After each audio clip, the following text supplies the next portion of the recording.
Or you can turn it up here. I'm like we probably want to put in the middle of us. Yeah. That's good enough. How do you play this game? Like Magic. Oh, that's lame. Are there lands or something? That's the land symbol. It's more like Dragon Ball, actually. Oh, okay.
Hey guys, how are y'all doing today? We're here at Pokemon 1K with Gamers Alley with both Joshes, Josh W and Josh C. You guys have any questions, let us know, and I'll tell you who we got up for round one. We got Lily and we have Dylan up.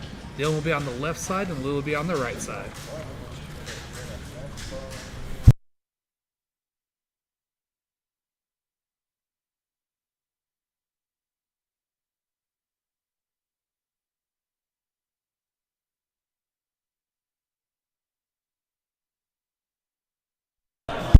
We do have an interesting deck. Dylan on the left side is playing Great Tux Mill, and Lily is playing Roaring Moon. Oh, that's actually kind of sick. A mill deck against a turn one knockout deck. Yeah. So how does the mill deck work? So Great Tux's ability that he mills a certain amount based on your ancient box. Let me give you the exact text for it.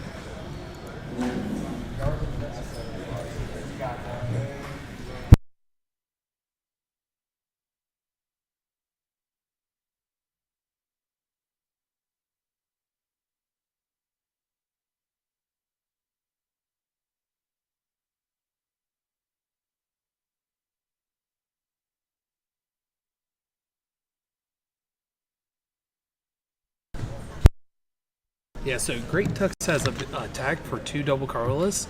It's called Land Collapse. It says discard the top card of your opponent's deck.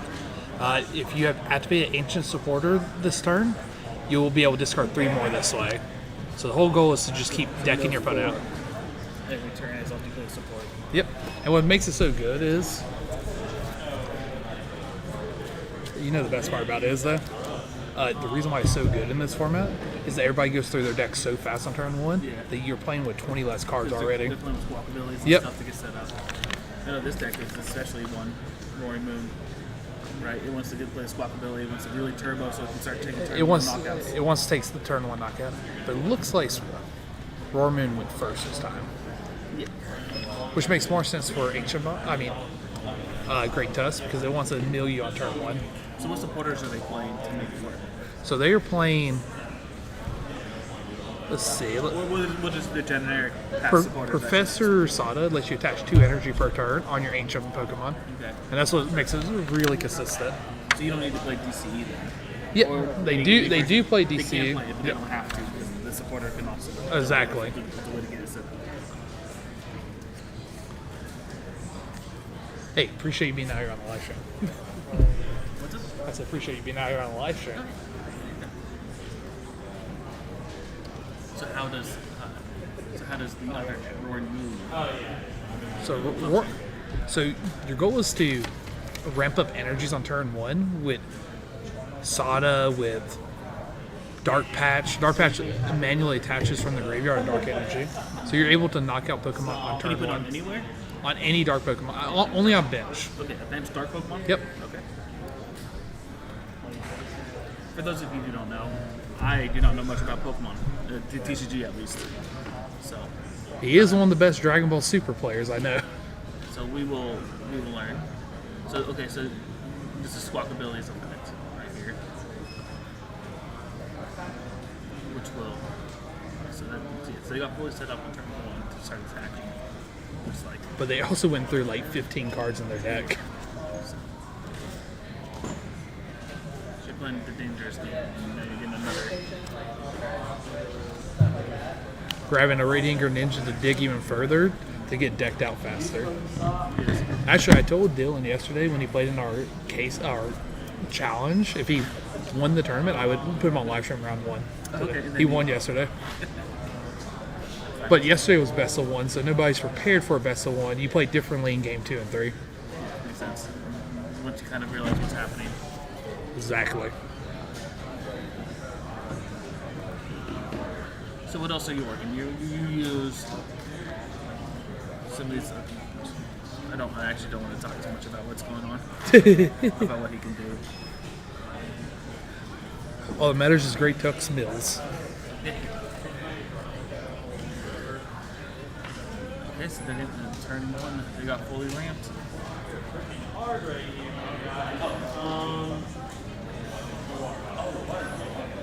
going even deeper.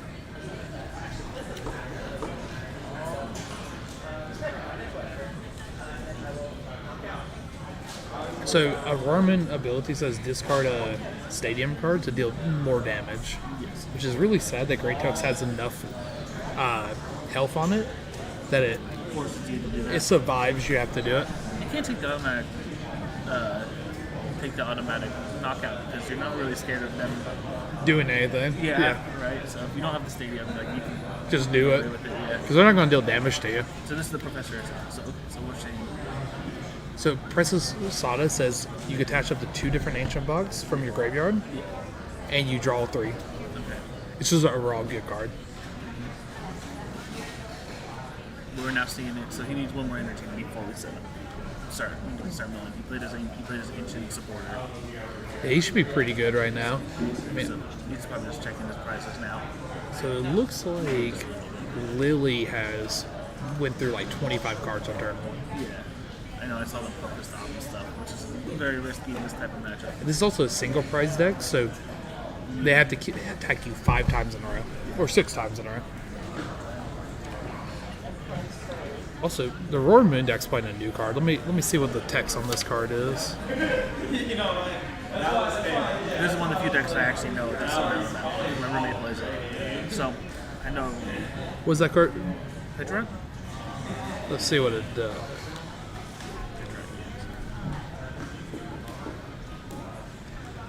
So this card says once during your turn, you may switch one of your bench Pokemon. Accept any of these with your active Pokemon. If you do, your active Pokemon is now poisoned. That's pretty good. Yes. Free retreat in the deck. Yeah. Well, I think it's we play because you want to be able to turbo your guys out and then you get the free retreat. Oh. Yeah. You turbo your guy on the bench and then you use Petra the free retreater. You know what Ancient Boost Capture does? It gives you extra more life. Yeah. Okay, so he put the double powerless on there to get it fully set up. And we already activated support, so this will be a turn where we mill 4 cards. This is probably the worst matchup for Mill, because this deck's guaranteed to knock out something every turn. Yeah. You could, in theory, trap like Greninja up there, or Greninja, Squawkabilly, which she's doing right now is putting Squawkabilly up there. But you're always playing down in prizes, so Counter Catcher is live the whole game. That's good. That makes sense. You'll never be past 6. Yep. Unless they knock their own Pokemon out. Here. We got an Ultra Ball, Ancient Booster, and Thornton, it looks like. Is there a Thornton on this list? Nope, that was a boss's order. Okay. What you really want to do is you want to make them attach energy, so they have to do Sada, so they're drawing more cards, so they're decking themselves out even more.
We're seeing here.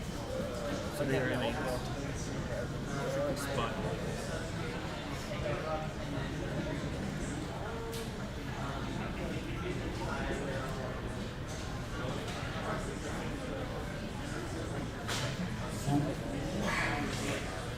Okay, so they use the automatic knockout attack of Roaring Moon to take that knockout.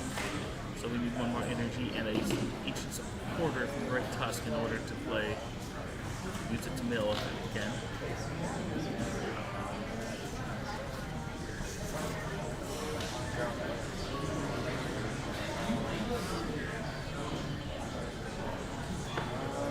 Okay, so there's this on this. Looks like there's the grocery research. No. What is that one? That one is that Professor Shasada's Vitality? Is that what that is? Or is that a different? No, You talking about the Explorer? the Explorer. Yep. Explorer is a mill, and then you can add 2 cards to your hand. Got it. We got a judge call over there, so they're going to figure it out real quick. The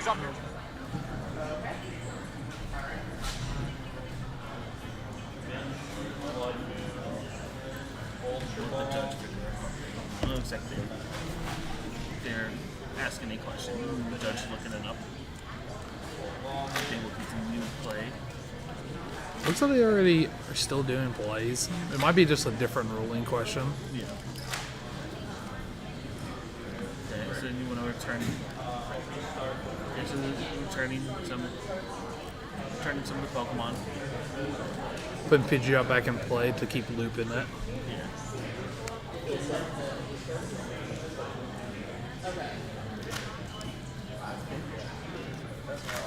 Well, no, because I need a second.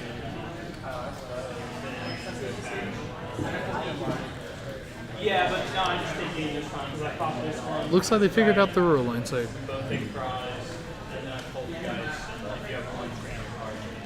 So now they got the more great tusks available. So that way. you can just keep decking them out. Yeah, chat, we were going to put only Sarlacc players on the stream, but there's barely any here.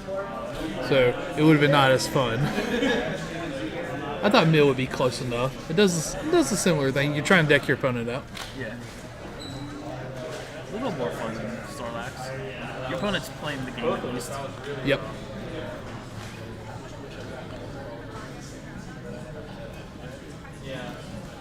Let's see.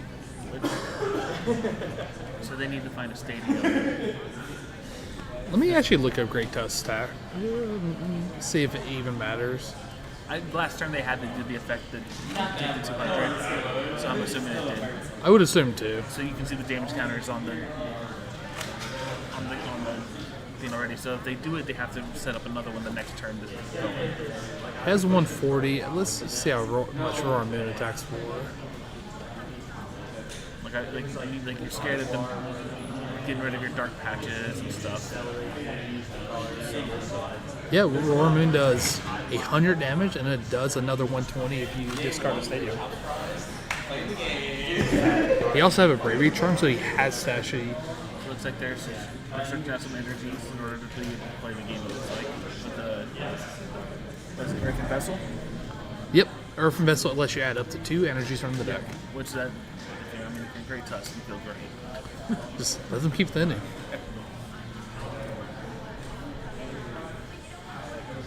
So what is I'm pretty sure in the game too, we'll probably have a shift in play style for Lily. Lily might still win this game because they only need 4 prize cards to win. Yeah. Their deck is not looking that big, so I mean that's at least 15 cards out, 3 mills and 3 draws per turn. Yep, So 4 mills actually. They do 1 but and you then never 3 know more. about like a judge or a way to shuffle more cards back into your deck. Oh, they just knocked out their own Pokemon with the ability of Lorman, which is kind of funny. Great time to took some prize cards. You guys seen it here. So we're just playing that ball to put probably another Great Tusk on the bench. It was a pretty good tournament. There was like 40 people here today. A little bit of juniors. 5 rounds of Swiss, and then Yep, I believe it's going to be a 6 round of I think Swiss. they announced 5. 5, so there have been 35 Masters then. Okay.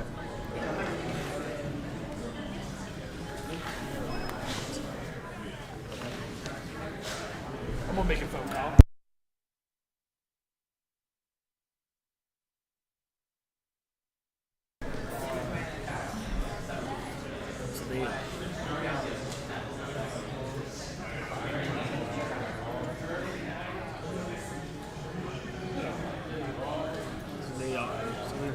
set up, and here's the Professor Sawdust Vitality, so now they will begin the full mill.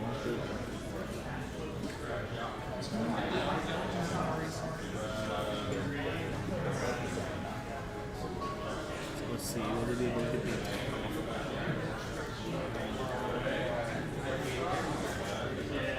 And that is a...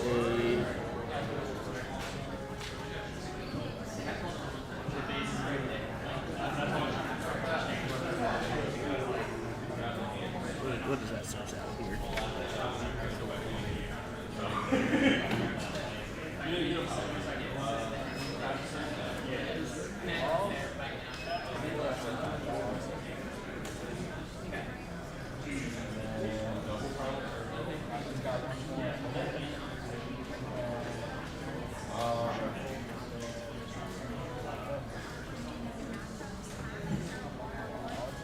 So this one up in time, but test the bench.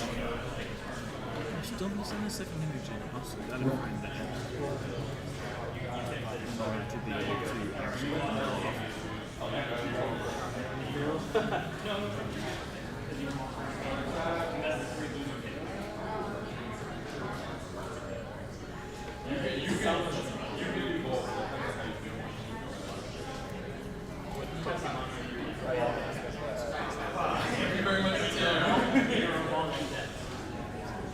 this is when you do that, but obviously this is not happening now. We already play a supporter, so you don't need to play that card into that there. You can notice is that.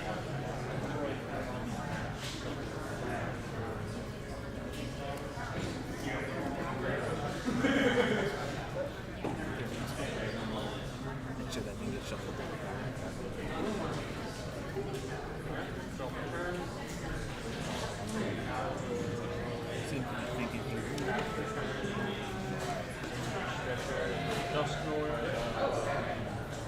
And he does not draw the second energy in order to actually get the mill off this turn. That could be a brutal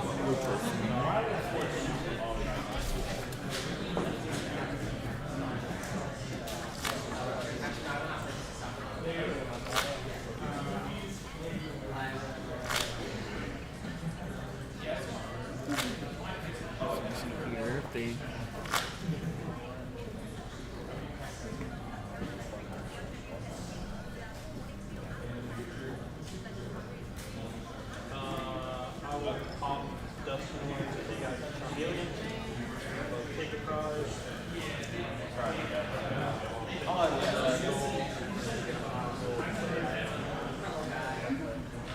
so they are fully set up for another attack. That's what I'm probably I'm just so glad In the stadium in order to get the free I'm kick. not doing that this time. No threat. Dealing I with should have only damage taken to 3 and someone. I took 6, so it was in top 8 too, which was alright. So I will This attack is going to go through and do damage. We'll see if we start getting another Pokemon set up here. Professor Sada will draw 3 cards. pitch that this turn. Pokemon is left. Ball.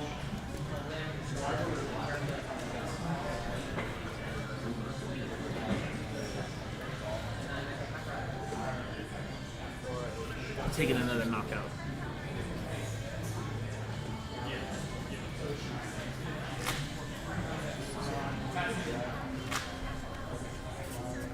So I'm gonna fish and rock put some cards back here now. See what goes into that.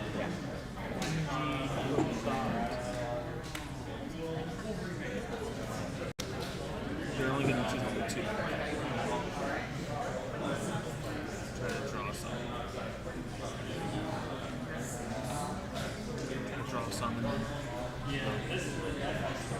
this ball will get that touch back.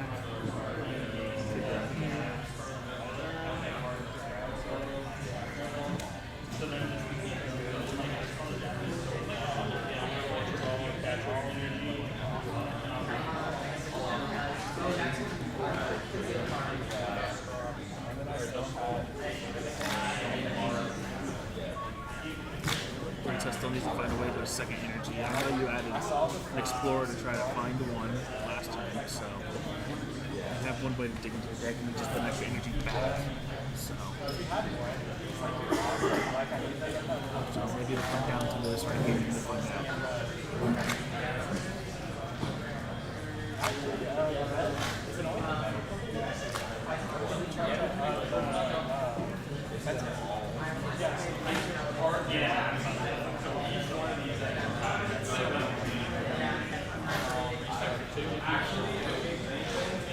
Looks like they're having that question.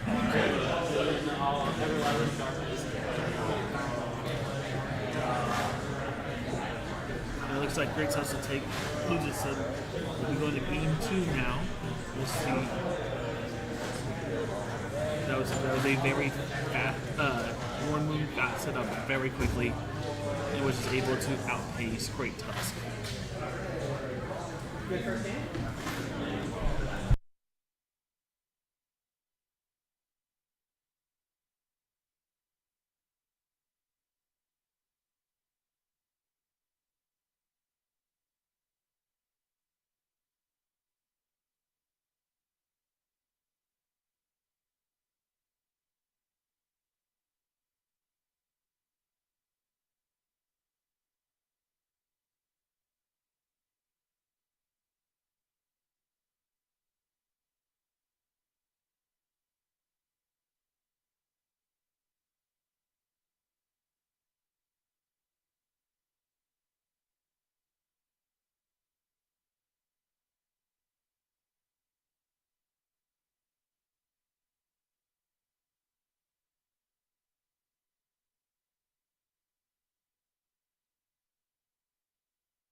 So that was game 1 there. We'll see who will choose to go first.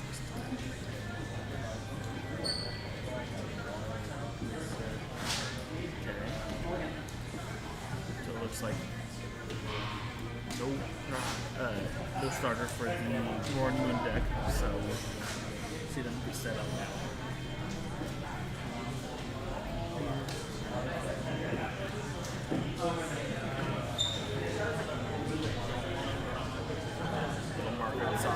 Tell you how many cards are going to draw.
So it looks like we're seeing Warren Moon go first. Then Runt.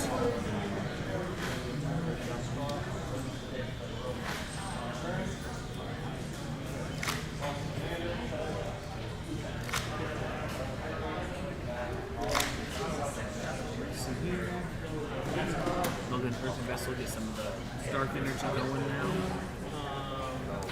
Let's see how much they can set up on turn 1. What was the first call? So they're asking how they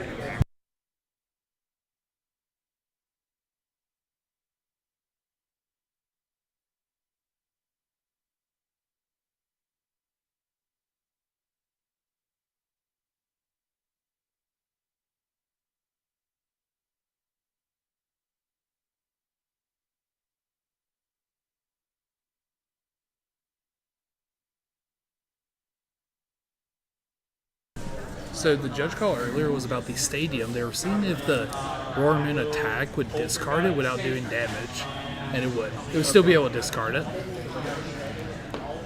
Which is kind of, that's a nice little tech to get out of the field spell. Or stadium. Which stadium is that? Let me get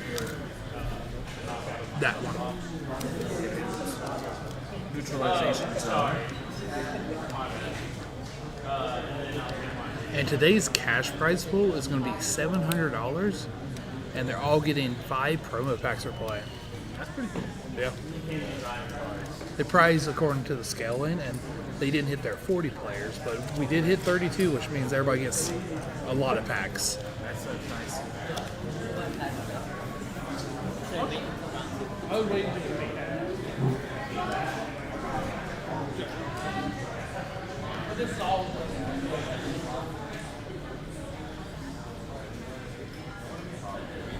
So we're seeing now that it's already tough set up. There's no Greninja set up for the game. See, no, there's only one manually attached Dark Energy on the Great Tusk, so slow start. No squat. Doesn't look like there's a squat ability set up.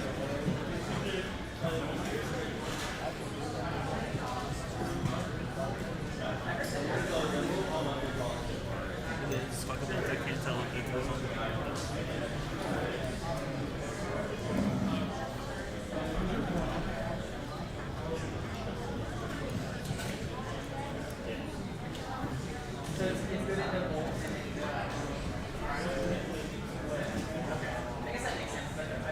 So you have a Roaring Moon getting set up now.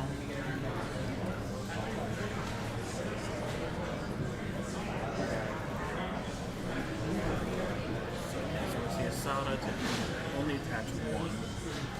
That's the second one, so we're going to start now milling it. So a much slower start for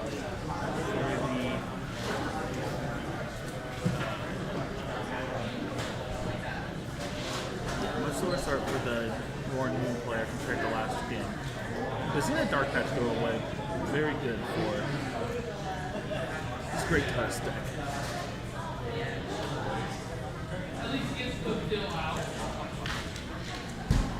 Okay, they're going to judge shuffle the hands back, which means we're not seeing Professor Asada at all. We're going to get some only 4 cards drawn in the Great Tusk. They already attached. You're trying to find a dark patch, potentially, if you have any dark energy milled. So, let's see if they are able to find the cards that they need here.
Yeah, this is really bad for the mill player. This is such a bad matchup. I think Roaring Moon is really stopped right now.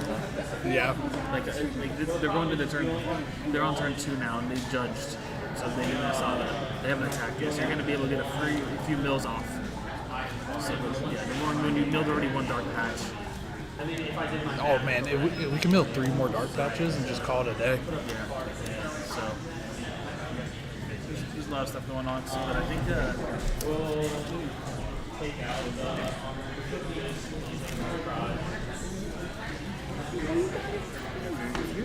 if you're actually the This stuff Everything is. It's not up to me.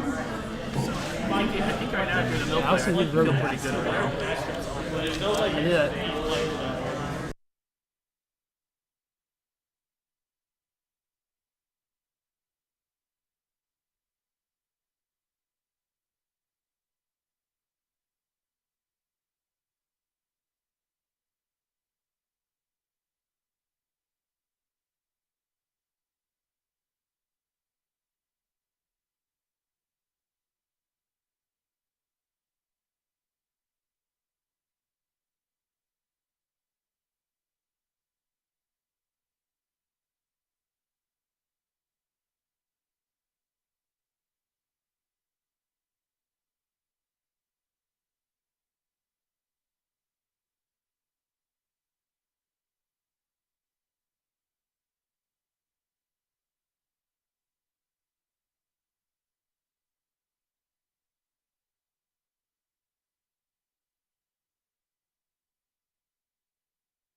guys, I had to get us some food.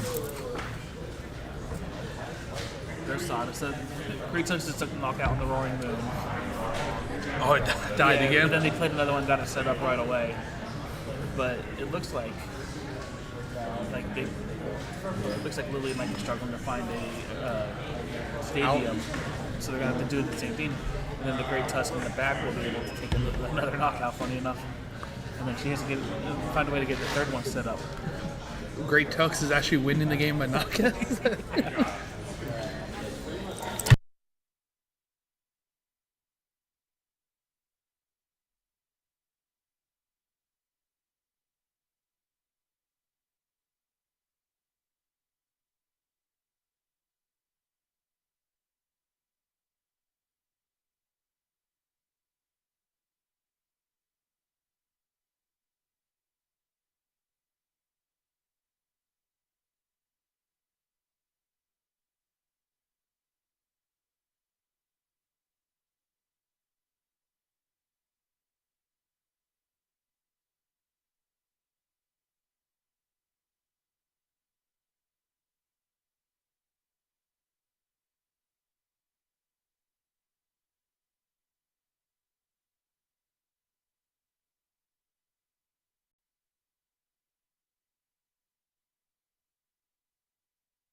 So we see Great Tusk take the knockout. Now we're gonna see the Explorer to try to find more, and we're gonna see if they're going to set up. Yes, I know. There's some item lock going on around here. Really? Bayonet.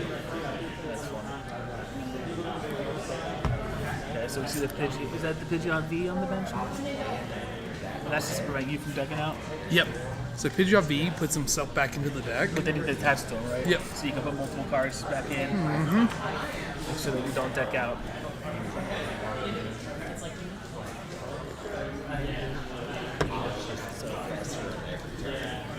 So yeah, so we saw the turn 1 turbo to get fully set up last turn with with Roaring Moon, but I don't know if they have. If you take this knockout now, I don't know if you can do that again immediately. Just keep firing it off. Yeah, to stop yourself from. You might be able to, but we've already gone through 2 dark patches, at least. We might have gone through more. Oh no, he's putting his own stadium down. Search for the Pokemon stuff, huh? The question is, how many cards are left in the deck, or is he just going for the knockouts? Yeah, well, the Roaring Moon, in order to take the knockout last turn, had to deal the 200 to itself. So he's actually just At that's this point, yeah. that's really smart. Yeah. But now- I mean, even if you want to pivot back to the knockout, it's like, at some point, if you can't get a Roaring Moon set up, then it's just... The question is, was it? So you take another knockout, yeah. So if you don't get the Roaring Moon set up now, so you have no way to KO the Great Tusk, and they can just freely mill you out. Oh man, I need to go tell Daniel about it.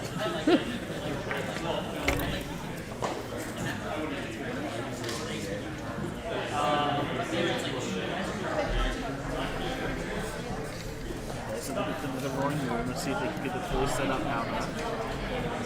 So we're seeing here.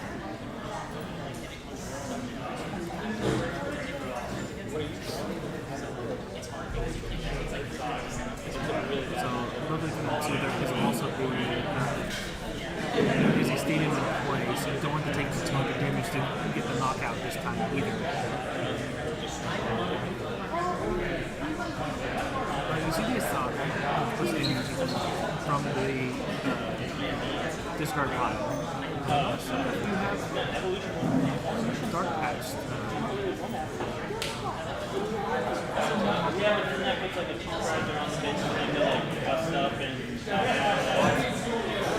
I think they might not have the Dark Patch to get forced to the Moon this turn. We're just going to let this Red Top now start going. Yeah, I like this Great Tusk start. So they Professor Saga this turn. Oh, they just counter catch it up to Greninja to try to also buy some time back now. But it looks like he has a jet energy. You know what jet energy does? Yeah, it makes you Yep. come on board right away.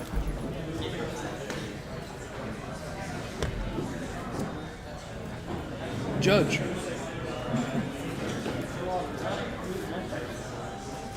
This game's crazy. So he couldn't win.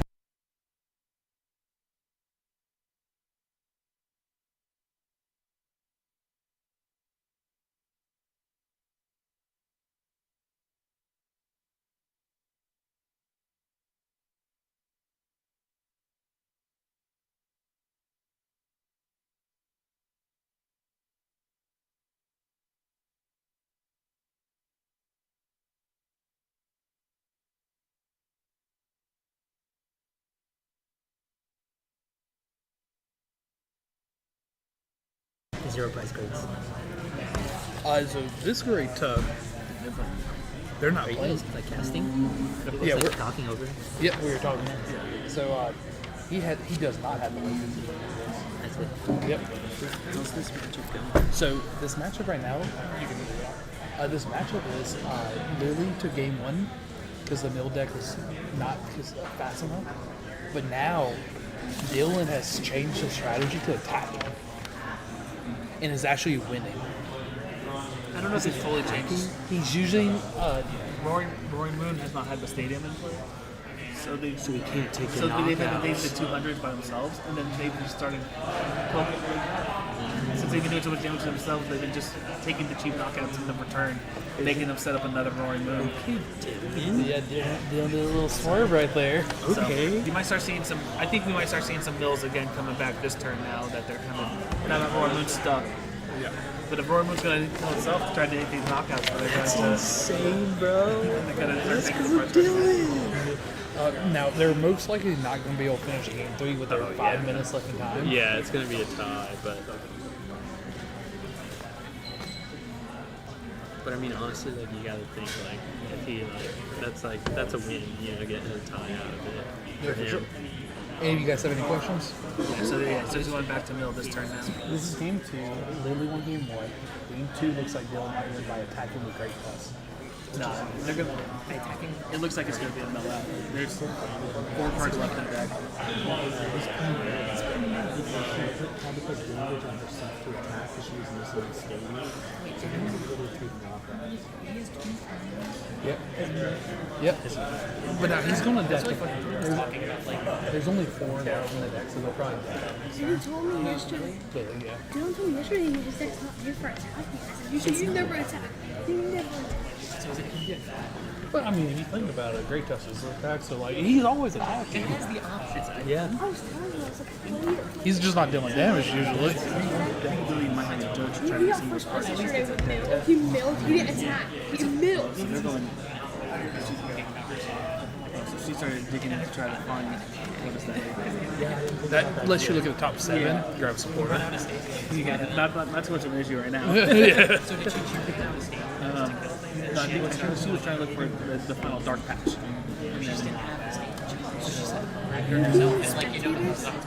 What? Are you doing those people with the casting curve? Yeah. The casting? We're casting it. She judged trying to put some cards back from her hand back into her deck. This is a really good matchup. I mean, match. It's very fun. It's very rare you see Great Tusk with 2 prize cards. And not be able to use counter catcher because of it. I don't even have to use concern for them. I think they just want to. It doesn't really matter what's in front of them. So Oh, they're decking out right now. There's only 3 cards left in deck, it looks like. I think right now you're just starting to hope that they don't have the. Oh, they hit heads. So Just go against But Great Tux has the energy. No matter what, this is a deck out.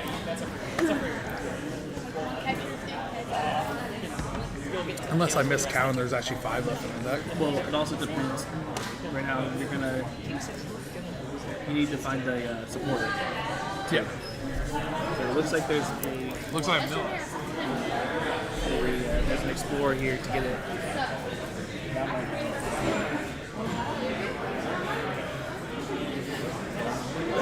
Great Tusk takes game 2. They are going to game 3, but there's not very much time left in the round. So this looks like it will most likely be a draw. So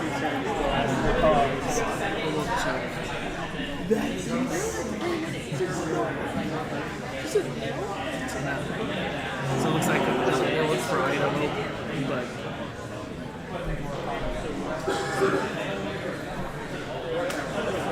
Great Tusk maneuvered around that. Now, forced to go first. So if you establish a second pawn, I think it's very tough for this.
So it looks like we're trying to go for a dunk. It's all they need. Yeah, that's what she said. So Rowan Boone is called second. And Great Tusk is giving them the extra draw too off of a forced move. So Boone is a second one. If we get 3 Pokemon out there, Gorman can't win in turns. About time. We have 40 seconds until time. They got to do another There's a chance. Dunking is the only way. Yeah, it's Tusk Wheel. It's possible. Yeah. They run like 6 Pokemon. That's true. And its moves, they can attack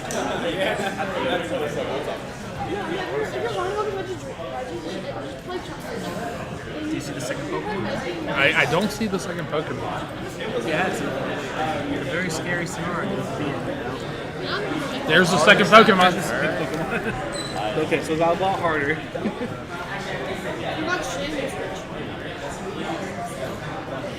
They're taking their mulligan rolls. Because you already played the game. They shouldn't be doing that. They just hit turn 0. I know. Just say my name. What? Just say my name. He just wants you to call him up so he can play on the stream. I can't do juniors and seniors. Yeah. Sorry, buddy. I've He brought his already he been. swagged his whole outfit out and everything, man. I've already been on it. I'm gonna make it. All we need is a third Pokemon down. And we know he has it in the deck. Oh, they restreamed the world. We're going to be able to go top 7 next turn to find one. Yep. If they don't get rid of the stadium, too, you can just literally wheel it down. Looks like the judge didn't call him drawing the mulligan after seeing the throw, but Unfortunately, you might vote in playing it. But I mean, we only got 2 games, so it's all worth it. Roy Moore with did you win? so Roman has to do attack this turn and discard the stadium. Attacks last night. it hits, fire. Make sure on the table.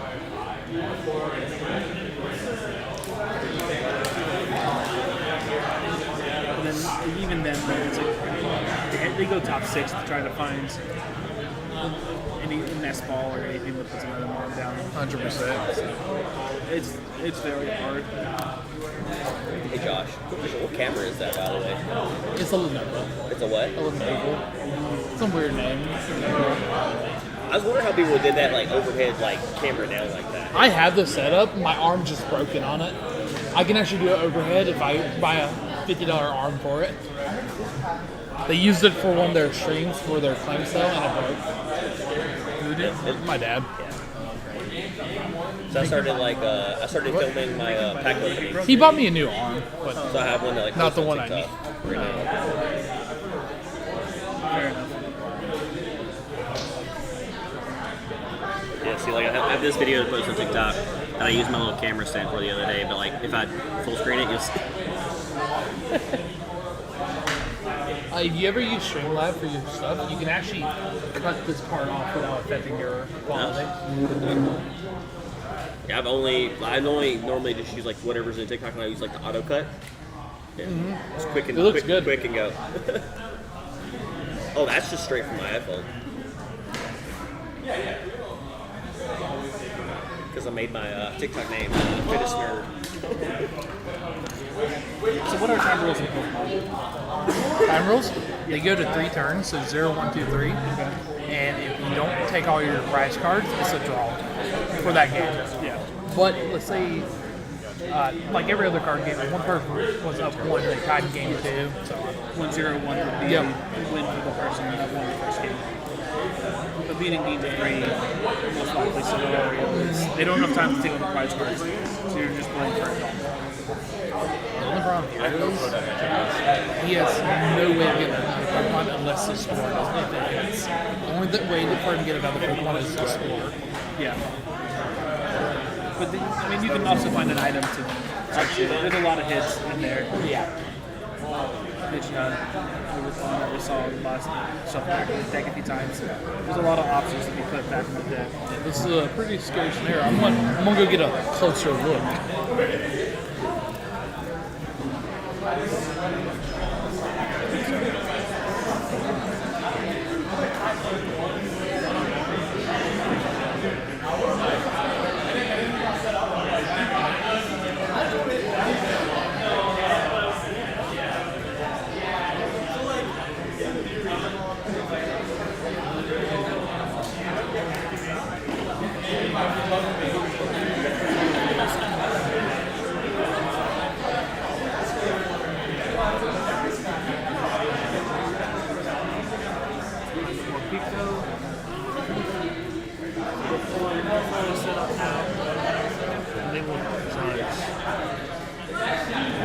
So now there's another opportunity to try to find some new Pokemon here.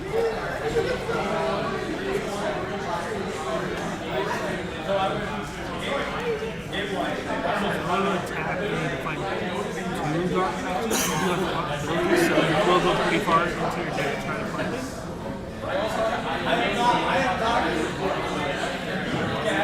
We will see if we are able to.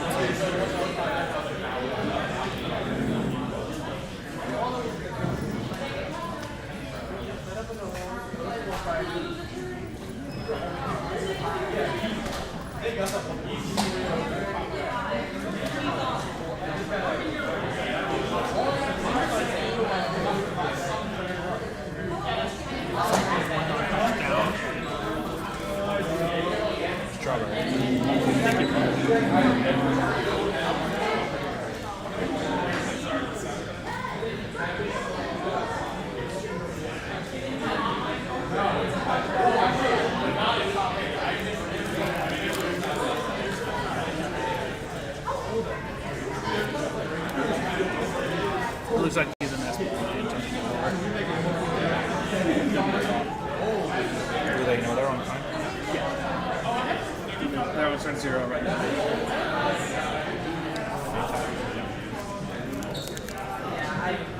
Yeah, so they should show. I have another Pokemon. Okay, so it looks like it's going to be a draw. Good result for Great Tusk.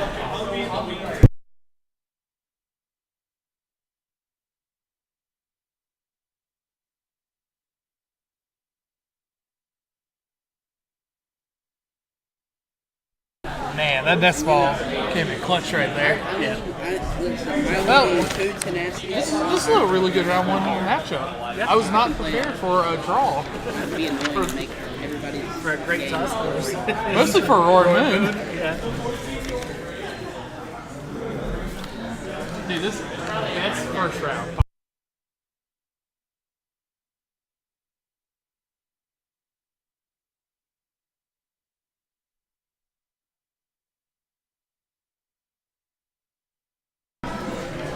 Hey, Dylan and Lily, can we interview y'all for your match? Normally we interview the winners of the match, but if there's two, can I interview y'all for your match? Yeah, of course. Let me pack up my stuff first. Yeah, for sure. Hey guys, we're gonna do a little interview for the winners, which is a draw, so they're both winners.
And this is on the live stream? This will be on the live stream on YouTube. All right. Hey guys, this is to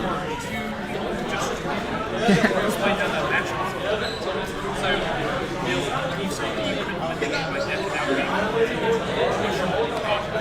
So going into this, I didn't think I was ever going to have to attack with Great Tusk, but then I saw the opportunity open itself up, and there were actually two cards I needed, two double turbos that were in the prizes, and so being able to knock the moons only allowed me to get set up with another Great Tusk, and then ultimately my idea was to force my opponent to set up more Roaring Moons because there were none on the bench, so having to go Sada, Dark Patch, attach to Roaring Moon, hoping that they just flip turns.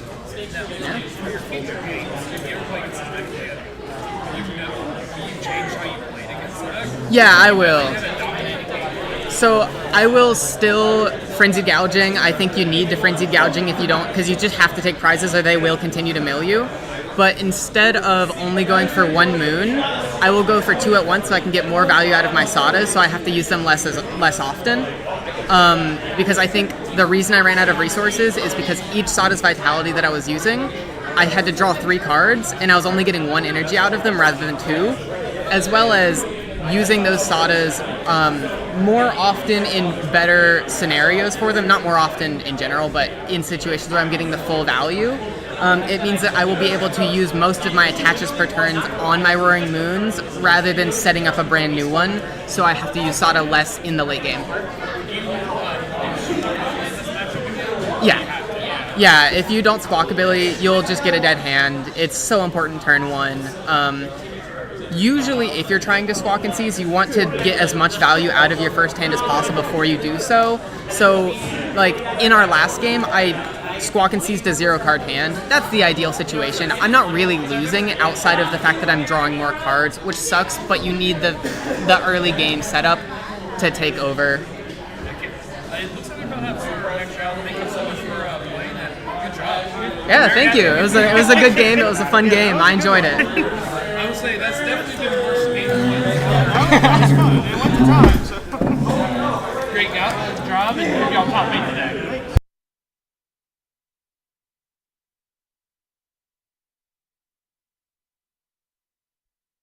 Hey guys, we're gonna be driving probably a Dragon Ball next match. We started in 1 sec.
The guys were trying to get some food and find the deck list for you guys. So we have a really good matchup here. We got. Thanks for recording, Josh. Doing a good job. I appreciate it. There's both Joshes here. So we have a Lugia versus a Dragon Bolt matchup right here. This is gonna be pretty interesting to see.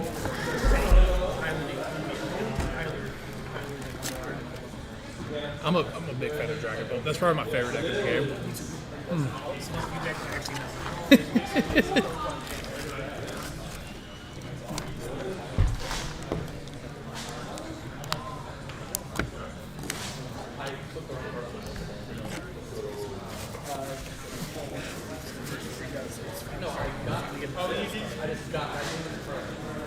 He's hitting Avery.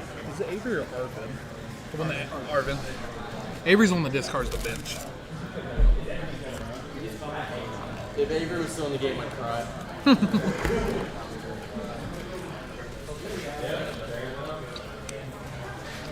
Shane with some side comments.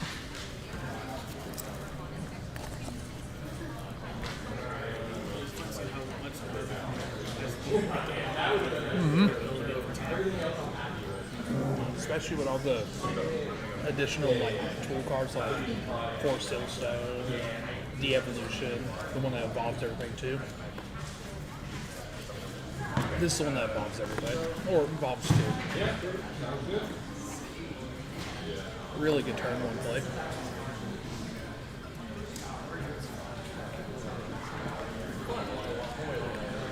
You guys never seen Shane play before. He usually plays Snorlax or Lugia.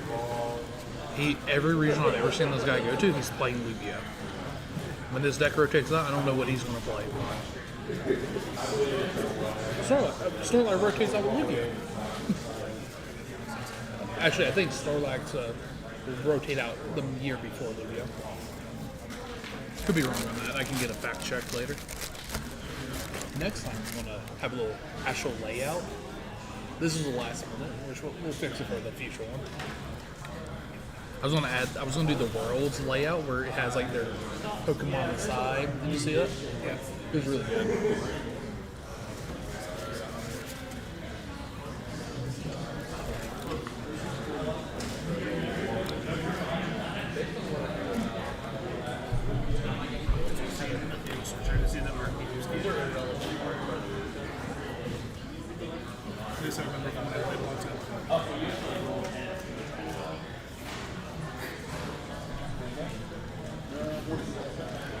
How you like streaming today, Josh? It's really nice to be able to watch the games you're already going to watch at home and then talk about it.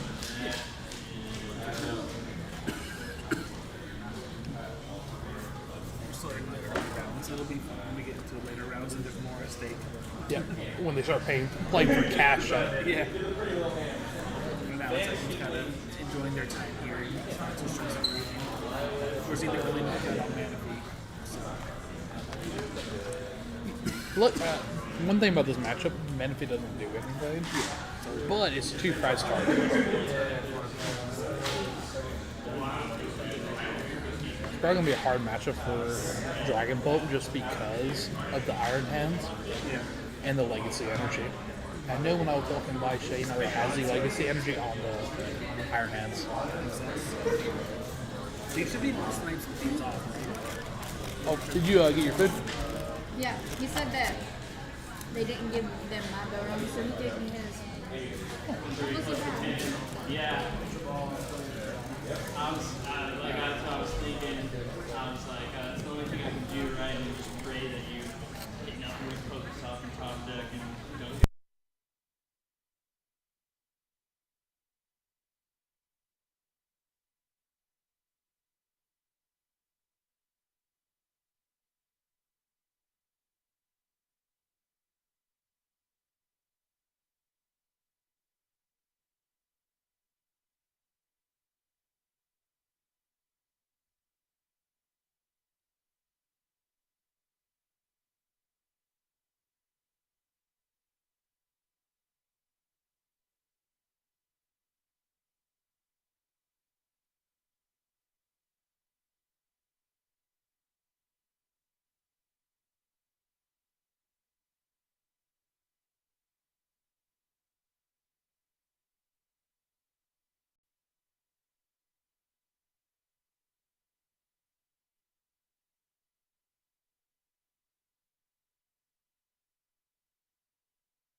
which is a good tech for the list. I think I'll be trying it for my future list. I believe this guy played at Worlds this year. Yep. I think he was playing this deck actually.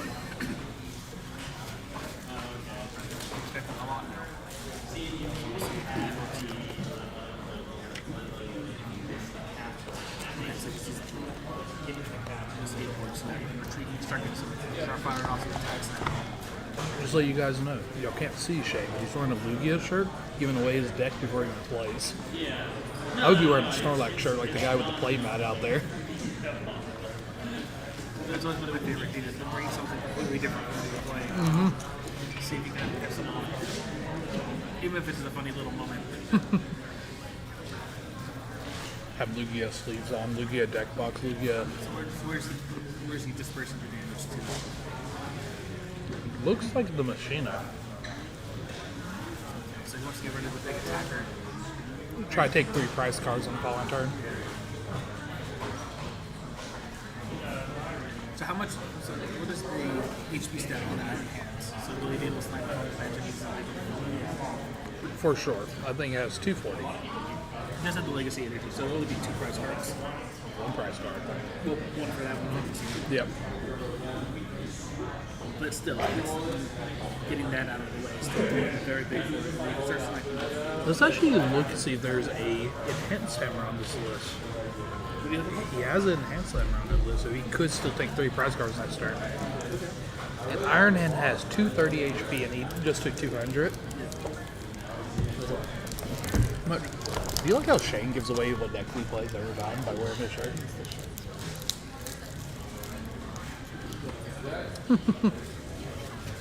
Well, sometimes he wears the Lugia shirt and he's not playing Lugia. That's fair. Do you guys have player audio too? Nope. But it's good that you guys are commentating. We'll be doing this for the following event. If you want, like, I know some people in Raleigh that are like really good at like commentating. Like there's a couple people I know with the podcast, but I don't know if they want to come in. Depends if you, I if would you not get- pay. I would not pay Yeah, them. if you're not paying them, then probably not. But if you want to like high quality like commentating and stuff, Actually, the only reason why we're doing commentating today is somebody asked me to do it, and then they didn't show up. oh really? Yeah. I just think it's funny. Yeah. Like they wanted to commentate. Yeah. I don't know anything. But about they also said they would do it for food, and I was like, that's all I can afford. Is that on? What? Is that on? Yep. Okay.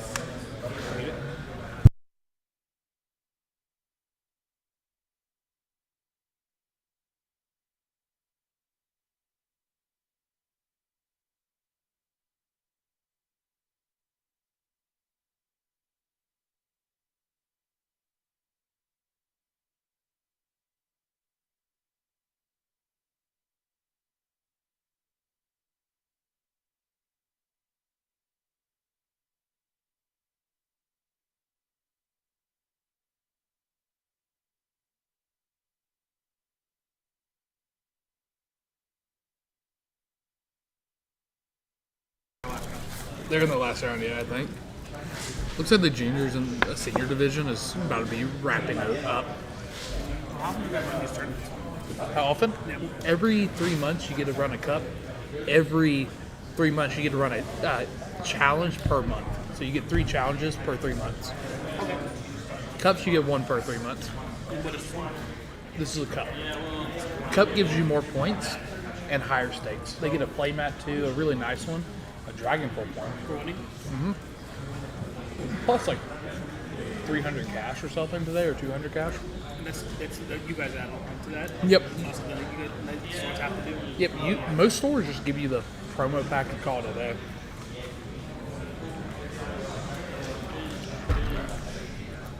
Definitely, if you want to support us to get more tournaments running, definitely place some online orders with the store called Gamers Alley. You guys are ever in the North Carolina area. Yeah, best locals out there. I think we have like 120 seats in here right now. A lot of different card games. A lot of different card. Yesterday there was like 5 card games going on. Each one had 15 or more players, except Dragon Ball. But I was yeah, I took that one. It's crazy the Dragon Ball group is so small, but the player quality is so high. There's a dense player base.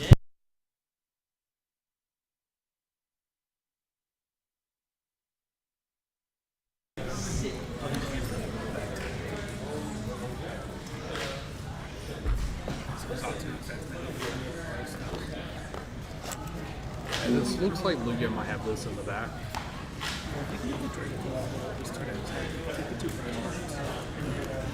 Just even another attacker, but you don't really have great attackers. You feel like you actually get the great weapon. You don't.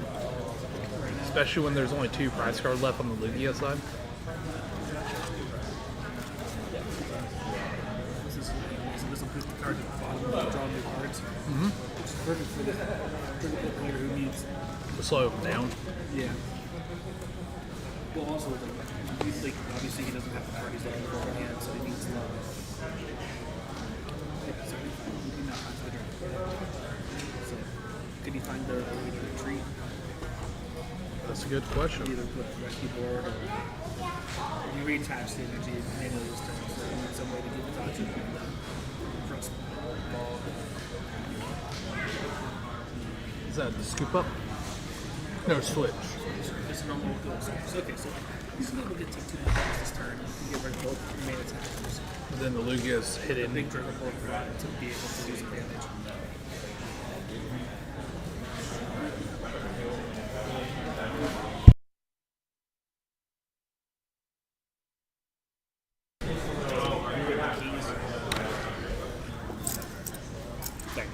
The glass cases.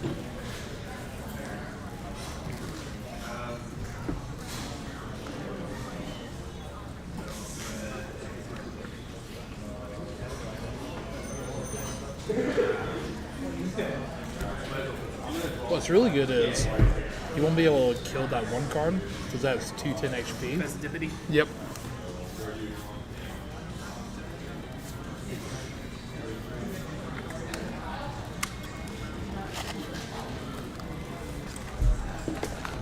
We'll do this for the Dragon Ball thing too. Nice. I'll be playing now. 100%. We'll drive it.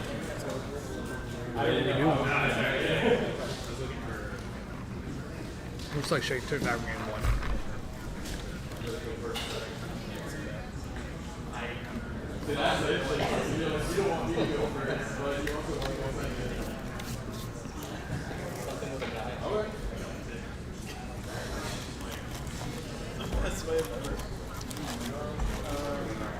Now, you know what a good matchup this is for? Mill. They would have a good matchup against Lugia. If you mill the special energies, they have no way to get in the back. Let's go Great Tusk OP. Great Tusk OP. I hope that deck wins the tournament. I'm rooting for it. I saw some interesting decks out there walking around. So I have some personal favorites. I got a recommendation for next round. They want Daniel Lopez on the stream. Yeah, I know what he's playing. He was showing it to me before the tournament today. Yeah, these guys will have to find out about the spikes when we put him on.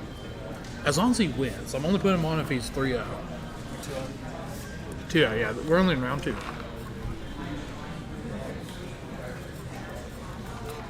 The deck that we're going to have Daniel on, he's been winning all of the events with it. He only lost yesterday to Great Tusk.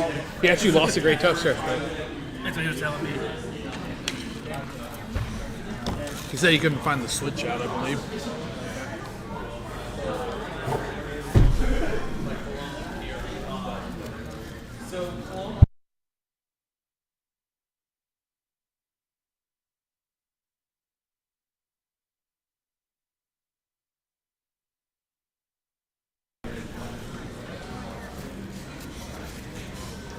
Also, guys, if any of you guys want to follow this channel, you'll be able to rewatch the replay of this tournament on Twitch and YouTube. And it's going to be the same name that you're watching right now. And if you want to watch that insane game, round 1, definitely go back to round 1 to rewatch it. It was great. I don't think we'll have a better matchup today. Not trying to lowball us, but... We'll see. We've got some more fun decks coming up. We're going to mute this so we can eat some food. Nice. Some fun stuff. 100%. There's some cool decks out there.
Dragon Ball Brick. Just like Arvin left. Cash in to be passed. Guys, this might be just a 2-0 sweep for Shane.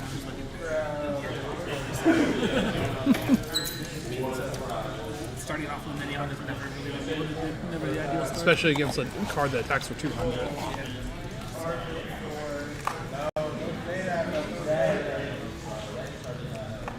This is the streamer curse. The guy won't want to be on stream and think he's breaking. Actually, I don't think he want to be on stream. I think I asked him.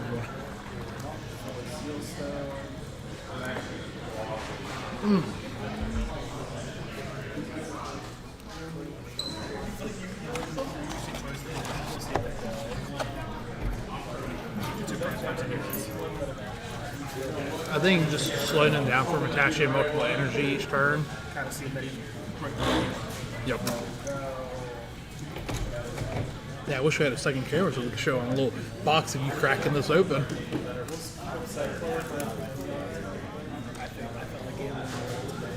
Get a little pre-release kit.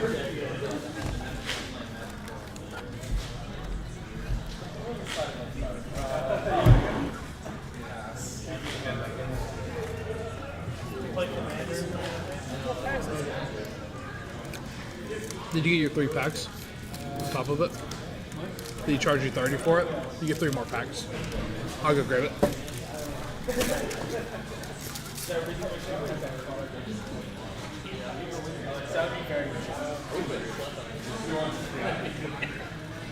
There's so much cross sport. That's just like drawing hard. Yeah. One of the strongest cards in the history was draw 3 cards. That's literally like the throwaway basic supporting card whenever you start with it. Yeah, good at adjustment. I think like understanding like a relative value.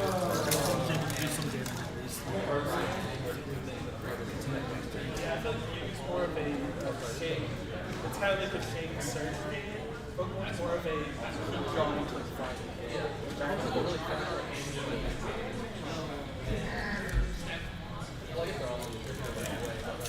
Pokemon doesn't do that. Yeah. Magic the top has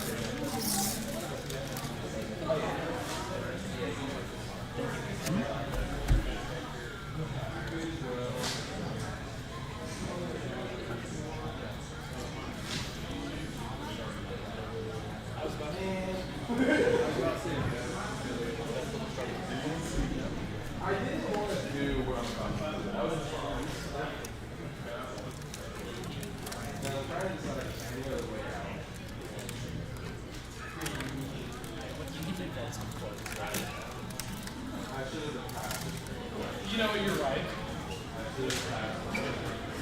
Yeah. We made a mistake. We should put a lower table on. Oh no, we made a mistake. Table 15 has a stun deck with Mimikyus. It's playing Reggie Drago right now.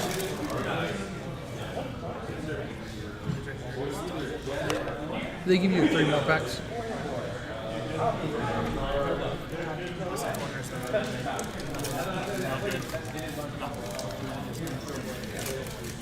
Until you pull the Illustrator. Oh, that's a nice looking card. Okay, guys. I know this is off topic of the tournament. What is your favorite card from the new set of Pokemon? Galvantula. In terms of art, Galvantula, like all the forms of that card look gorgeous to me. It does look really nice. Have you seen the Lapras alt art? Yeah. All the stuff are They're all like $1 million too right now. Probably give me a second some other ones. just says awesome. This is not looking good.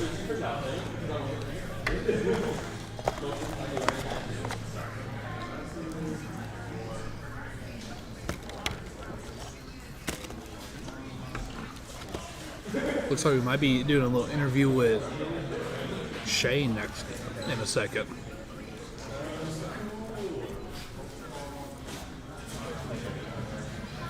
Yeah. The Scorch Bunny looks so cool. Cinderace. Oh, it's not Scorch Bunny? Oh, this is Form Scorch 4. Bunny's name.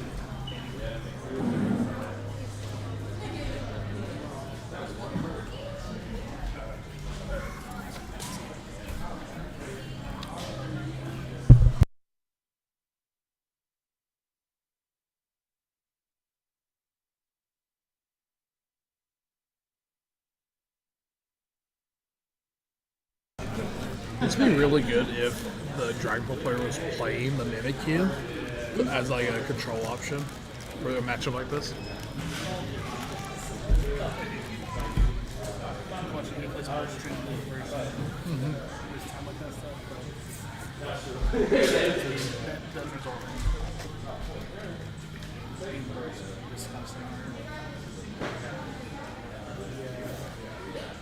Our hero's not winning. I was rooting for the Dragon Ball player. Ooh, pulled Ace Spec. Giant Tree or Grand Tree? You know, last time I seen a tree card, it got banned in like 4 months of it being out.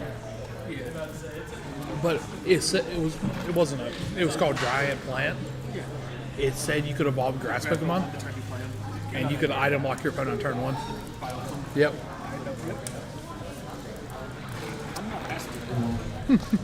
I would love to play that format again. I know some DGen stuff. Obviously, we would know about the DGen stuff. Yeah, we're rooting for Stall here. Yeah, we were hoping that Snorlax had played each other in this tournament. Actually, the Snorlax mirror match is very skillful. You have to try to go for the deck out the whole time, and if you misplay, you get locked into positions and you can't win. With Erica's and every other card that you play to like rip cards out of their hands, put on the field.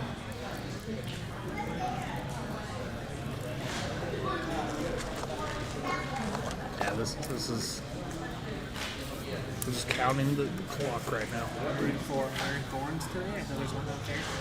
There is. I'm rooting for them. They had the easiest deck list to write out.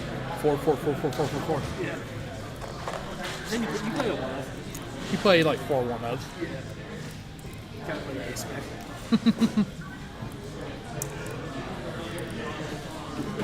Daniel is not winning this game. Really? Yeah, it looks really bad.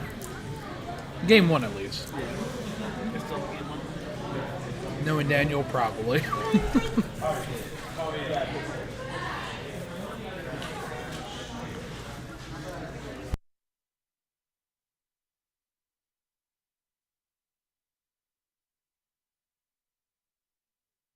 Luke.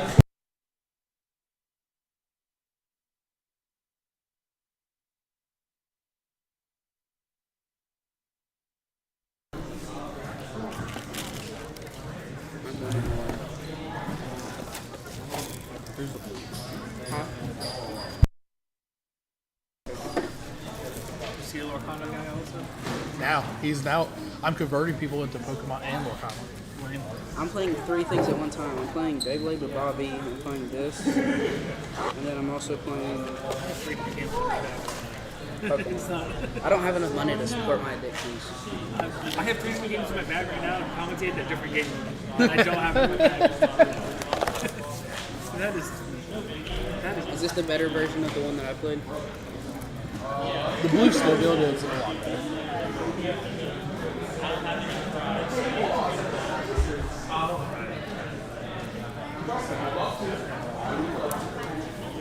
Shane doing his own little commentating over there.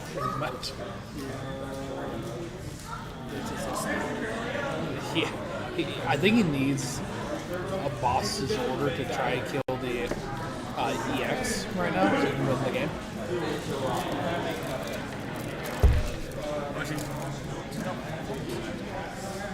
So he doesn't have an energy to be able to use the Iron Hands again. And Iron Hands requires 4 energy to retreat, so you just keep bossing up the Iron Hands to slow him down. There is a chance that the Dragon Ball player could win from him not being able to play. It's like playing every game out. Yep.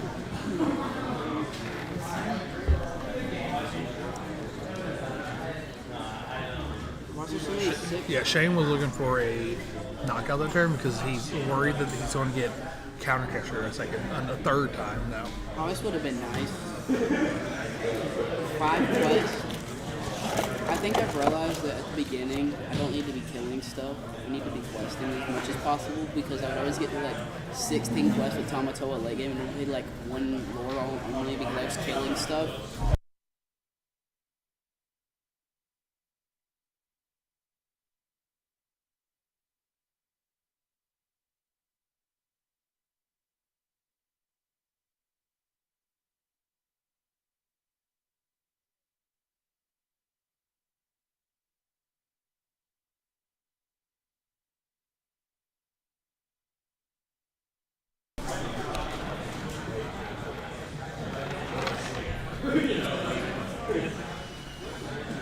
guys, I'm rooting for Shane to get decked out right now. Depending on how I do in this tournament, I might play Lorcana next week. How you doing in your senior division? I'm currently 1-1. Who did you lose to? I lost to Joseph because he's playing Raging Bolt and I'm Drago, so it's kind of a... You need a turn to set up. I didn't get Reggie Drago V out to like third turn each game, so not being able to V star is horrible. Hey, Preston, be doof. Well, you've been playing this format a lot longer, Preston. Where's your opinion about this matchup? Lugia versus Dragon Ball. Who's usually in the favor here? Depends. Dragon Ball, if Dragon Ball can start aggressively taking out their Minchinos, it makes it difficult. But if you just get even one Minchino up, all the support Pokemon just become free prizes for the boss. So just target the Minchinos. If you get both of them down, you win. Yeah, it looks like the Dragon Ball hurt in both games. I know we're... Hey, chat. Shane will hear this later. None of us are rooting for him. We love Shane. We do love Shane. But he sucks. We have to say it because he wears Lugia. He wears Lugia and he plays like a bot. It's alright. The sauce we cooked up backfired, so now we're going to bounce back to Zard probably. What were you playing today? Control Box. Control Box. Was that you and him? Yeah, me and Kyle. I had 2 matchups I didn't want to see out of everything somehow. Worst matchups are Lugia, Dragapult, and Dialga, and I hit Dialga and Dragapult. We beat Zard, we beat big basic decks, and we beat Drago. The Dialga player. Who was Dallas. that? Dallas? Dallas, yeah.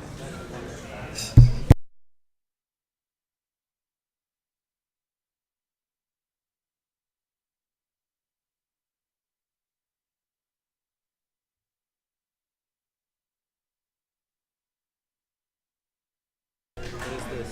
Oh, he's playing Lorcana. Don't know too much about it. You know what's crazy?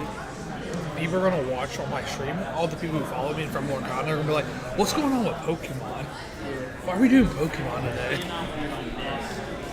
I haven't done Pokemon in like months.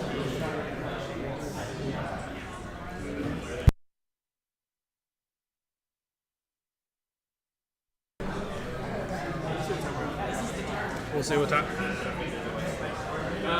So it looks like Shane won this round. After they get packed up, we'll start interviewing the winner. It'll be about 5 or 6 minutes. We'll be right back, guys.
we're gonna have Shane tell us how his matchup went. I mean, you all heard me talking trash about Shane the whole time. Yep. How he was wearing Lugia, playing Lugia, looking like a nerd with iron hands. Looking like a nerd, man. But he's gonna tell you how this matchup went for him. And you guys already seen how it went, but we'll let him describe it. Yeah, so honestly, normally the Dragapult Lugia matchup, in my opinion, especially if they run Temple, I think can be 50-50. He told me after the game that he didn't even run Temple. So because of that, What you're saying is he didn't even think your deck was real. Well, I mean, it's not. It shouldn't be a real deck. No one should tech for Lugia, especially at Baltimore. But it became one of the things that with Dragapult, I think it can be 50-50, assuming Dragapult gets set up early. However, both games, it was the same thing. He started with something he doesn't want to start in the active, wasn't really able to get set up, and I was able to either get double chop set up or dig far enough to get there. For the matchup, I'm supposed to hands as my first kill, and then afterwards hope I can just get it, finish off with the rats. And then in that situation, instead, it just ended up being I can hit with hands, I can keep hitting with hands. I just know when you got your second hands kill. 2 games. It was so dumb. You just kind of feel bad because it's one of the things that I know that against that matchup, if I can get hands set up and I can put mist on it, I'm pretty safe. Assuming again, no temple. And then like he was saying, he had hammer, so even then he'd have to choose between whether he wants to hammer the legacy and then not be able to kill with Dragapult, or if he wants to hammer away the mist but then only take 1 prize. And so I just feel like honestly the matchup ended up just going heavily in my favor because he bricked. Like at the end of the day. Yeah, I was telling them that I jinxed him by asking him to be on live stream. The live stream curse is real, man. I'm telling you. Yeah, Shane, he usually does really bad on live stream, so hopefully this cancels out for top 8. Hopefully it makes top 8. Let me knock on some wood. Saying it cancels out, I had such good luck here, I won't make top 8. Yeah. I mean, I'm curious because it really depends. The hope is obviously 3-0-2. We're hoping that you win the next 2 games so you can just die in the top 8. Win the next 1 game should theoretically get you there. Because If there's 5 rounds, it should be 3-0-2. I mean, I would like that. At the end of the day, I came here today for Baltimore. I'm just Baltimore practice. So. I'm assuming you're playing Lugia for Baltimore. Yeah, I'm pretty sure. Hey, I really appreciate you looking at the interview of you. Yeah. Hopefully you win the next round. That'd be awesome. Appreciate it. We'll be back momentarily when next round start. We got 5 minutes left on the timer, and you know the guys like to go to time, so it might be about 10 minutes. Thank you so much, guys.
to round 3. On the left we have Michaela, and on the right we have Adam playing. We've seen Ogre Pond up front for Michaela. On the left, and on the right we have, that looks like a not 2 up front. This is a Dragon Ball DX versus Raging Bull EX matchup.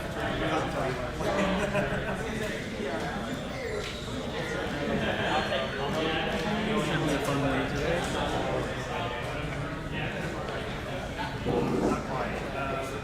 This is Ultra Ball good to this here.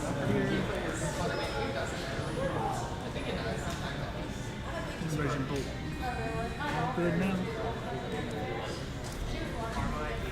See here how going first. Looks like they're getting a pretty good start to their game.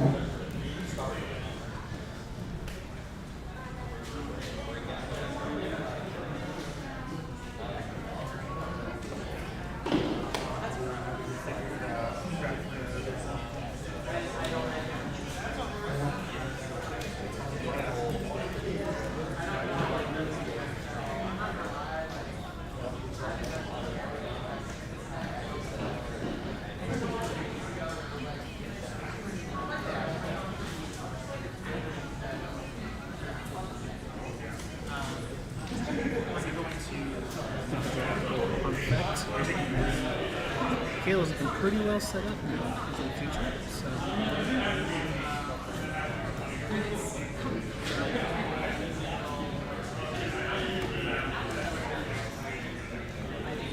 Retrieval can be more so. Get the bait off of that grass and turbo through more.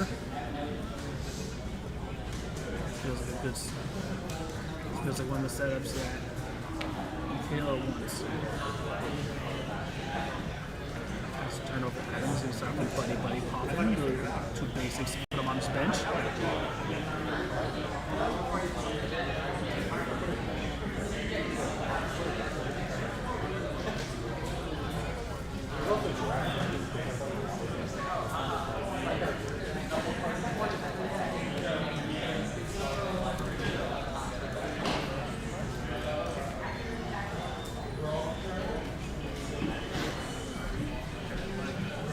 Michaela has Raging Bull almost ready already next turn without anything else.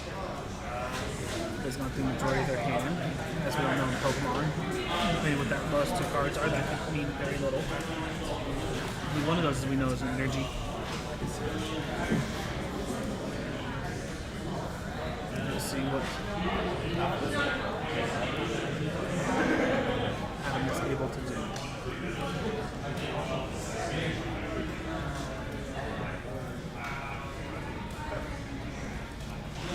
Another Buddy Poppin. We're going to continue going through. He's just getting all kinds of things set up now for the future. So it looks like a pretty good setup for Adam. I mean, at least in terms of basic. We'll see if he can get a supporter going and get the rest of his guys started and going.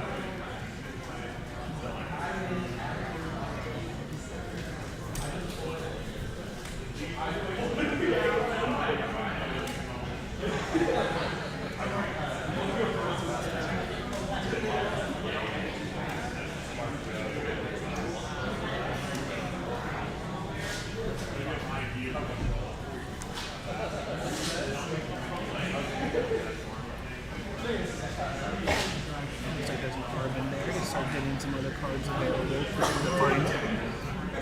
Be able to. That's not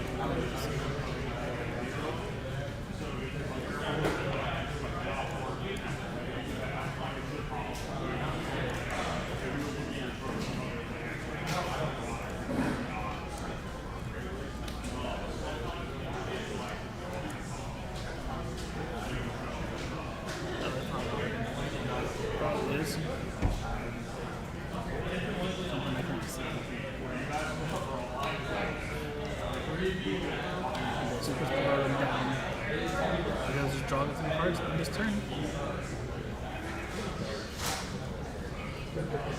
Raging Bolt will be firing off attacks this turn. It looks like we'll just take a single prize. We'll be just 1 energy.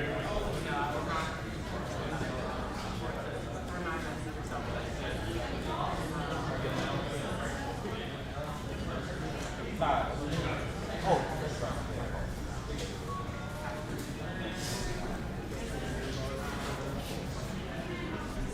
get the let's see. Got the Rotom last turn, so you got the most extra cards. He should have some more plays this turn now. We'll see what he's able to pull off here.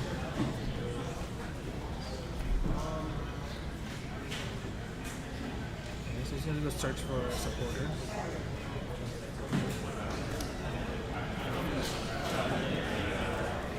He will add.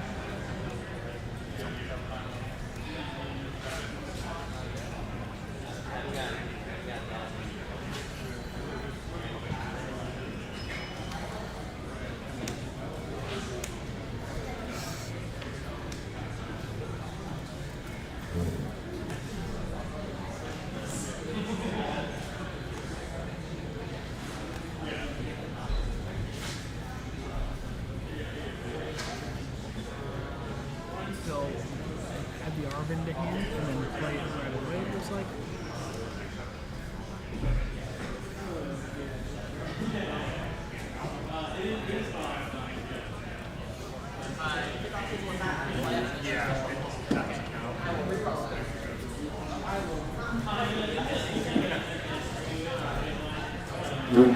You get a rescue board, it looks like. And an earthen vessel in order, or a rare candy. Try to get him to drink a bowl. Hopefully he's going to get going and get it set up this turn.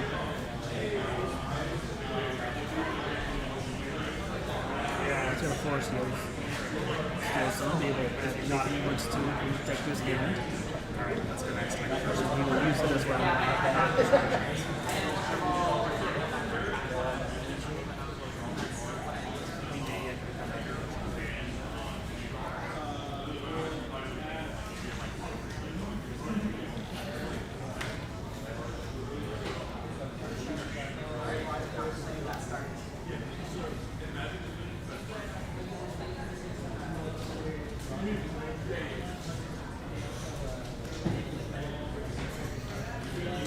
So this is Xatu get evolved now, and he's going to attach him to draw 2.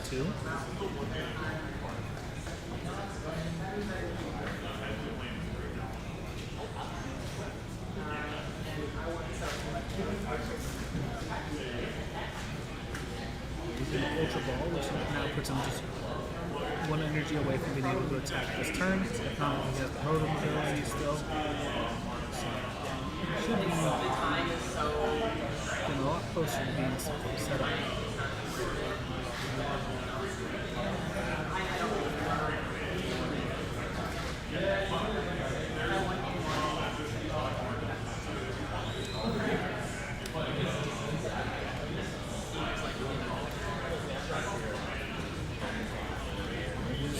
Gravity, if you get some more card advantage and draw power set up. Thing is,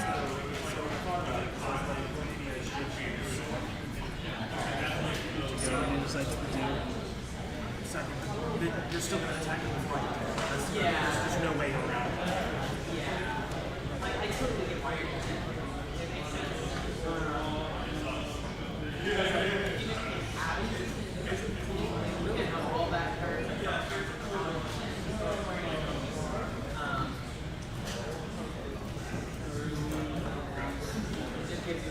he evolves the other end now too. So you've got 2 trophies now. We know he has the rare candy added to his hand earlier to evolve if he chooses to.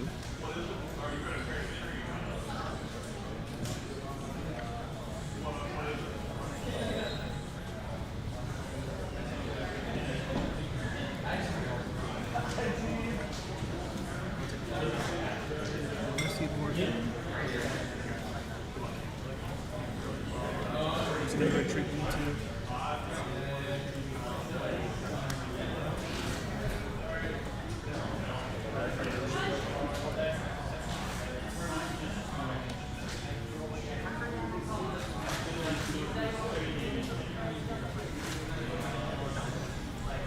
he's going to do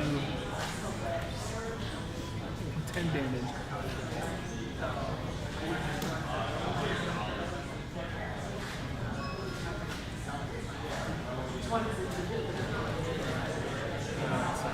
That's his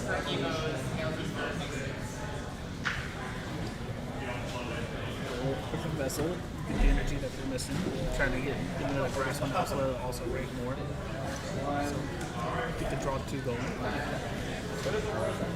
So they are fully set up on this. Well, we still need to attach 1 energy for Raging Bolt to be able to attack as well. They should be able to get there. Probably trying to dig for a professor.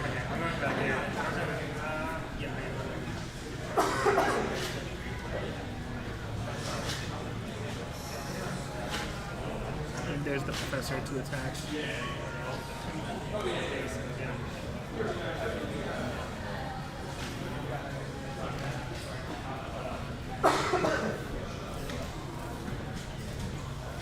That is the hands for me, right?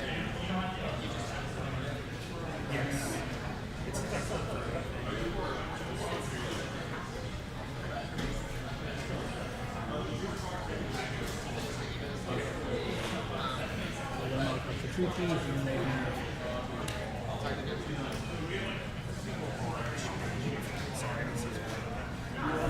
it's a little scary now because they was very fully set up on the side of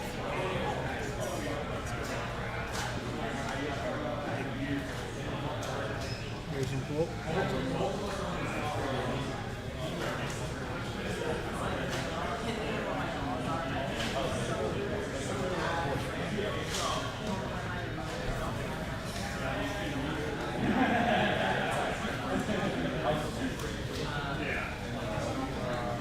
Looks like both players are struggling to find energy.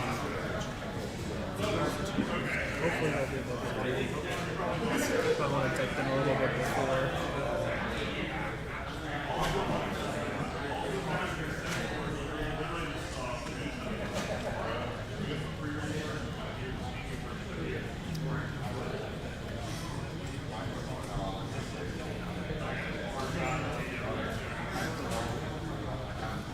Doesn't get them in there, then just get more draws. They evolve into a Dragapult this turn, so they have the Dragapult ready. They just need now the energy to make it able to attack. So, see if they'll be able to get there.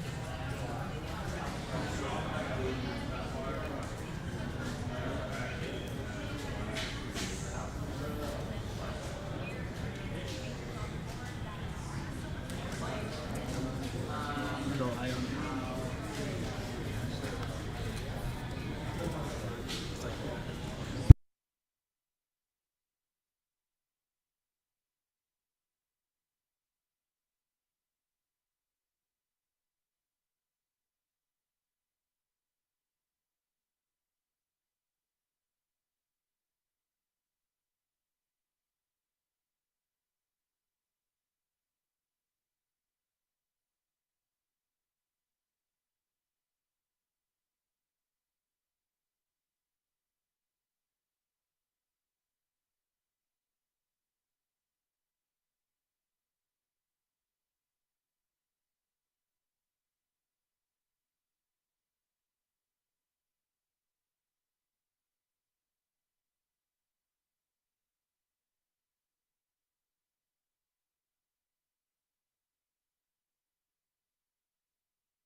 So it looks like Ione was played. Hopefully to slow down this Raging Bolt player. But even then, he's like still set up to attack next turn. But they'll attach the fire energy now. So they need to get to one more. The Psychic. We'll see if they're able to get there.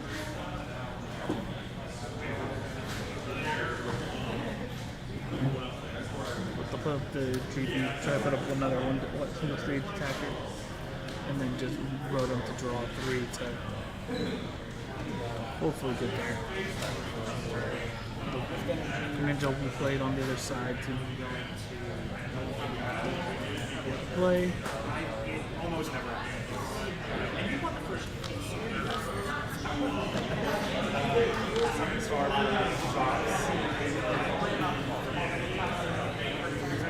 gear, looking for that supporter. Just continuing to rank more and more. And it looks like it's a poke gear lift.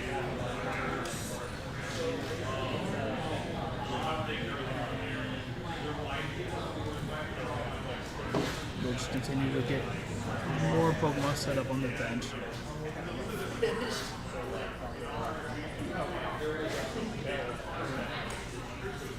Get their deck shuffled here with Pokegear.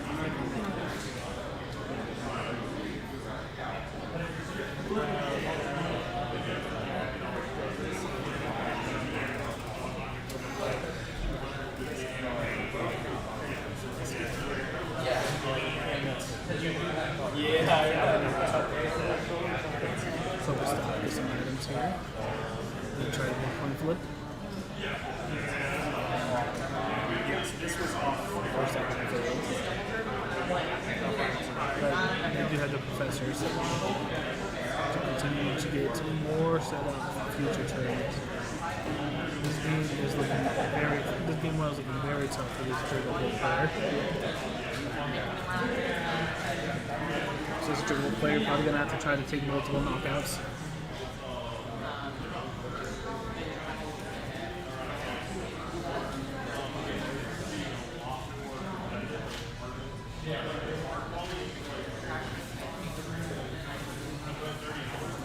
Yeah.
So he finds the Arvin to find the Earthen Vessel so we can finally start attacking. Finally through the rest energy. Gone through most of his deck. And those two Psychic Energies were just together at the bottom of his deck.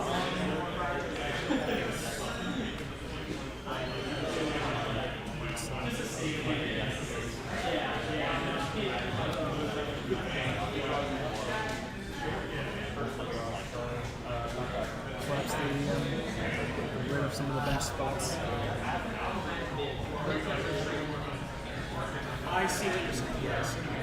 I see what you're trying. And he finally gets to attack this turn. I see, yes. I see. Retreating back to here, attach the energy, then something changes. But is this a little too late type scenario?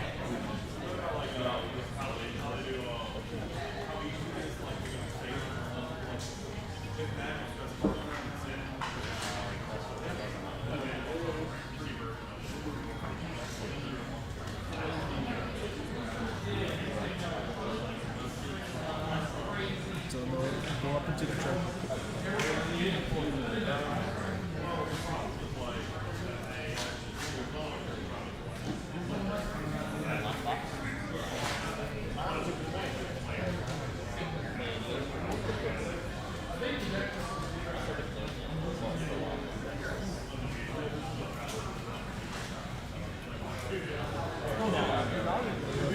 knockout.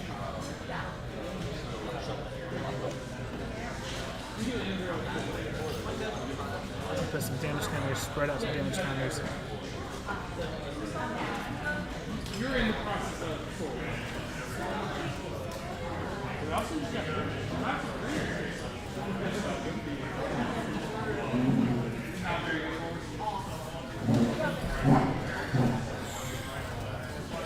How's this match been going?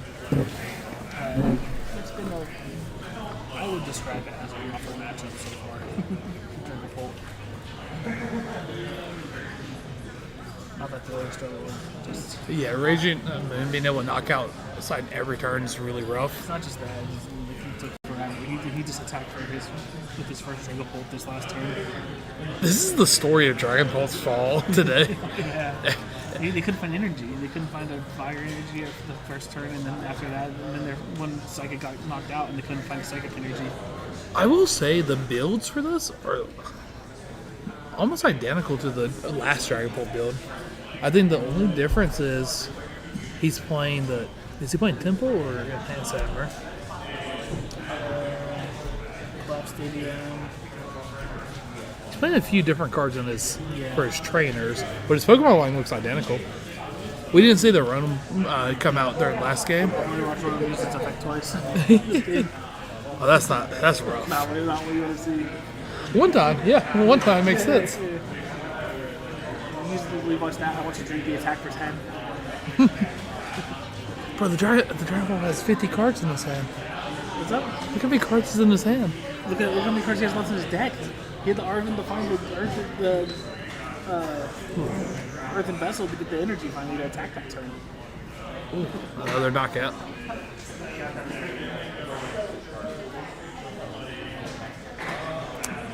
Is 5 too many? No, 5 is the exact number you had to discard. Yeah. What was the equip that on that one too? Second time? What did he have equipped? Was that Defiance Band? He had a Defiance Yep. Band.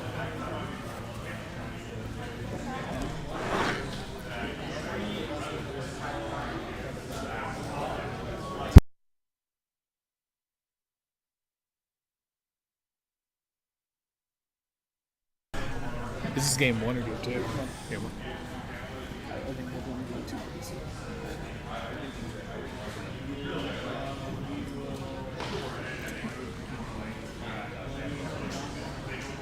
For the deck out.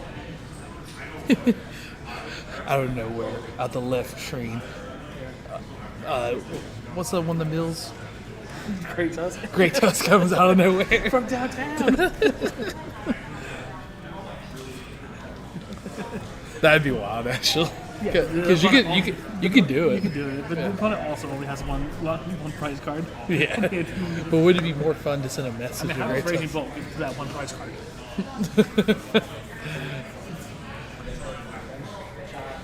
So right now you probably have to. Okay, so he Ray Candy into Dragon Ball, so he has an attacker for this turn. And then you probably have to do one. So you have a retreat option because you it's have to tapped. knock out a Raging Bolt for sure this turn. You probably have to. Yeah, there's a board on the Zatu, so you can just free retreat. Does he play a way to put the Defiance belt back in? He does not have a way to put the Defiance belt back in. I don't know what. It does 10 more damage, so the it would kill the Raging Bolt one hit. So you would want to kill the one with the energy. Yeah. There's a marker on that one. The energy. There he is. Yeah. But he shuffle those 2 cards. I think he should press Serendipity right now. Rotom effect. That's what I would do. So Iona grabbing 4, putting 5 back. So the thing is, the longer the game lasts, if he can win game 2 with this being a rough matchup, they would tie, which would be better for him in the long run.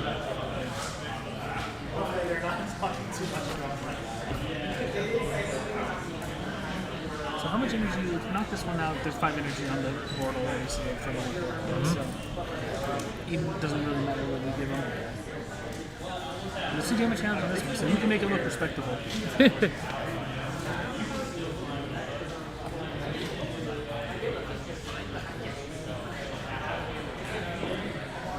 How much damage does Dragon Ball attack do? It does 200. And then the Raging Bolt's at 210 HP? I believe it's 210.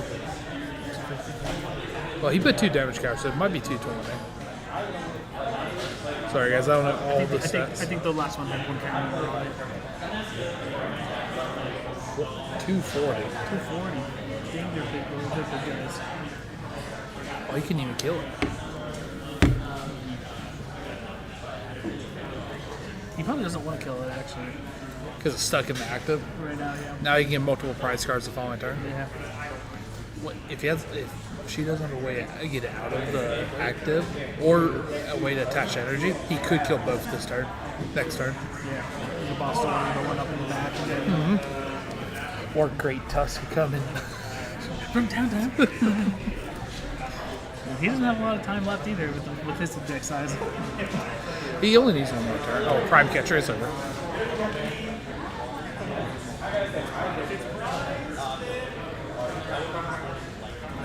Oh, wait. She needs to draw into energy. Oh, she drew. She didn't have an energy. Probably the best situation that could possibly happen for the... That's the scoop up. Okay, so you're going to your Natu, so that's where you're treating this. Yes, boss's order. Yeah. And then free retreat into the take That's 4 prize cards right there. That's crazy. That's one thing, the reason why I like playing Dragon Ball. You can come back from behind. Yeah, you came back down, way down. That was a really good game. Yeah, that was. I only watched like 3 minutes of it. All we needed was YouTube. They actually make Dragon Ball play well. I was here a second ago and Dragon Ball didn't do very well. I can't play Raging Bolt because I'm so unlucky with Raging Bolt. Like, I'll play the worst deck possible, draw perfect. But Raging Bolt, I'll draw 7 energy in my I'm hand. pretty sure it's just a skill issue. I should shuffle better. Yeah. Tell your opponent to come better. Just cheat better. Just skill issues. Dude, I don't know. Sometimes I'll see somebody play and they'll like hit everything perfect. I'm like, bro, there's no shot. Yeah. I feel like I get that a lot worse. Man, if only I could draw like a normal person and not my eyes. Yeah, like like someone like you have the skill to win these events. It's just the luck of drawing is not here. Yeah, I don't know. Pokemon's not. The little optimizations of Pokemon still get around me. Yeah. I could do the basic stuff pretty easily, but I don't think the basic stuff in Pokemon is that difficult. The little optimizations. Yeah, for sure. Like, it's only the way when you play stuff and timing, like resource management. That's all Pokemon is. Let's start off with the Dreepy this time. Buddy Poppy. Let's go first. Question is, It's not getting highest. yeah, for sure. Something might die this turn. Something. Raging Bolt can pull it off. But The question is, if he doesn't attach an energy here, should he goes for a boss's order on the Nadu if he does Nadu? It's not called Nadu, right? Not to. Nadu's a magic card that got banned. depends. In order to actually attack this turn, you would need to Asana. So you can't actually Guarantee it. Well, you can't boss his order and play Professor Asana. Professor. Prime Catcher. You can Prime Catcher. Yeah, but that's also asking for a lot. Yeah. On turn 1. Using your ace spec on turn 1 and stuff. It might be alright. But now you can definitely push towards it just because he's on full Drake beat. Yeah. There needs to be energy attached on turn 1.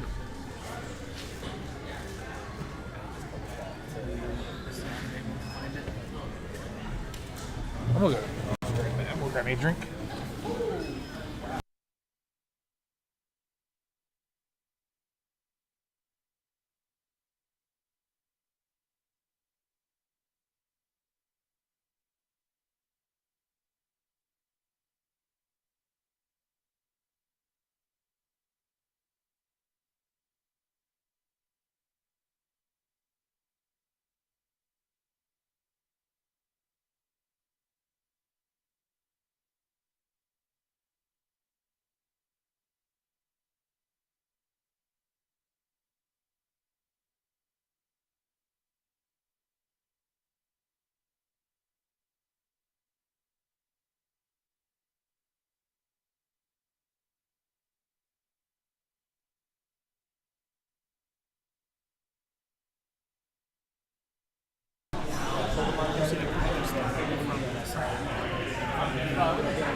ability to explode in mid to late game. Makes it seem still not possible to do.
How's this going? Better for the Raging Bolt? And then once something got to say that for They also played the script 2 on their final, and I was like, just don't even do it. Last time it was so fast last time. You said it was fast? When I came over here, there was... Yeah. Yeah. And then they kind of ran out of steam at the very end. And also, to be fair, Which is really It's sad. a little bit slower, but maybe that's a better tempo. Yep. The overall game. I'm out. I mean, they only have 14 minutes left on their clock, and they're only in game 2. Okay, I need somebody to comment why Pokemon players take so long sometimes. So, I was talking to a pro player for Magic. There's just a lot of shuffling, a lot of play actions. Like, Magic, you're not searching your deck constantly. I know a lot of newer card games have taken a lot of shuffling out of the game. Yeah. A lot of top 5 searchers that would normally be shuffling into the deck, now we're going to just like the bottom. Yeah. Kind of thing. So they That's how Lorcana is. Yeah. There's only one card that searches the deck, and you have to play a whole engine to just do it. Yeah, I think for like One Piece, there's 2 cards that make you shuffle your deck. And like one will shuffle your hand back in, draw 5 new cards. No. The other one will search something out of the deck and shuffle the deck. But like those are both locked to blue. It's also locked for a different color too. Yeah, so it's one of those ones where it's like Purple. Yeah. It's not a fact, but it's just My deck football team. There's some cards that make your opponent shuffle a card back, but it's like they're shuffling it on your turn, so they get. we have cards that make you discard like bottom deck stuff. Yeah. And then put some cards back to the deck. I literally lost game 2 because I had a missed prize. I will say, Raging Ball has the best first attack. If you don't get the attack off, you can actually draw 7 cards. Yeah, they just discard draw 7. Most has a really last attack on this card. Yeah. Dude, it's funny because Poe is a but it's at the top table.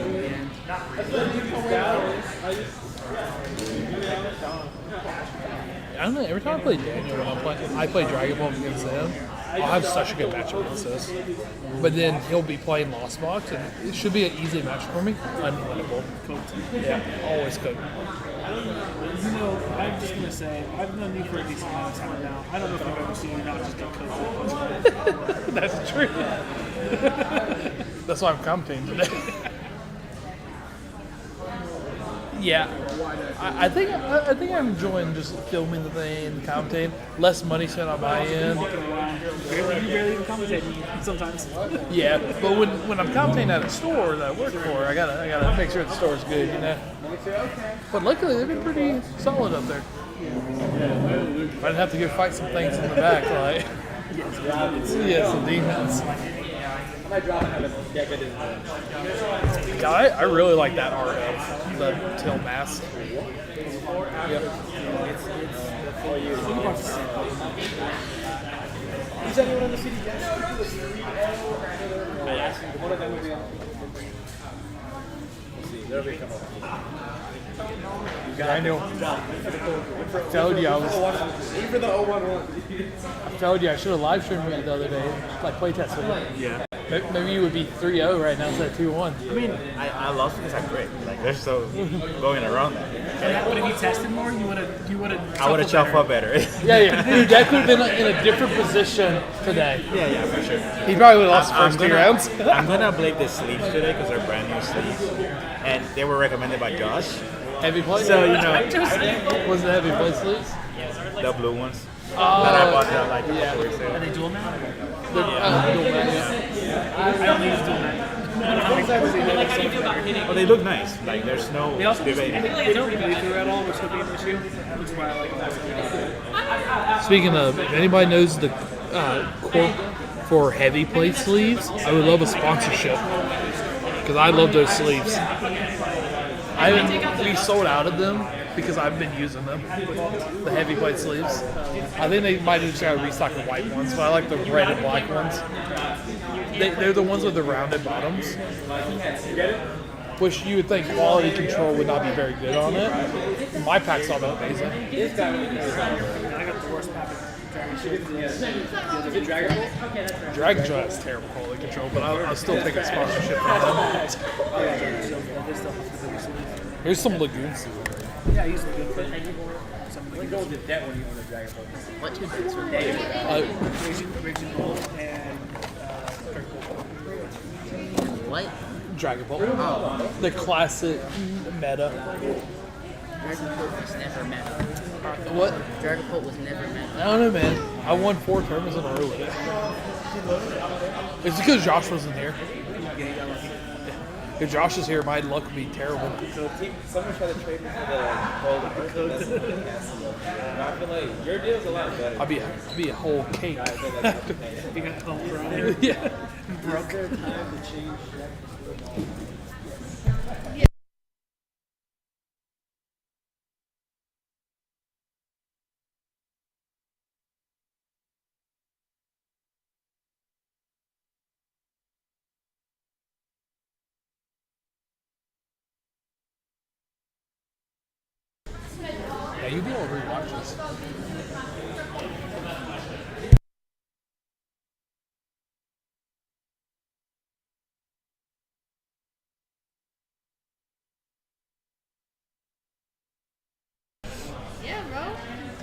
Hey, Dallas.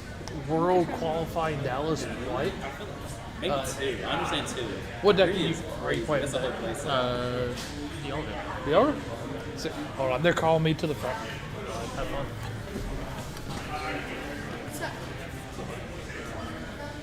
What is that? The As soon as there's 8 players. You don't need to be that because you're gonna win. But if I don't win, And then you're gonna blow.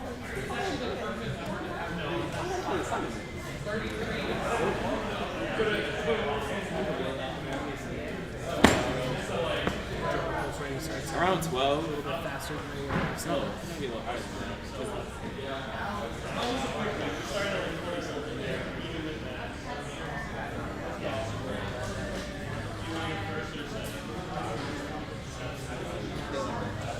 Well, I already got 30. Yeah, I guess.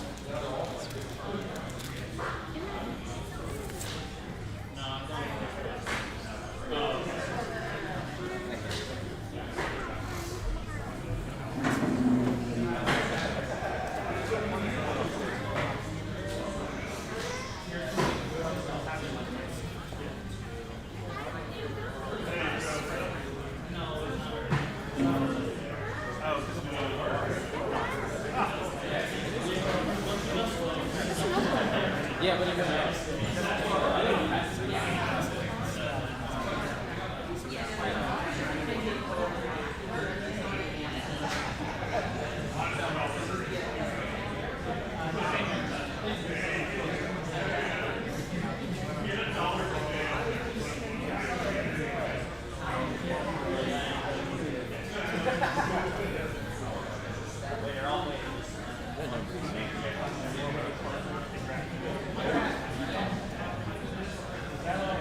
Well, it does.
Not much.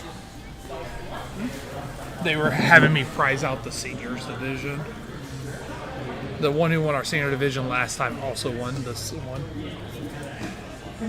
But luckily, they had a certain amount where both groups could be played in the same one. Because there's only 2 juniors. They just put them right in the main event. What's really cool is there's only 2 juniors, so only one of them's not getting a playmat. It sucks for this other one, but like one still gets a playmat. It's a Dragon Pulp. Yeah. I believe it's Dragon Pulp. I'd be real mad if it wasn't Dragon Pulp when I said it. It's really cool looking. The kid just took a photo with it.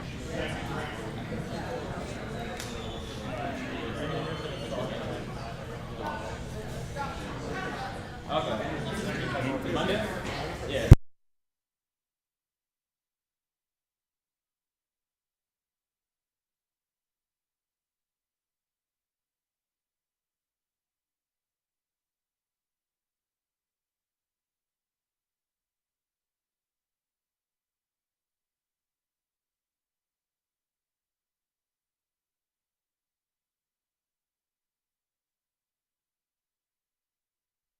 We were staring at the playmat.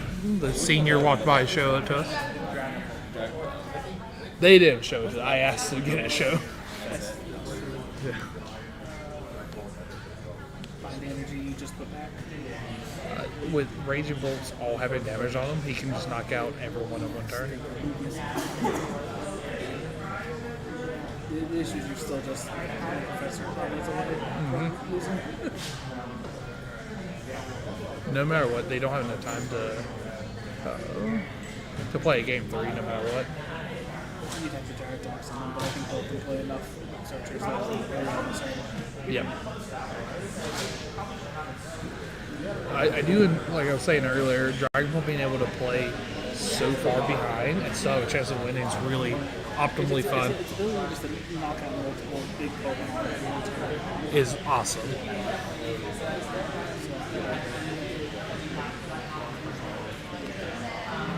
What we're hoping is we have another double interview.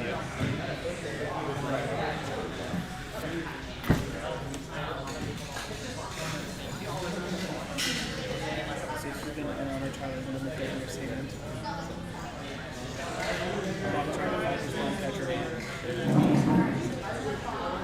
That did not look like a strong look at it.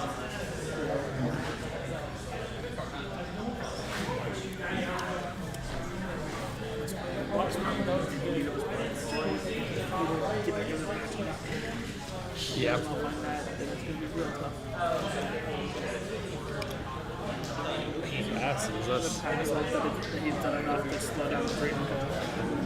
There's the energy you need.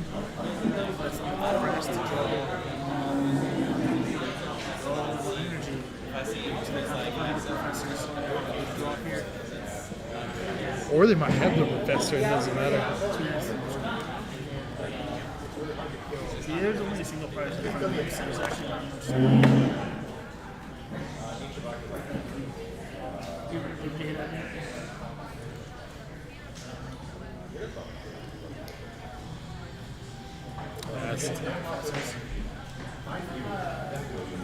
I mean, they need another. Does Rage Ball retreat with 1 energy or 2?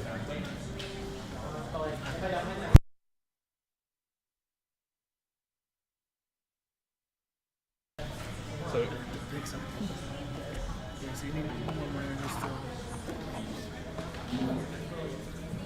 you can at least dig with this draw 7.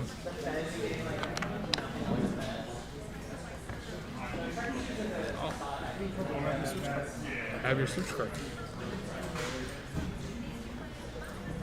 But then the only problem here is you just don't get an automatic knock, like win the game. Now,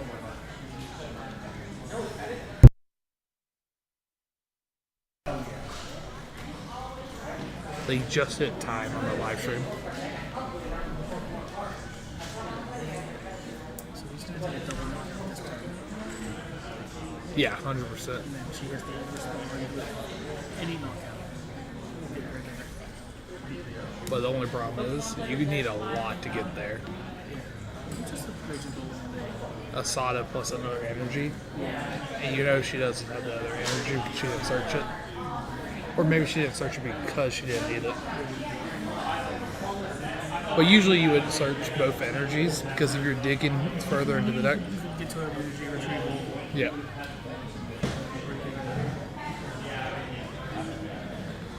So you need a Asada energy retrieval plus a Raging Bolt, which is doable.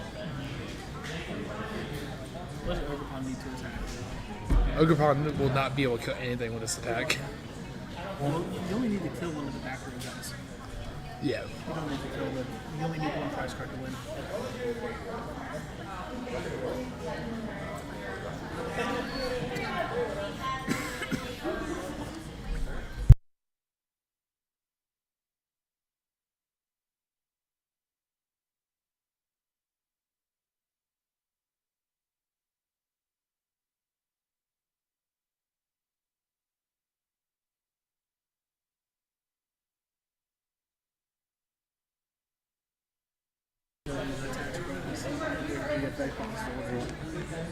You could do that, yeah. So, Ogerpon could take the prize to that.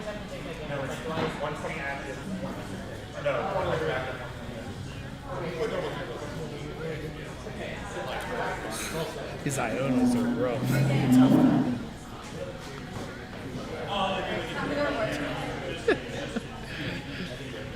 Two cards ahead, half upside down on. Iona's an N.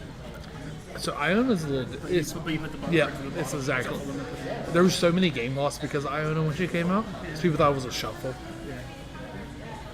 I think it's more devastating than because you could possibly draw the cards you need.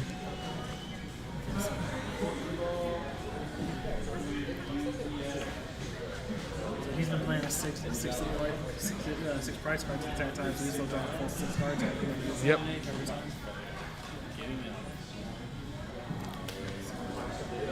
I mean, you're taking 4 prize cards here, no matter what. Take 4 and then you have 2 cards really. The question is, do you? Ooh, that stadium's pretty good.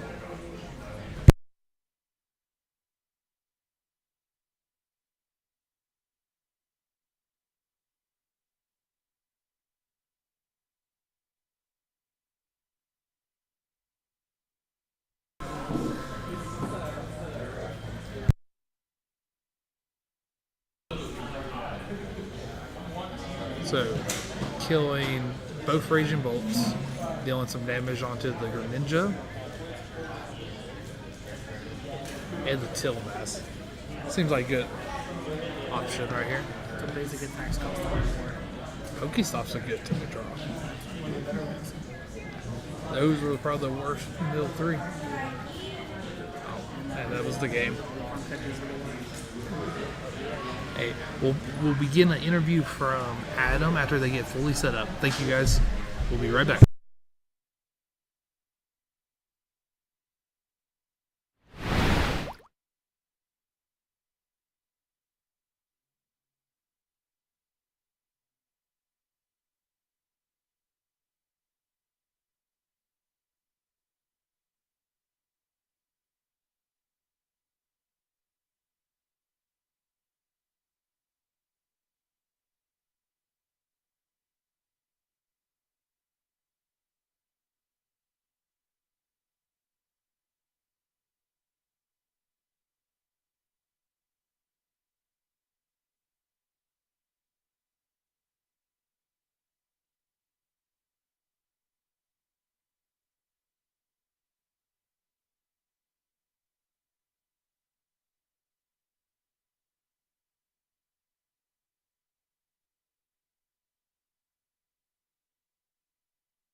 Okay, guys, we have. That's it. Inkwell, and Inkwell is basically He's going to tell you how he. so you pay.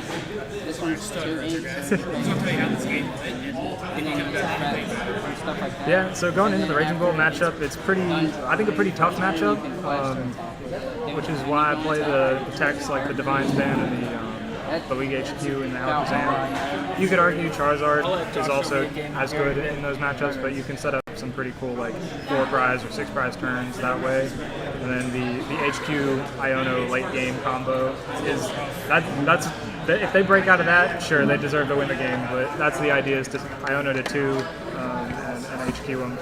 So when we were watching your games, we saw you do Yeah, that was not ideal. But you can't really, like, if I were to have committed to go for like a Candy Pulp play on that turn, if I could have gotten it and they respond to the Pulp in one turn, I have to be able to do it again. So unless I have a Dracloak down already, then it's pretty tough to chain Pulps. So taking the extra turn, force them to have the Gust effect, and usually they'll go after the energy as well. So like it's normally a one prizer. Yeah.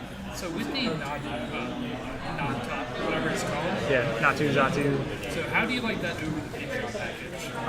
I thought it was more consistent at getting turn 2 attacks. I mean, you don't get turn 2 attacks all that often, but even just streamlining attacks, there are a lot of decks that can just deal with the Dragapult in one turn, and if you're playing the Pidgeot build, you have to play Neo Upper and Mela, and those are good, but if you commit to attacking too soon and they respond to your Neo Upper, you're locked into either mellowing that turn or you have to bypass a turn anyways. So may as well play something that lets you get value from, you can still like TM Evolution and get Dracloaks and Zatu in play and say, no matter what you target, you either take out the Dracloak with the energy or the Dreepy with the energy, or you take out the Zatu and I have an energy somewhere that I either used for the TM Evolution or that I attached to the bench. Last thing I'll ask you before I let you get back to hanging out with friends. Radiant Alakazam, how do you like that better than Charizard? I see most of it on there. Charizard I think is better in a vacuum. Alakazam is cooler in this deck just because it's pretty difficult to move a Zard. I mean, you could say the same thing about Alakazam, but a lot of the time in the late game you can put an energy on it and then it's just, if it gets stuck in the active, like, that's fine. You want to be attacking with Pulp every turn anyways. You're moving damage around. Yeah, and if you hit something and you don't have like a Gust effect, you can save 20, so instead of doing like 400 damage to the active, you do 380 and you save the 20 for something else, which can be useful to pick off things like Charmanders and stuff like that. Hey, thank you so much for doing the interview. Hopefully we'll see you in top 8. I mean, you're 3-0, so you should be able to... I'm hoping so. We'll see how the map works out, but fingers crossed. Thank you so much. Appreciate it. Yeah.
Hello, welcome to round 4. We have Michelle on the left again. We have Daniel Lopez on the right.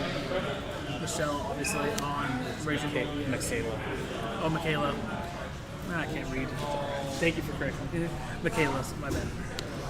I'm pretty sure I said that last round. If not, figure it out. So for your first tournament, Chris, how you on? Oh, my second tournament. I was here yesterday. I mean, first big tournament. Oh no, it's great. Yeah, it reminds me of when I played Magic like 5 or 6 years ago when I still enjoyed it. You'd enjoy this game. Play that Magic. What's this? Lorcana.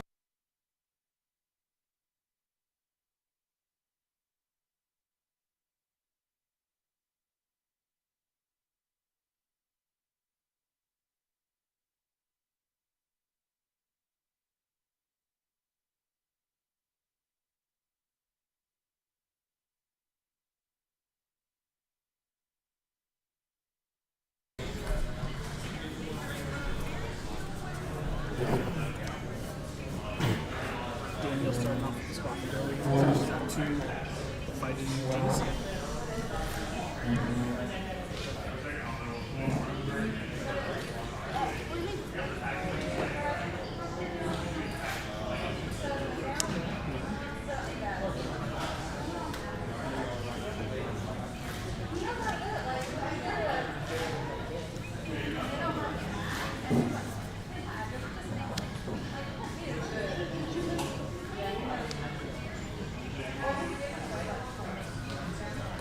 Sorry, they were dealing with a console trade.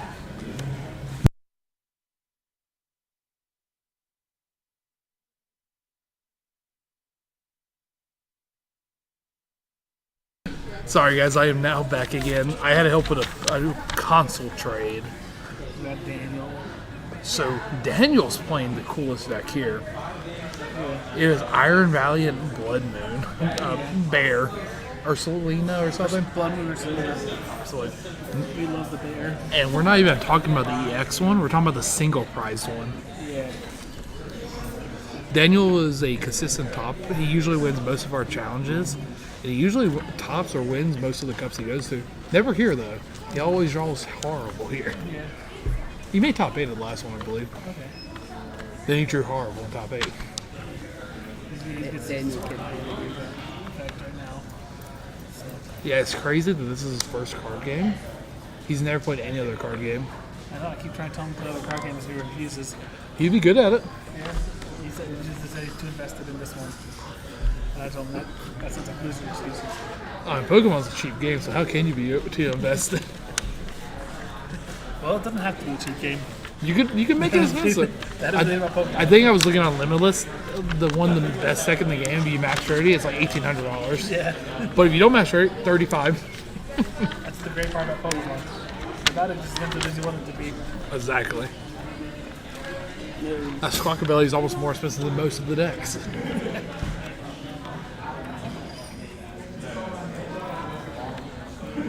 What a coward running away. This is probably not a very good matchup based off his hand. Well, this is the first time he can play a supporter. I need to read what that card does. He had 2. What's up? Josh King, am I going to grab a Yeah. The bear attaches energy to itself. Yes, too. when he plays it down, he attaches 2 fighting from his discard pile onto it, and then it does 100 damage base, and then 30 more for each counter on your opponent's Pokemon. That's pretty good. Yeah, so you play Iron Valiant, which whatever goes into the front line Mhm. deals The damage, and then you can deal more damage. Yeah, just a little poke damage. And then he comes in and one-shots things. So.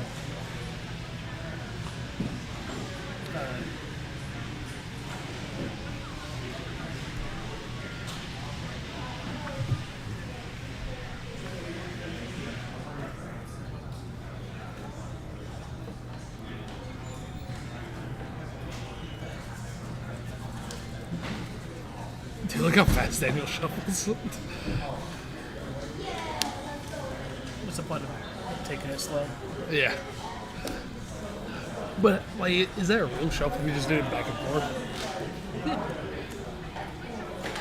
Well, He's not doing it. He's not just doing it that. He's grabbing different amounts every time. That makes sense. Yeah. And sometimes he grabs from the middle too.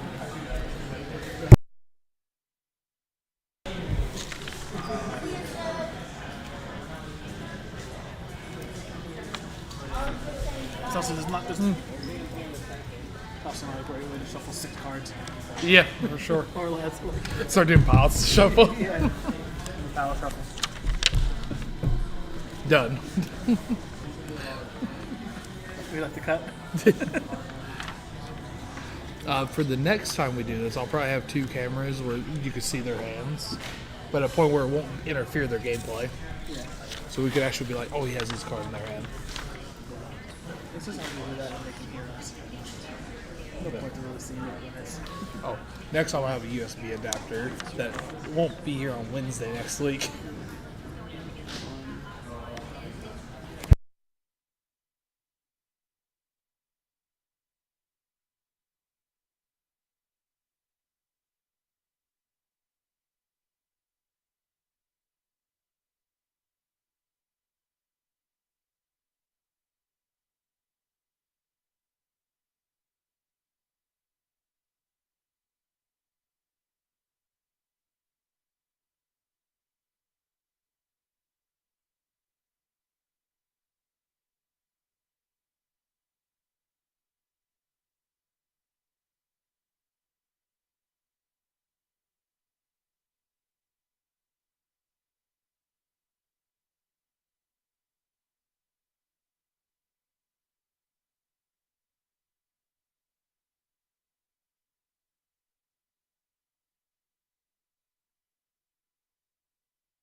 Okay, look at Daniel gaming with his double nest ball. He's starting to get now. He's going to do out of balance. What a loser. Oh no, this is Chad Ruler here. If I've ever seen him. Shout out for 10. Somebody yelled shout out for 10. I don't know what that. Yeah, so he needs to find his future booster energy capsule in order to, get those free switches. Yep. That'll help a lot. That's a good last card.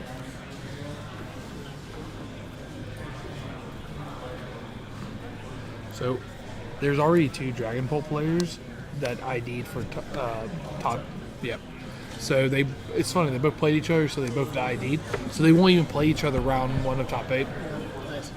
But now, if one of them plays down next round, that would suck a lot. Yeah.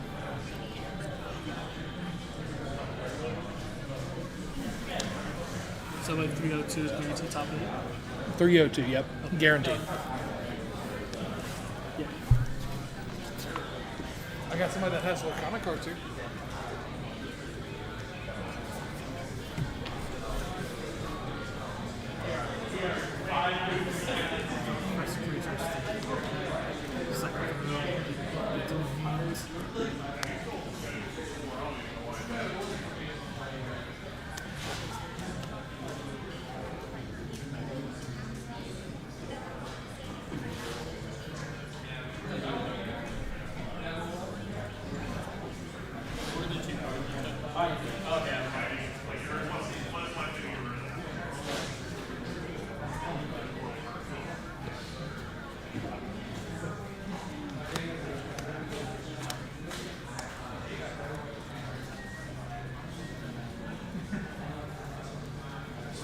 So they'll play Jet Energy to push up the Luna. Take the first knock with the game and Radiant Energy.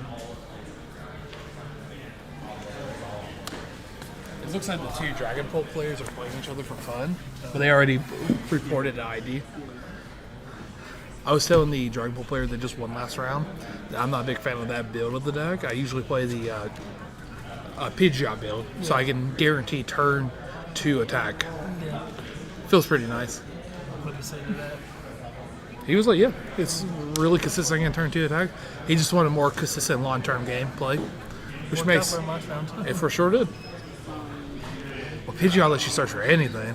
It's consistent. And also attacks for 120 for 2 colorless.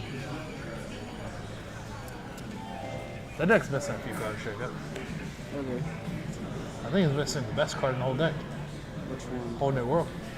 No, there's some in there. I saw it. Nope. No, you don't do that. You see with Jafar, so you get the draw. Oh, I thought it just drew whenever. He has to be exerted. So then you gain 2 board from that. I think you board wipe them. Grab your sword. Because they both have evasive. So I'm pointing out how to play Lorcana. What I love about Lorcana and Pokemon, there's combo decks and like there's some cool combo decks, but this one has a really cool combo deck. I told him, I was like, I should be watching like a hot. Dude, that was a lot of energy to kill it. Non. To take 1 prize card? Yeah, to take 1 prize card. No, you're fine.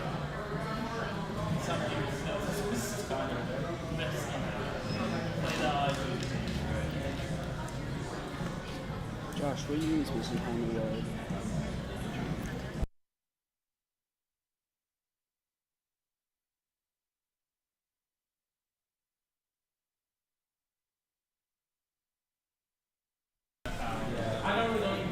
Is that another deck? No, that was my fault. That's because I shuffled. I think it's probably in that one.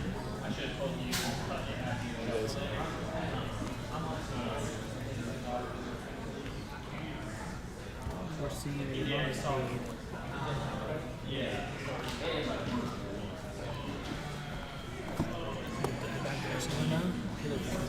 Or this one. I'll play Thornton in the list too. That's wild, actually.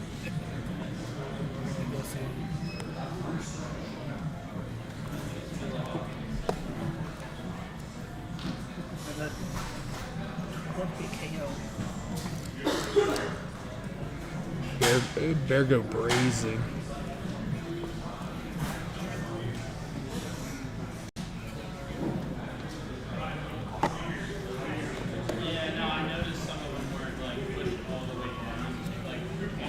What sucks for both players, even if they win this, based on the tiebreakers, they both have to play next round. They can't ID because they got that loss, and there's a lot of X1s going next round. You can risk it. Have a beautiful time. We'll see it. You can risk it. You could risk it, but that means you're getting 9th place and you're feeling real bad. Yeah. Now, if there's 4 X1s going into the next round, then they could ID. No. How many undefeateds were there this round? There was only 2 undefeateds. There's people with ties. So you're going to have a handful of people that have to play this round. They have ties. They'll win this round. They'll tie the last round. And then the other guy has to play no matter what.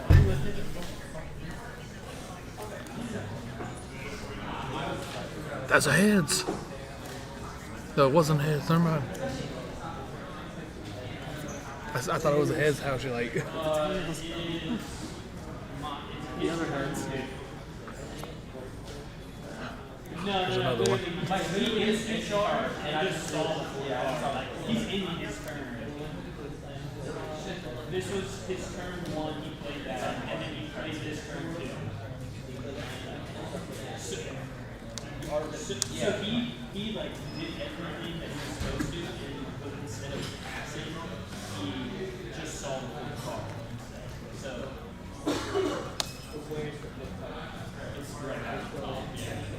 Yeah. What's really good is if Daniel's playing Thornton in his list, which obviously he is, you'll be able to switch Thornton.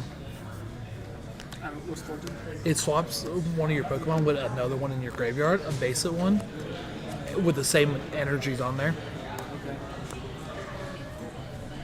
So he can also, let's see what tech cards Daniel has on his main board. Okay, he has no tech cards in his main board. So he can go into Blood Moon into Blood Moon.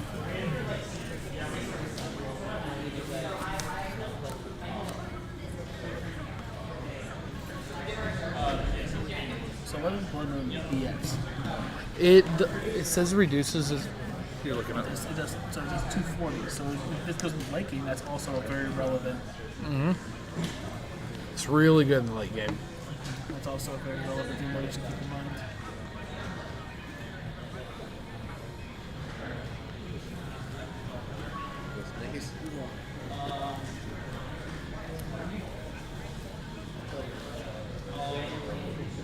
Did you get second? Huh? Did you get second?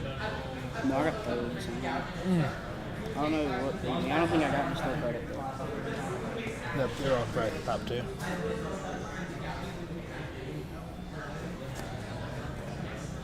It's kind of crazy. The seniors only had to play like 3 rounds, and they got 60 store credit for first place. The masters have to play 5 rounds into a top cut for a play mat and like 300. Like, I'd rather have the 300. yeah, but then you have to calculate how many hours you were here for it, which is crazy to think about. Kind of wish I was a senior again. We did. Be a senior in like 10 years. Like being 18 again. 17. That'd be nice too. That probably seems cool.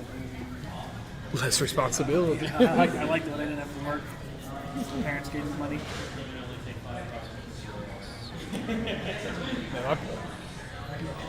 My family, we had a thing where you had to work to get like allowance. Like, what would it be to have a job? I was here working like at 14.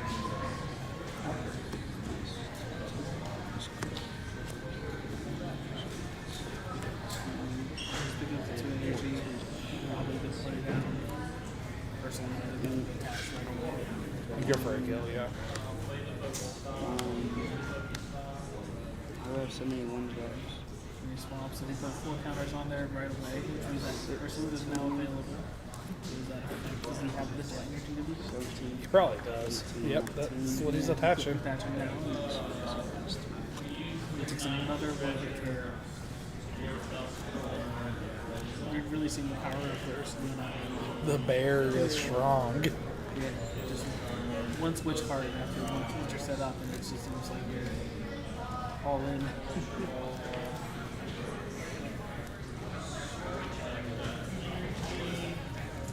Feels like they're really knocked out on Gritty Greninja. It's like putting their kind of price on the price numbers awkward. It really did help out in the long run too for like slowing things down a little bit.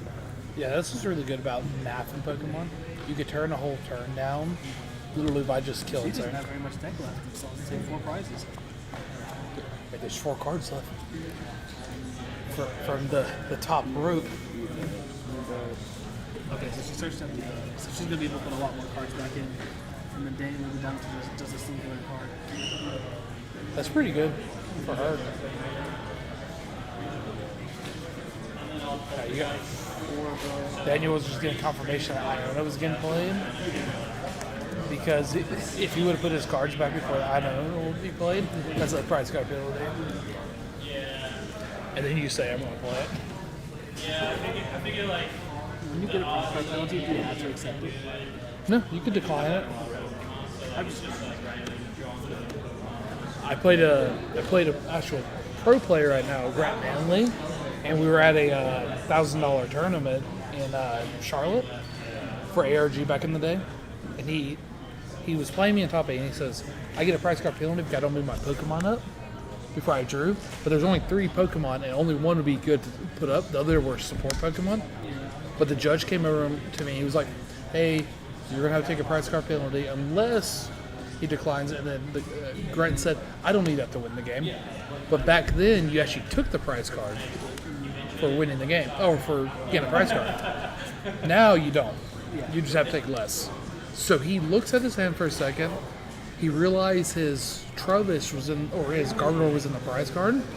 So he's like, I'll take the prize card. He hit the Garbodor out of it, and he wins the game next turn. He would he did win the game next turn, won in the long run because of it. Because of Garbodor? Yep. I was actually about to beat him 2-1. Actually, I was about to beat him 2-0. Prize card penalty definitely turned the game around. Well, I mean, a prize card penalty is so crushing because you take a whole turn to take a prize card. Yeah, he'll probably try to go for a kill right here.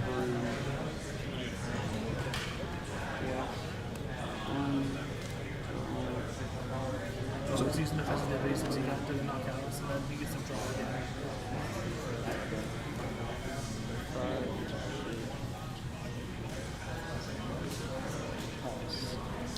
I got a question. Does the Ursaluna only work if you play it from your hand? I believe so. Okay, because it'd be crazy to nest ball it.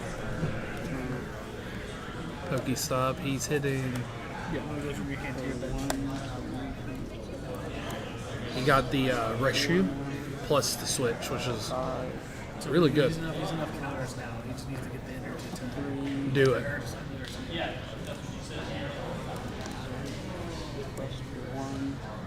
Set the energy now.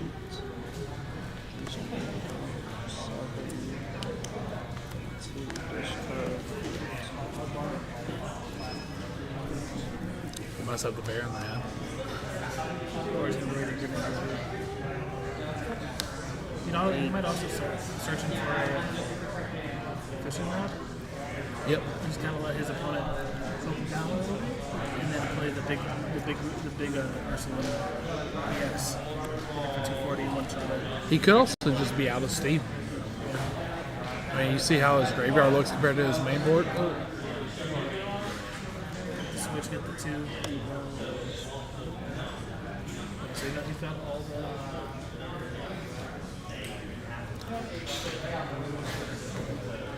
He has everything besides Ursaluna.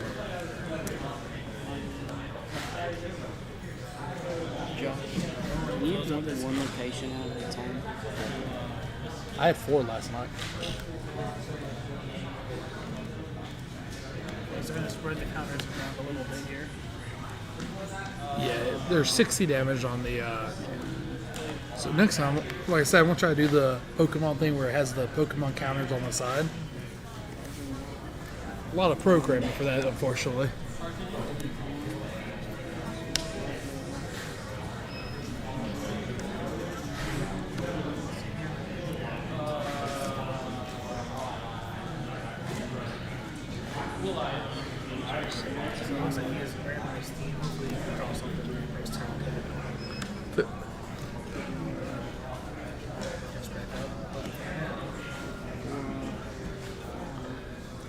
I will say these Pokestops have not been very good overall.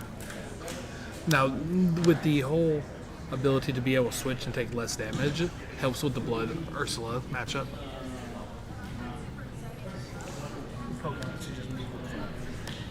Pheasant. That's what I was like worried about. Was like not getting the switch and not being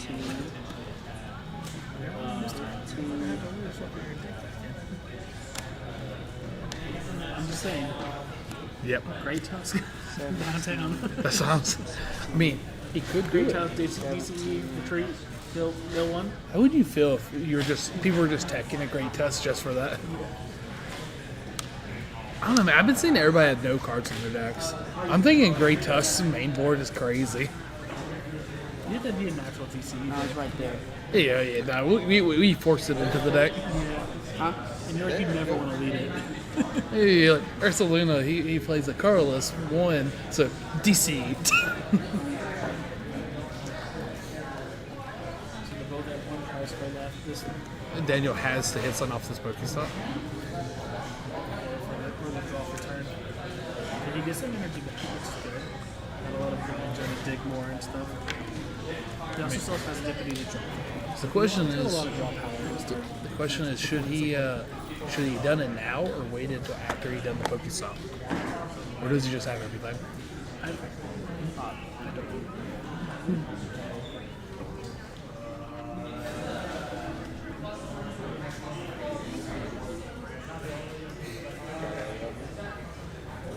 Oh man, that would have been a really good Pokestop. Those 3 items.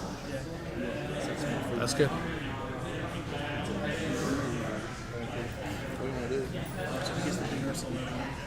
Which, yeah, that's it.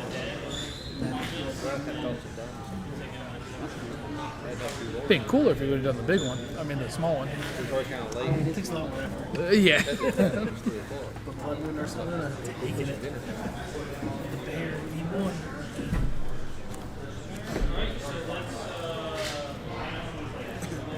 Seems like both players are pretty good, so this has been a pretty good setup.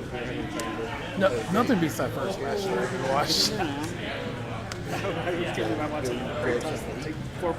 I'll be honest with you, I think after you won round one, you lost the next 2 rounds. I could be wrong.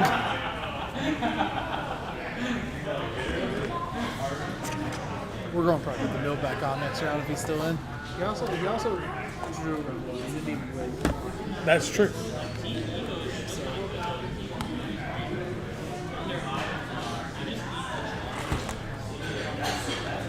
Yeah, I got it.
I mean, that's how you expect this matchup to go. Daniel, actually, Daniel going second is pretty good. He had a very good first turn this game. Yeah. He took a knockout in turn 1. Yeah. He's got the third one on there, so it doesn't get done. And he for sure would be. Ooh. Dude, I was going to say, she's missed like 3 heads.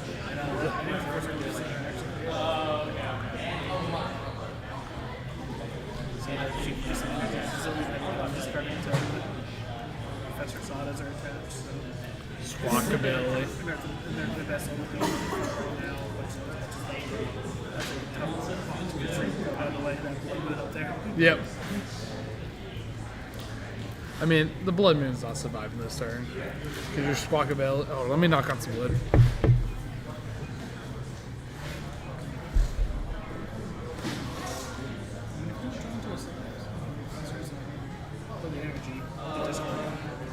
Well, the problem is there is the Sada in the hand. So she had to get rid of them. Yep.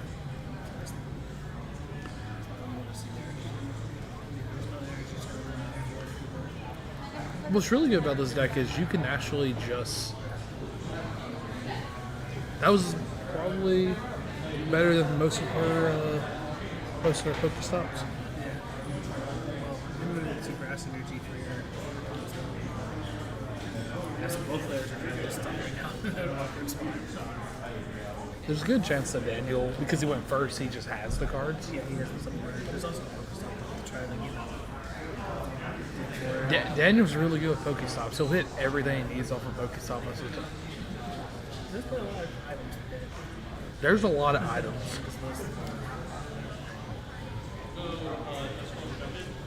There is a total of 7 non-items. For like trainer wise. Trainer wise, but then he plays a lot of other stuff.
looks like they didn't know look setting up a little bit, but now Kayla got to her. She finally got some energy to start wiping through some things. So we should start seeing the pace of the Raging Bolt speed up now. Get rid of another professor set. Still not quite what we see.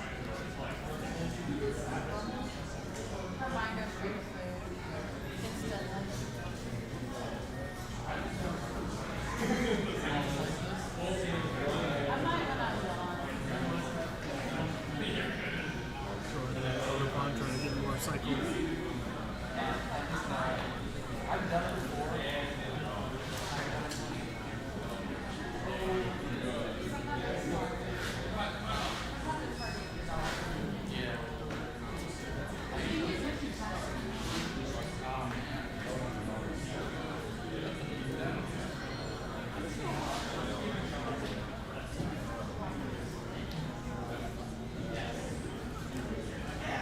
Get a nice energy retrieval.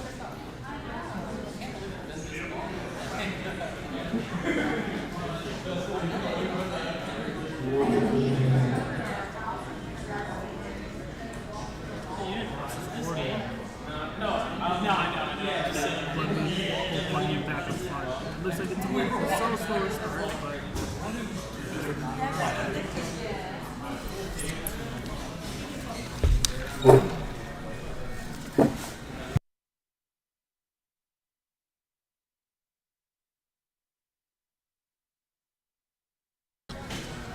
Who's this guy? Is this Frank in here? That's such a cool looking man, I'll tell you there.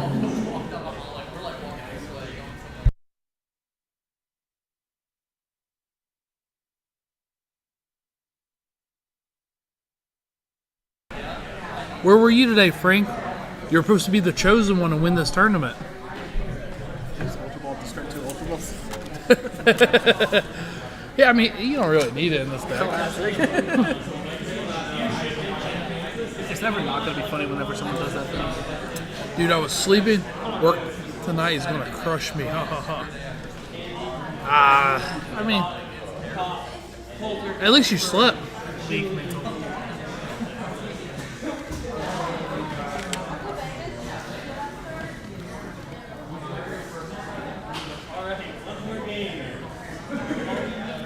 So, figure out where the thing with this big. Oh, Iona. This is round 4. Yeah, round 4 out of 5 for Swiss, and then a top 8 playoff.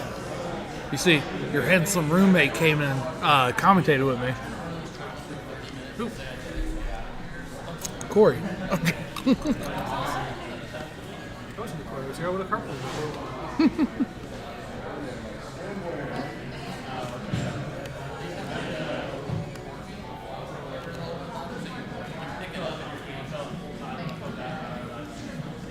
Can't hear that guy at all. You say you can't hear Josh?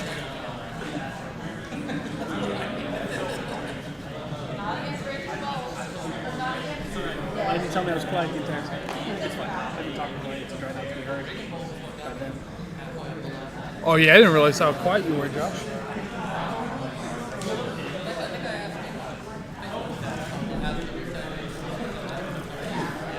It's okay.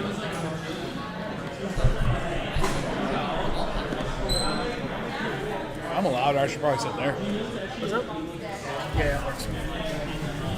I'm always yelling. Yeah. It looks so different over here. So yeah, you're very quiet.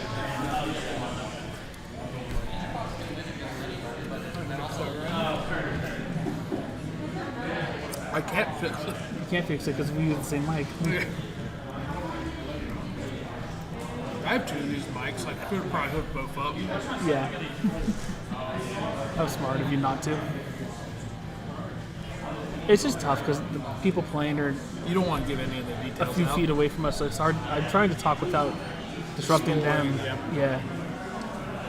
So it's hard to talk about the game. But be like yelling, man, they got the card they need. The top deck. Brady's cheating. He's cheating. So it looks like that we might get. Okay, we're finally getting the professors activated.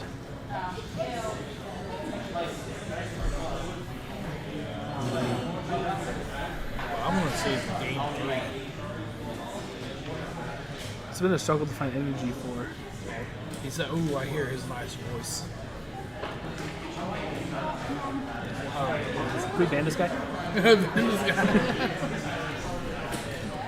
They're trying to prime catcher. They're trying to bring that big of bulky blood moon up front. They're cheating. Kayla's been trying her hardest to get this done.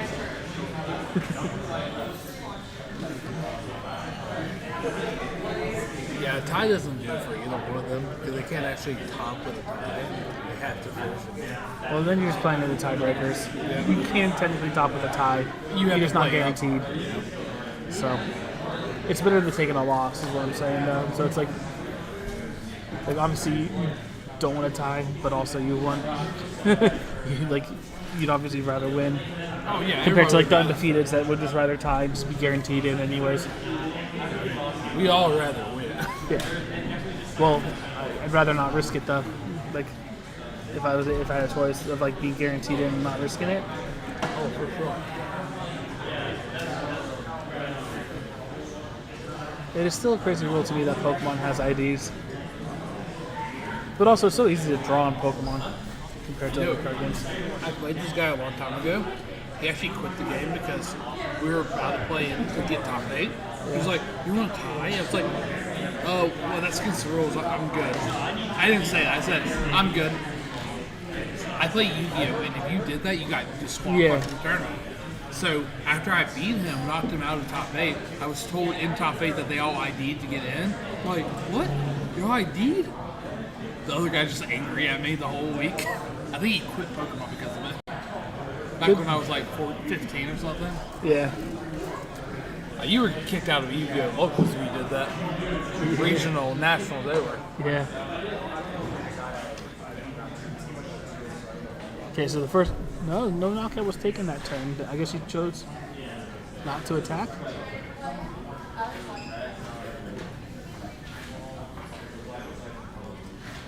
Use the effect here. You could cycle more.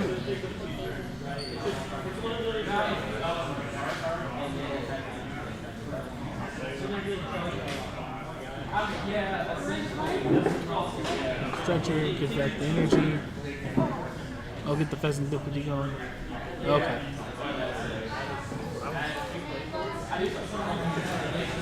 Double fighting. Yeah. Okay, so there's. Is it the first ping? Okay, that's the first ping off of this one. Oh, and then the second ping. Does he have the future booster to switch? Nope. Oh, but he's got the jet energy to get it up instead. And we'll take the knockout. And based on the slow start, that could be kind of terrifying.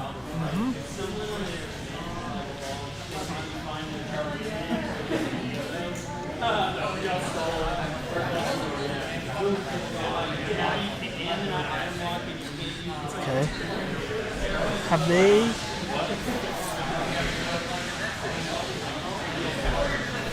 She just played Palpad. I don't know if she's played it yet. If she hasn't played Palpad yet, then that might have been her last professor. Yep. So. I haven't seen a Palpad. Yeah. I'll be honest, I was not paying attention to everything this game, so. There's also only, it looks like there's only like 3 cards left in deck. So you might not be able to play professors anyways. You know what I'm seeing right here? We saw the boss's orders already. So. What I'm really seeing here is Great Tusk to be really good right now. Just saying Great Tusk to the middle. Just play a normal game and then just slam Great Tusk down at the end. No one ever sees it coming. You play one in Daniel's set because he plays. Oh, he doesn't even play Thor. I don't know what I saw right there. Oh, I have the wrong deck.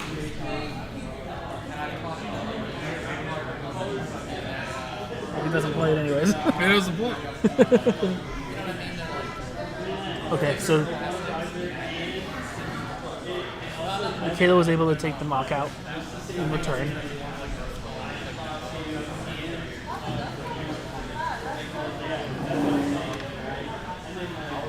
It might unironically be a decent choice for Raging Bolt deck. What? It might unironically for Raging Bolt.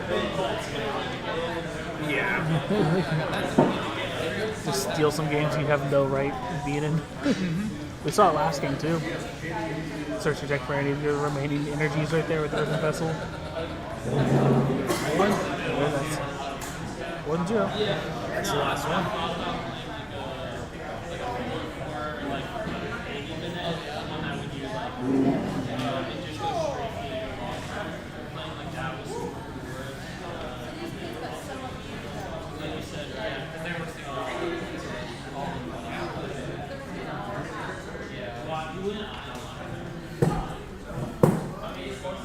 You know what's crazy about Daniel? He probably hasn't said a single word this whole match. I'm not seeing him say anything. He's probably declaring that effect. Yeah.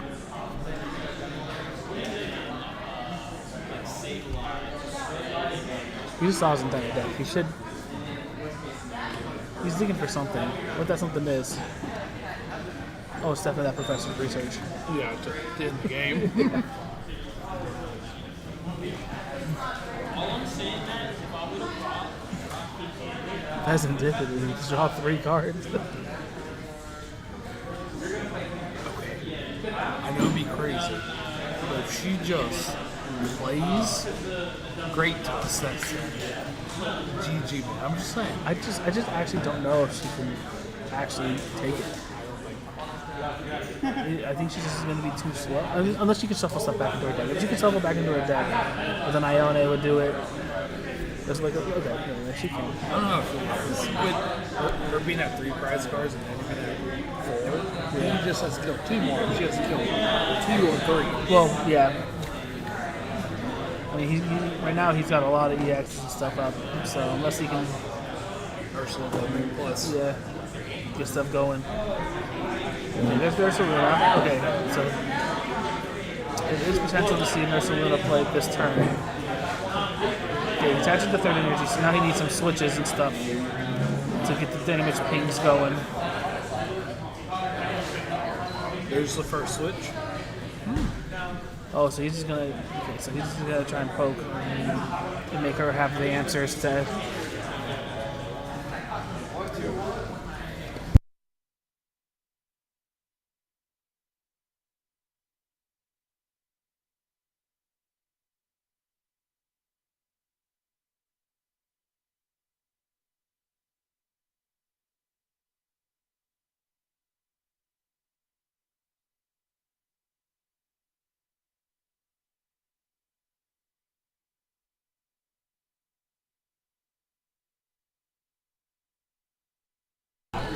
You see the Iones, and there is enough energy to KO the stuff this turn now. Yeah. So how much does Ursaluna do on base? Just to 100? 100, yes. So the next attack will do 400.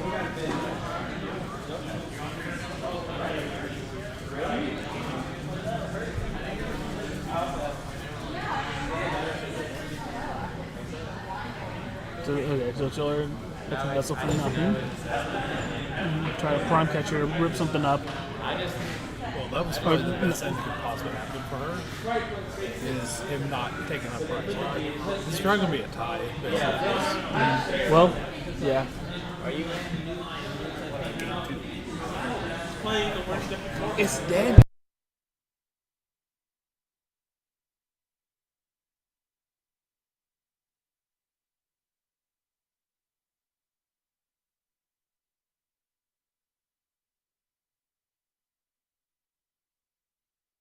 That's what I said.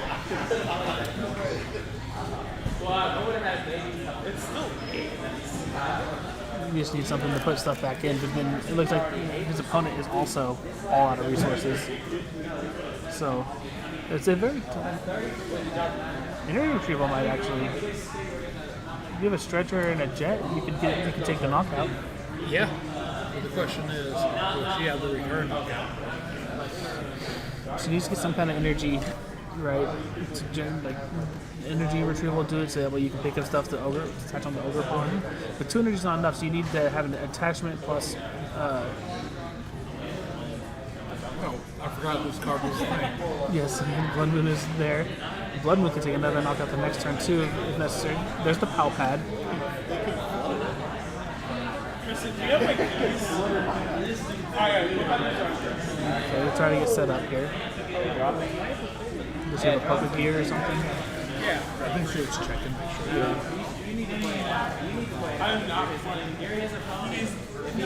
But it's like, but you still have to find some kind of draw, right?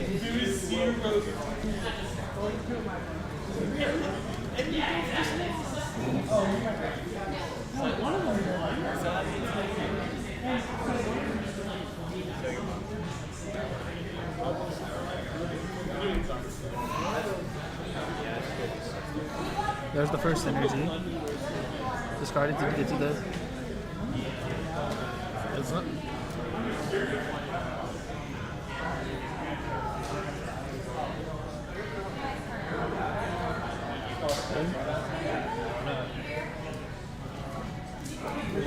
She doesn't have any ancient box in the field.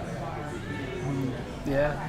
So, okay, she only gets one energy. I don't think that's enough damage to kill the Ursaluna. Because you can attach. Then just really, yeah, like. No, Daniel does take it just off of the inability to attack. Okay, hey guys, we're gonna be right back. We're gonna have Daniel come meet us over here for the interview. We'll see y'all soon.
Hey guys, we're here with Daniel, the guy who just won this round with Ursaluna Bears.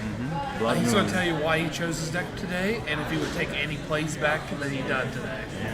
So the reason I picked this deck was, I was kind of tired of the meta decks, right?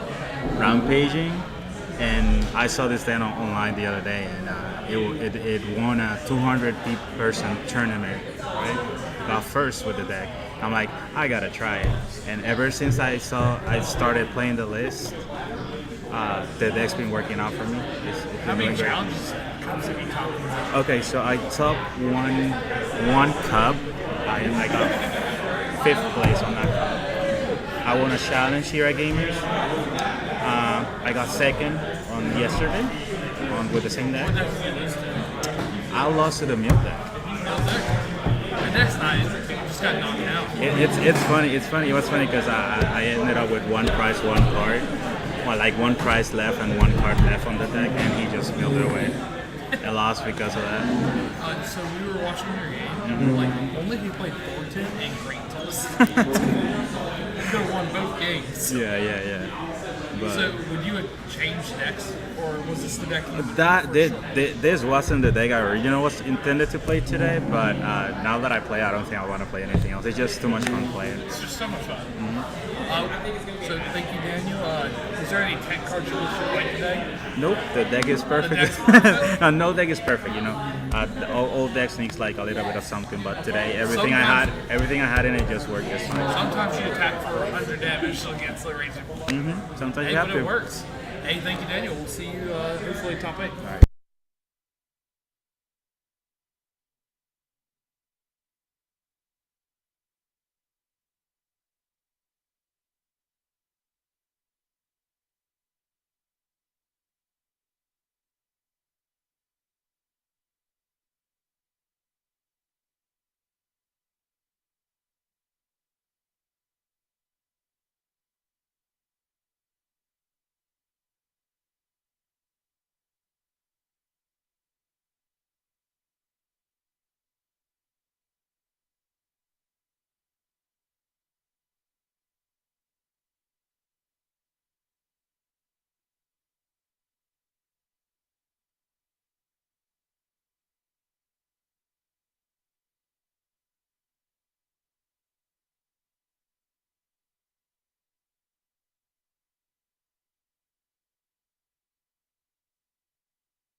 Okay, guys, so this is a win-it-in matchup for these guys. This is the last round of Swiss.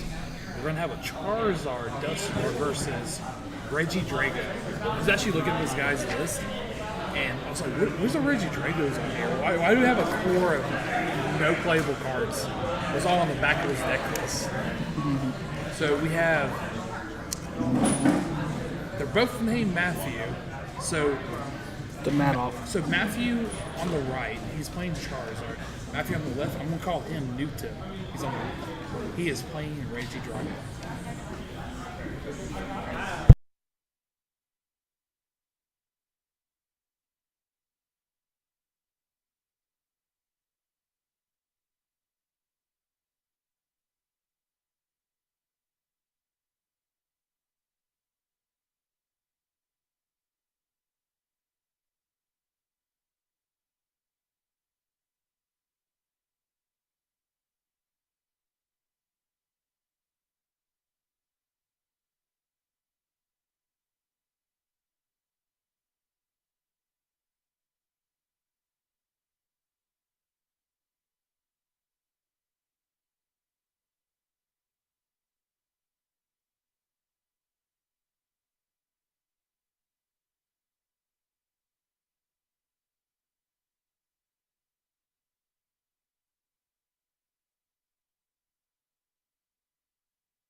So it looks like the game is on.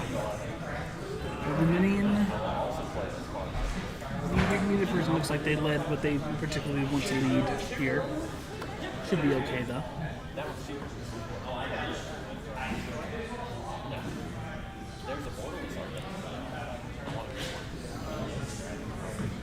We see his walkability played down for this from Matthew on the left. See if he's able to continue the pace here.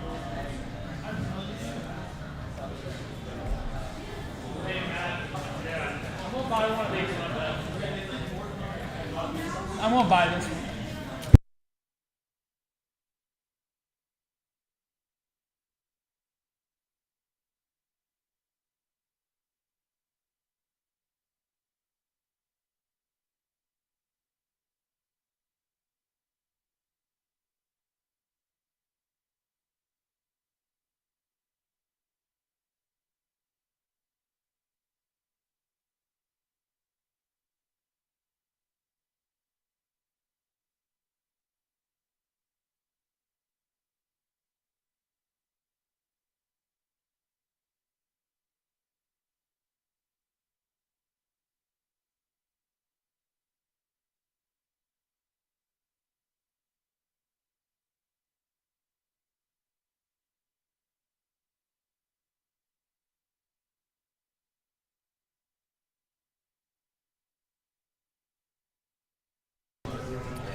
So Luminion Star is probably pretty bad right here. Yeah.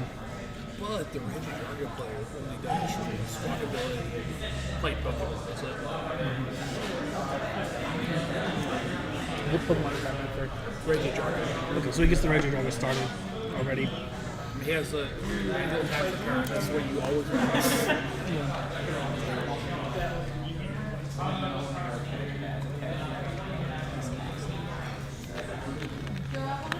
This is an Ogerpon deck, right? What? Reggie Drago's an Ogerpon deck? Yeah. Speaking of Ogerpon, has been in almost every deck today that we watch. At least 50% of them. None of the Drago decks. Actually, I'm assuming that's exactly one deck. We just saw that deck twice on the Oh yeah, it was the same person. That'd be why. It wasn't the last three back to back. Yeah. So. But no, we've definitely seen the power of. Being able to draw non-stop and attach energy and be Yeah. able to. Getting to early mana defeats big for this matchup too. So, do you know what Turn does? It's really good. It does what, 110, 120 to 3 different guys? Yep. Yeah. Which is really good against Charizard. That's why he's getting benefit. Yeah, so you have to kind of protect your guys a little bit there. Obviously, Dragapult gets around that just by placing counters, right? Yeah. Yeah. Dragon Ball. That's what it's really good because you use Drago, so you can do that. This is the deck I think is the best deck. It's definitely up there. It's pretty. So the one guy, the Matthew playing Razor Drago, Newton, he is 2-1, like, or 3-1. But his opponent is 2-0-2. 2 ties, 2. Basically the same. If he wins the game, he'll have the same record as who I end up talking about, but he had to play every round. Yeah. But it means he can't draw. And we're guaranteed to be out if he draws, which is important. Yep. His opponent could draw. Could play forward. What I do like about other card games like Magic, playing it out is better because you're on the play. If you have the highest seed, highest seed always plays. This game's not like that. Yeah. I've played games that are both. Some games I played are like let you choose, like let players to choose. Other games are just random chance, regardless. Like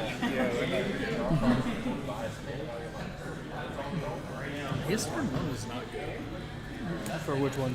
The Charlie. Yeah. It's really dead. He buddy pop in the past.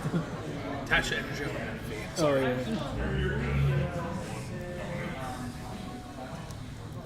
Unfortunately, what could happen here is if he goes canceling Kaigoon, bosses, and kill the Manaphy to start. Yeah. Plus the Charmeleon.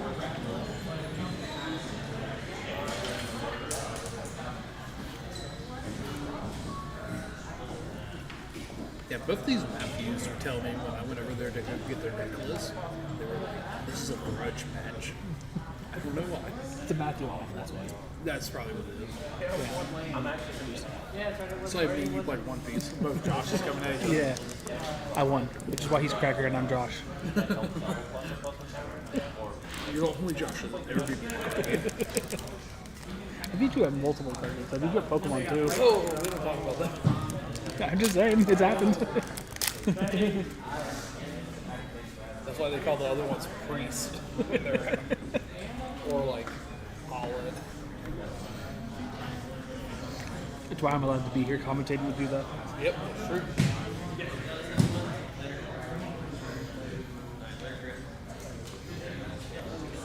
So we see the Prime Catcher searched out, right? I mean, he uses V-Star, he already uses V-Star, which my card's so good. Does that add anything? Yeah, anything. It mills the card and it adds to it. Which you can add the canceling clone and. Yep. But you needed it. But you might have needed to add the energy switch. So I'm just looking at 2 to get it off. The killing the Charmander means that Charizard going to show it. Yeah, by the time the Charizard comes up, it'll probably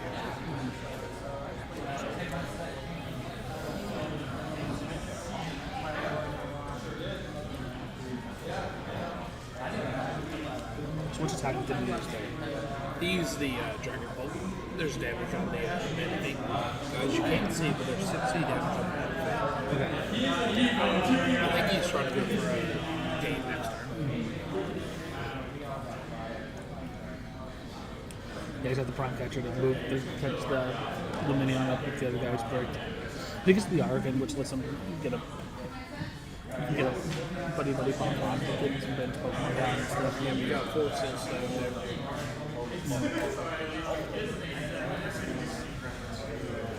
So, okay, so you get a chance to get back into this game now a little bit. I just think it's just too slow right now. Yeah, it's going to be tough. You're playing an uphill battle the entire way, but it's not.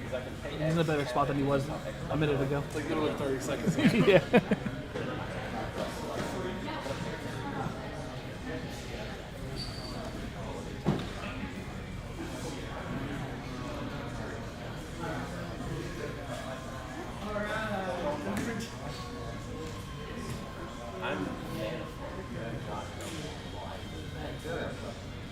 This energy is really nice. I believe for Elite Permanent. Yeah. Have you ever seen the OG grass energies, like the super like hollow rare ones? Yeah. They're like water damage looking. Yeah. There's a lot of pretty energy. I think my favorite was the like gold psychic ones. Yeah. Have you ever seen the hard gold ones? Where it has Oh Oh, like the Burning Tower in the background and stuff. Those ones are gorgeous. Probably think Pokemon's are the best. It's just reprinting cards with nice art. I agree with that.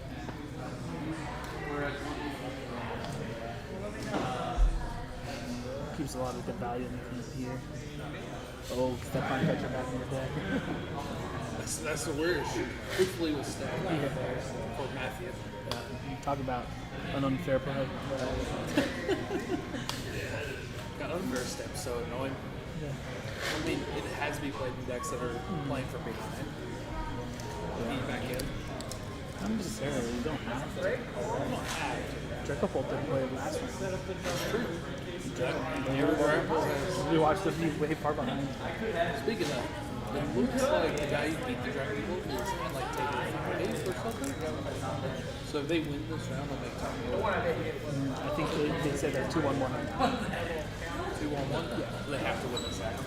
They have to win this round to have a chance to get here. Most card games you would not see 2-1-1s make it. Yeah. But because it was a 5-round, 32 players, it's a guarantee. Like you'll have to. It depends on the number of IDs and stuff. Yeah, so it's also Pokemon players like to go to time a lot. But that's, I mean, it's a strategy. It's also Pokemon is just a tough game to like play fast. The game naturally has a. You have to do. You can like do shortcuts, but pro players are gonna do like 7 seconds. Ultra Ball 7 seconds. Do this, do that. I mean, if they're trying to play for time. Yeah. And they know a matchup's not great. My favorite player of all time does it all the time. So we got the Pidgeot up, we got the Charmander now. If the player takes out the Charmander again, he actually just kills the Pidgeot right here. Because Pidgeot has 60 HP. Well, with the damage Manaphy has, you can just ping that too. Yep. That might be even scarier for them. Because of the Carol.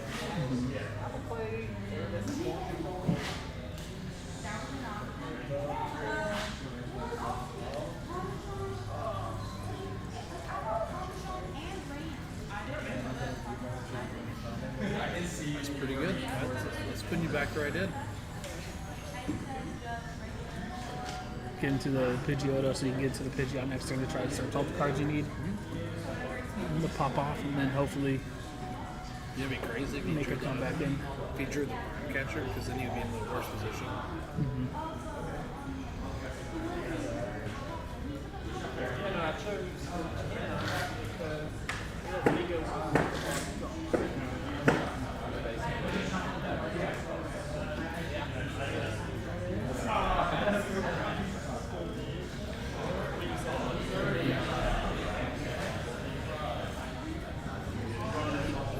You say pink. You know what that means.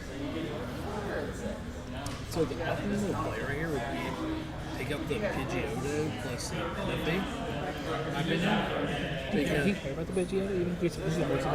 Pidgeot searches everything. Yeah, what's he going to do? Maybe take out the Charmander. It's just resource. Like, Yeah. you'd be able to control the game with Pidgeot. Yeah. It just feels like it doesn't matter what you have, you can't do anything with Pidgeot. Like you've already unfair stance, you already did all that stuff, but if you just say take the Charmander.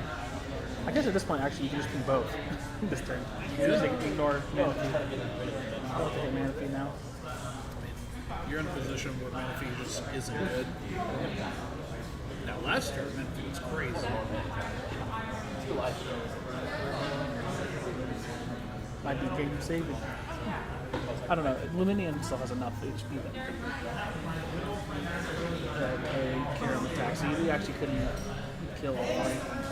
Yeah, but looking at your opponent after paying 2 prize cards and you're one single Luminium now, it feels pretty defeated. For sure. That's already heavily damaged. That's heavily damaged. And you know, the other Prime Catcher, you the Prime Catcher, hit that, kill the 3 prizes next turn. And it's like, you could never have a 60 HP Pokemon on your bench. You just be out of the game. Yeah.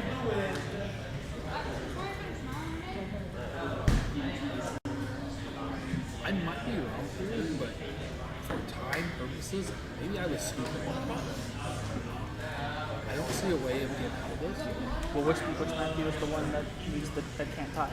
The one that is losing right now. So one thing I've talked to other players that play Pokemon competitively is that you need to know when to scoop so you don't lose it. Yeah. Because there's so many actions that go on, you need the extra pack for the final game. Yeah. What's the time looking like? 30 minutes? 35. So they use 15 minutes for this. Probably play another like 10 minutes for this turn. That's 25 minutes. And then if he loses, he has to win 2 games in less time than he used for the first game. Yeah.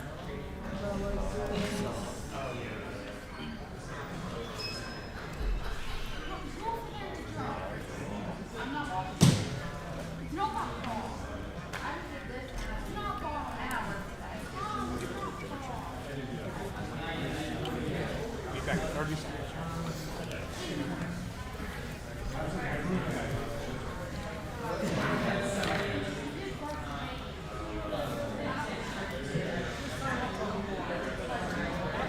Whether they search across the different if you draw cards in between searching, you need to make sure that you shuffle the deck. That way your draw is random still. I'm not exactly sure what else right now. Like you're using. So he's. If you're gonna go back in the deck, sometimes you aren't sure what you're gonna do next. Also, so you don't know if you're gonna go back in and search or not.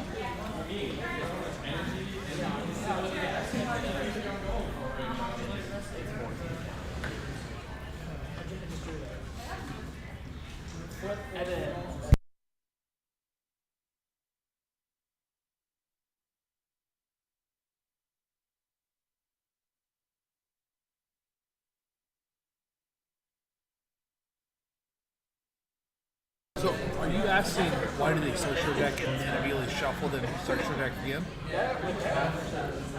Because I might be misunderstanding what you're saying.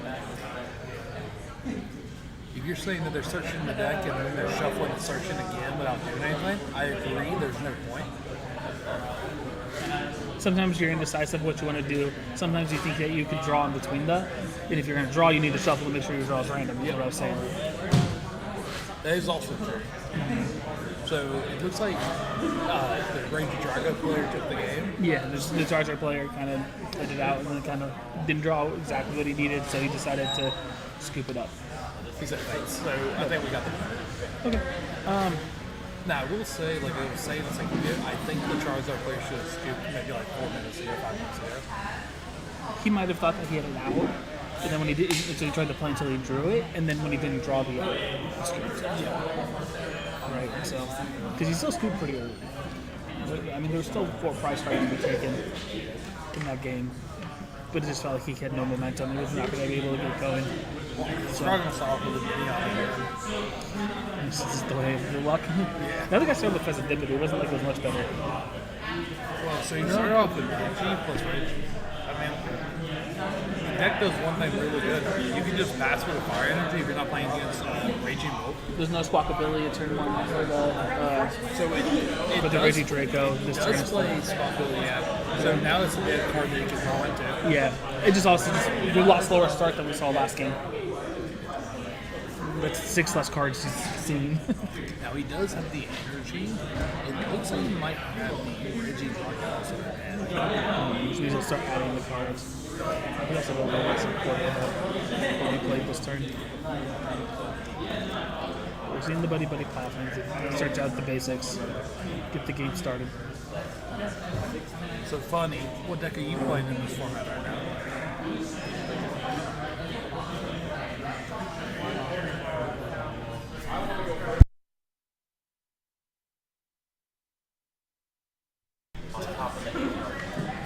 Okay, owls. I didn't know that your name was owls are funny. I misread that. I thought it was one whole word plus funny. I was like, what the heck does that say?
So we see the Rotom with the Seal Sun.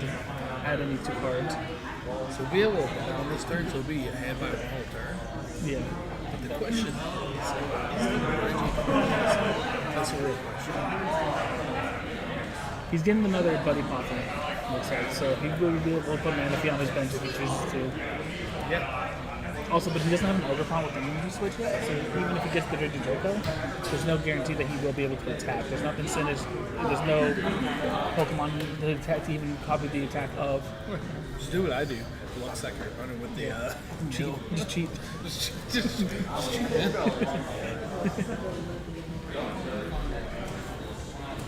There's gonna be a shirt I'm gonna print out for my team.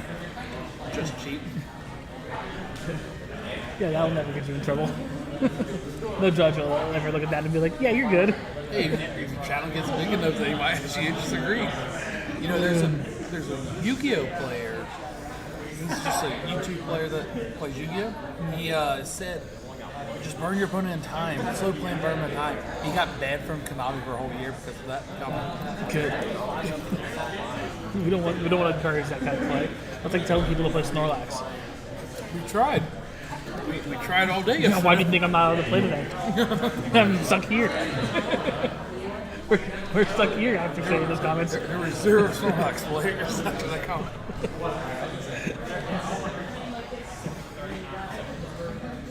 I didn't even know Snorlax is good right now. It's been a hot since I've seen it at our locals.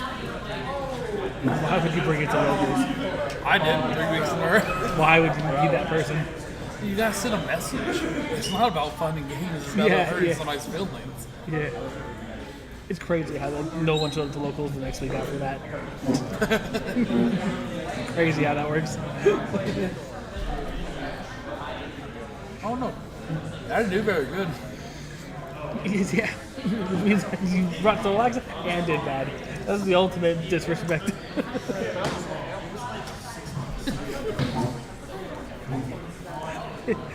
He went, hey, this tournament went twice as long. Yeah, I went 0-3.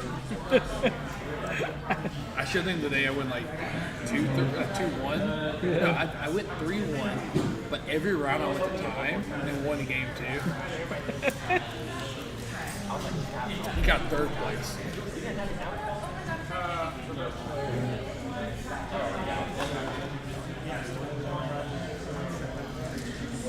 So we can see the Regidrago V-Star.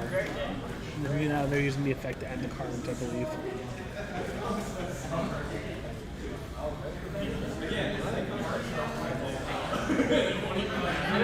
Just get some nice simple grabs under the...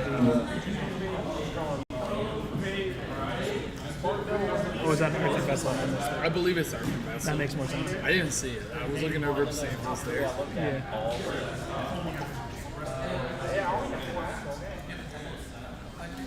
That's fair. I actually don't think the V-Star is active now. Which means couldn't use it at all.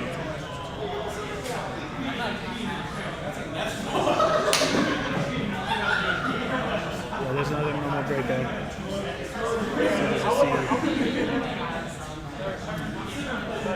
So there's no V-Star.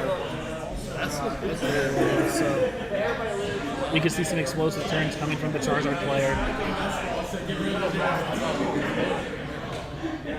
So you can retreat. Yeah, it looks like we're going to see some explosive plays from this Charizard player now. Yes, we're He's just going to put you up the Charizard first.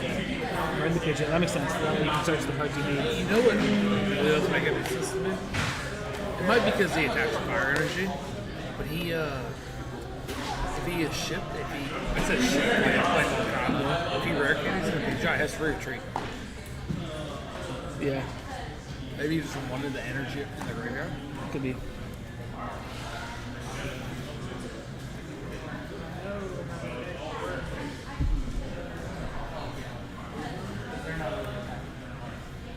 This is going to be a way call for you. Should be. I don't know. If you take the knockout now, it might just be over. Yeah, you just take the knockout. Yeah, if he can't get to the V-Star next turn with it. I know he has another grass and he attached to overcall.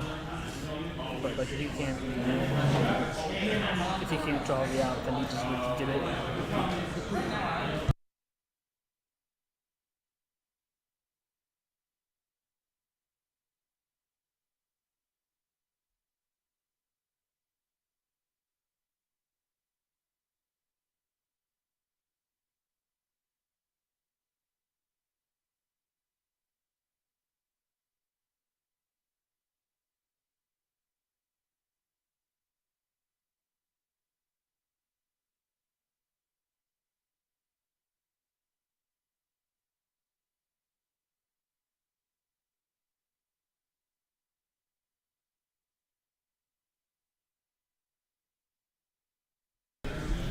That makes sense.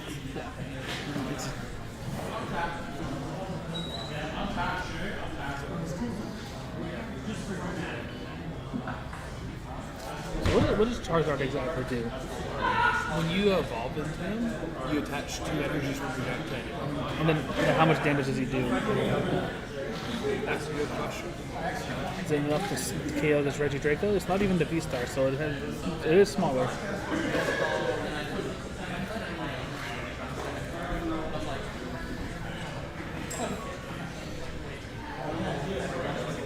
So if it's 180, then it's 30 more for each prize card your opponent has taken. So it should just do base 180 right now.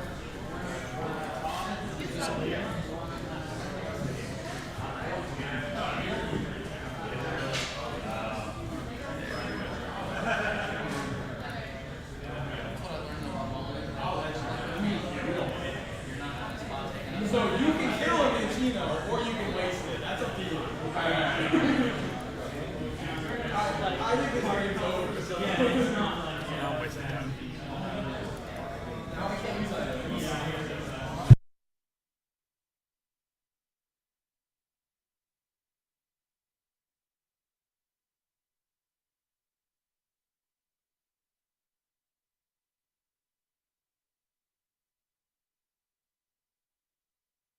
Alright guys, I had to put my Lord Savior on the right side. Yeah, so we see, okay, so he got to the Regidraco V-Star now. So he's able to search his deck for anything. He's really able to really get going and start attacking now. Charizard does have 330 HP, so he will live the attacks. That would be kind of crazy. If he plays here. Look at this. He does play Guaranteed One Star. That does 280. Maybe just do Dragon Bolt again. Play safe, yeah. Yeah, he already took 180, so how much health does it?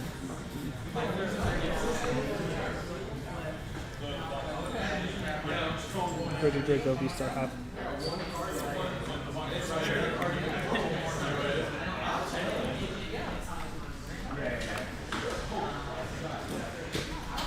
$280.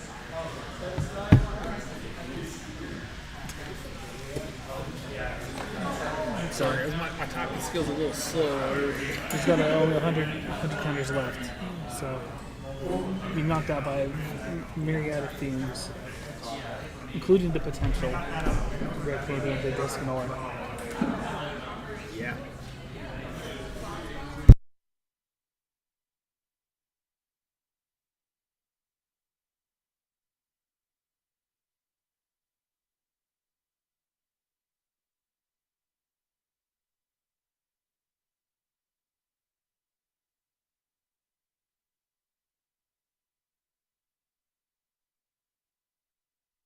Okay.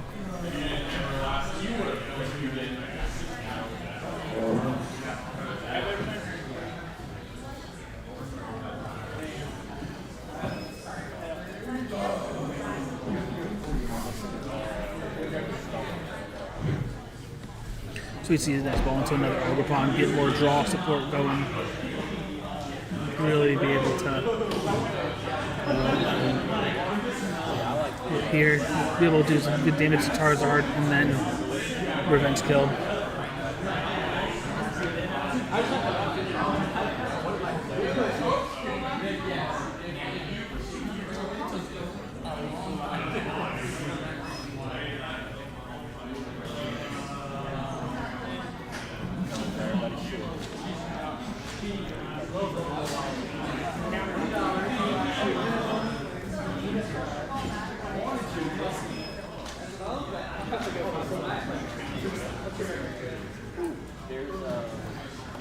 Oh, we're gonna see Ogerpon. Looks like we could just see Ogerpon attack also.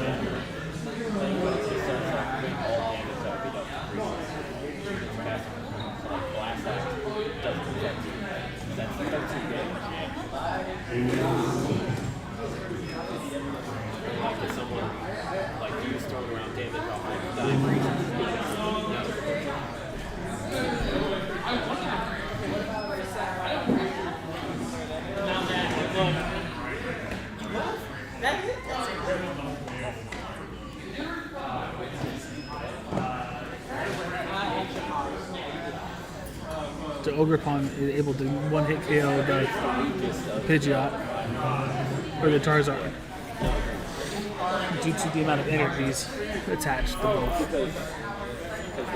Brutal swing.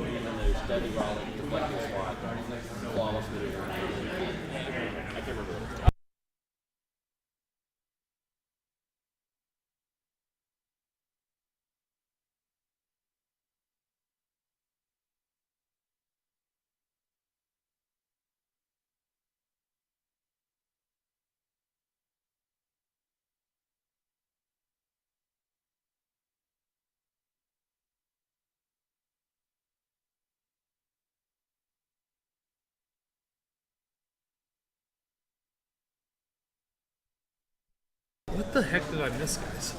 Ogerpon's cooking right now? Ogerpon does a lot of damage. You got 3 grass energies on him. Oh, and the fire energies, and it's weak to grass? Not weak to grass. Charizard's weak to grass. Yeah, a fire Pokemon weak to grass isn't a good world to be in.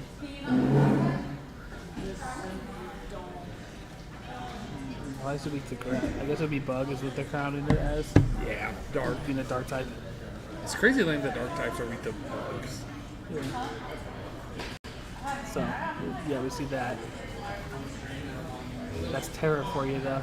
Pokemon are not always what they seem. It's true.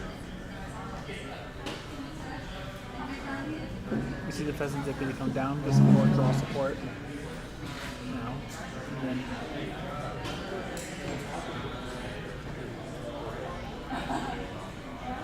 and an unfair stand. Really going to try to limit your opponent's danger here. This was still has a full Regidrago set up behind it, so. Yeah, I was not prepared to walk away for 30 seconds for Ogerpon. Like, that's crazy. Yeah.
Hey guys, I think selling somebody else's cards for 100% is crazy. You didn't hear what we were just talking about, but I'm trying to sell Josh's stuff all during this match. Yeah, because I'm going to rebuy that stuff at 100%. Is that for 3-1, whoever wins that? So Shane, this matchup is a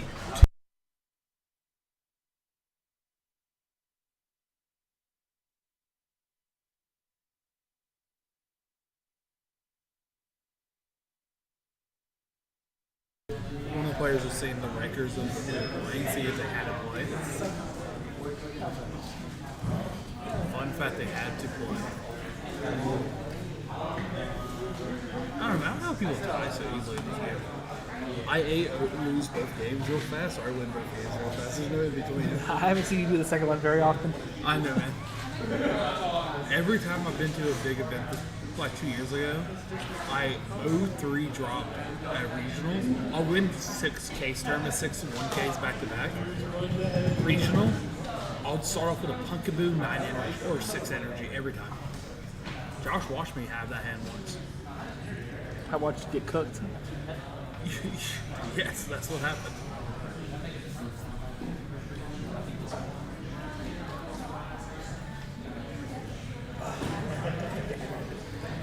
You're right.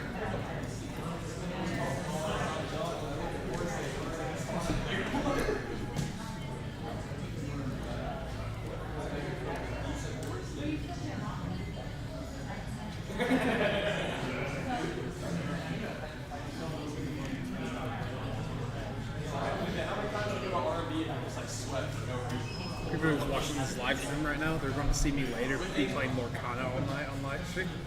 They're like, what the fuck's going on here?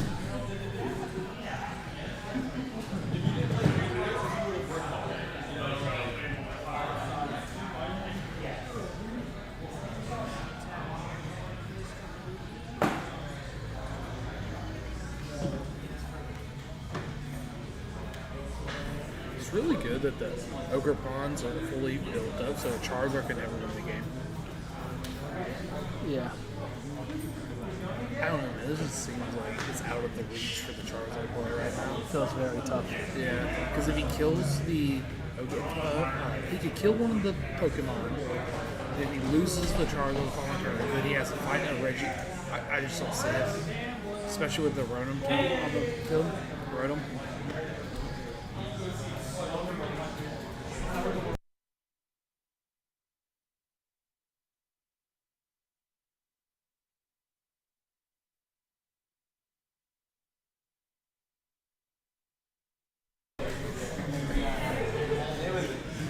It seems like a very tough spot to be a Charizard player in right now. You need to be taking. Luckily, that you kind of want your opponent to take some prizes because then you can use stuff, and you still have the Dusknoir too to snipe the Draco that you did 182 earlier. Which wouldn't be that bad, yeah. It'd Yeah. be pretty dang good. I mean, so like there's a turn where you're gonna get 2 free prize cards essentially without needing to attack. And then you can attack and hopefully KO something since they've taken prize cards now. Yeah, I mean, you can't even really use the Dusknoir's ability at all in this game. Yeah. What? So Dusknoir kills itself to deal damage. So you can't really use it in this matchup because you're so down in your prize cards. Well, if you trade him for 2 though, if I'm saying that, and then Charizard will now be stronger, you can actually get away with it. Right? Like you can see he just It's true. he KO'd something for us. So we want 1 for 1. But then if he goes to kill the Raging Drago, then he just kills it with a Ogre Pawn. I unfortunately think it's just in the same area. Yeah. Funny, I have Rolls.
Josh is going to go fix the camera now.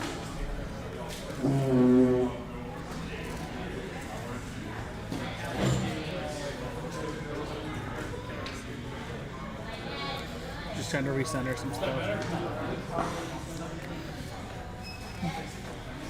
Yeah, we'll fix it more in between rounds.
I think Charizard's playing for the Radiant Charizard. Yeah. So what needs to be done is the following turn we need to boss up the Menifee and kill two things. Kill the active Pokemon and the Menifee to withhand. So, Cam, 3-1. I'm 3-1. Whoever the winner of 6 is, you did 1-1. Whoever the winner of 7 is. What's that Luxray up there? Is that Luxray? Yeah, what's that Pokemon up front? Not a Luxray. No, what is that? Let's find out what this. It's not Dusknoir, it's not Pidgey. It might be a Luxray, you might be right. What does that Luxray do?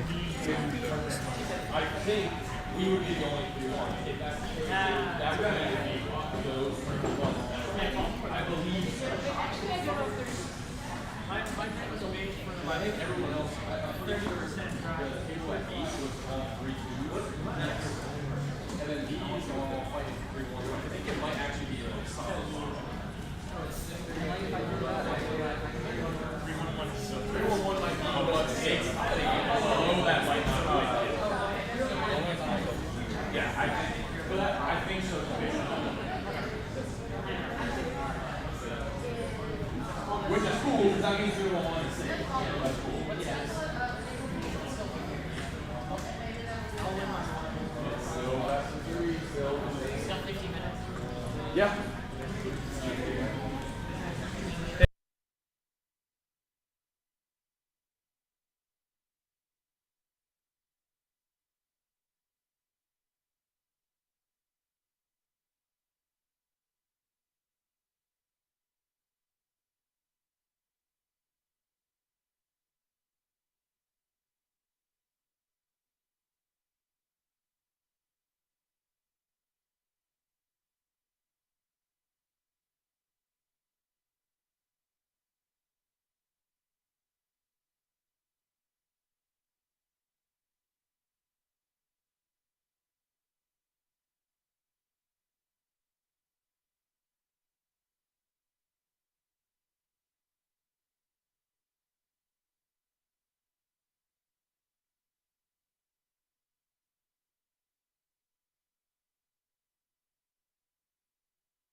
I like how this is the most intense game going on here.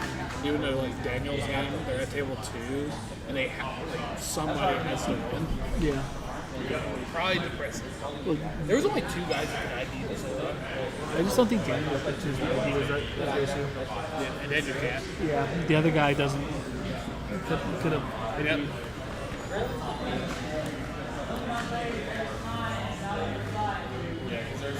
Wait, that's really sucks. It's the Charger player played against the Raging Bull earlier who won. He had to play against him. That guy ID'd. So one thing is when you do ID, you need to make sure you're owning it.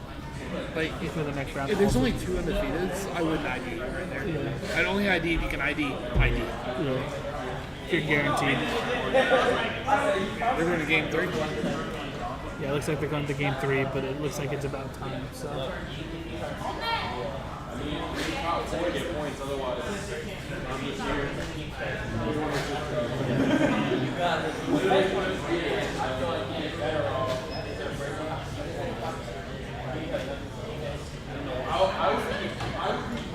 So guys, it looks like they just went to time. They're trying to decide if they both want to get knocked out or if he just wants to give the win to the other guy. I'll let you know who wins in a second.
It was a tie, just to let you guys know. We were just seeing what they were deciding on. We were making sure there was no like rolling the dice, like the normal rules. They were just making a decision on it. Yeah, so one of the guys is at 203 now, which he's knocked up.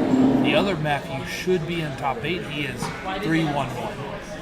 No matter what, it was the right idea to take the tie instead of the loss, because X2 couldn't make it today. But we don't have a winner for this round. It's just another tie, so we're gonna not do an interview for this round. We'll be right back in about 10 minutes. I think they're going to be doing some deck checks for top 8. I'll show you the list for top 8 when we get there.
Yeah, top 8 will be starting in 25 minutes.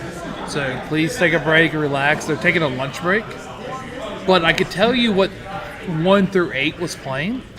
First place in Swiss was playing Dragon Pulp with Nadu. Second place was playing Dragon Pulp with Pidgey. So it's Adam Reinhardt for first in seed.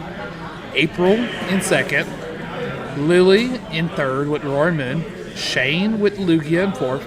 Chris Kingsley is playing Lugia in fifth. Matthew Newton, you just saw him on stream taking the draw. He got 6th place with Reggie Drago. 7th place is another Dragon Pulp.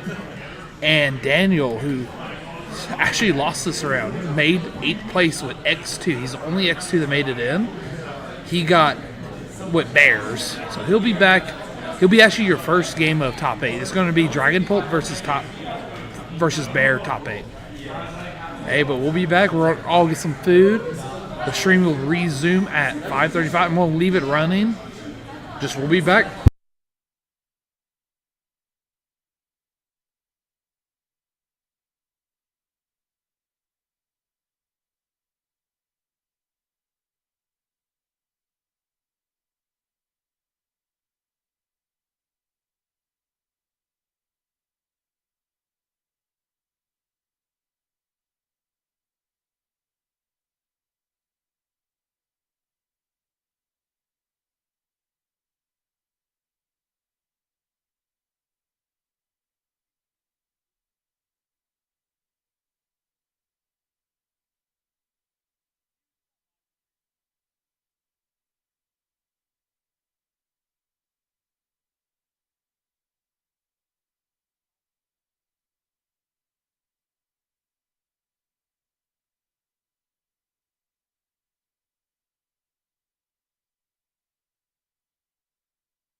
Hey guys, I know we're starting a little late, but we are about to start our top 8 matches. They were just deck checking. It was taking a second. We want to make sure nobody was cheating, you know what I mean?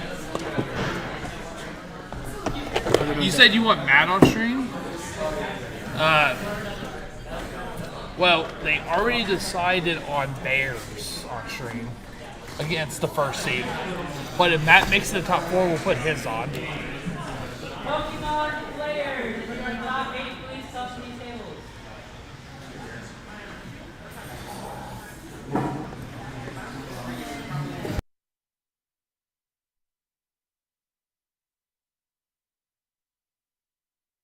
You should have made it with Tusk.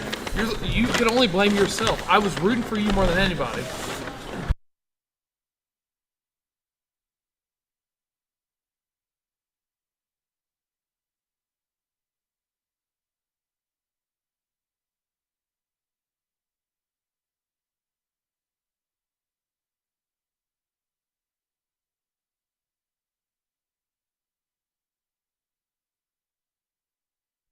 Yeah, your hearts were not in the game, it seems.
So guys, our first round pairings is going to be versus Dragon Pulp versus Bears. How much time do you want to give them?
right, guys. Daniel's feeling the love. Adam's good. You guys need to start saying some nice stuff to Adam.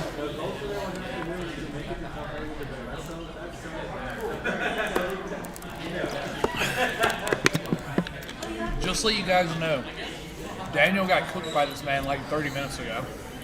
So it's a salty run back. The best kind of run back.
We mentioned that. We said the guy that beat you yesterday, Daniel, was rooting for you. Daniel was the only X2 that made top cut.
So we began. We get is that Squawkabilly up front? With an Iron Thorns. So we see 330 counters on a fully made Dragapult, which will matter for You know what's later. crazy? He could just kill the Dragapult that turn. Yeah. Yeah, like not Dragapult, the Drake Beam before the guy even gets I mean, as long if he doesn't have anything else. Yeah. There's a Pokestop there to find an item to try to get to a second Pokemon.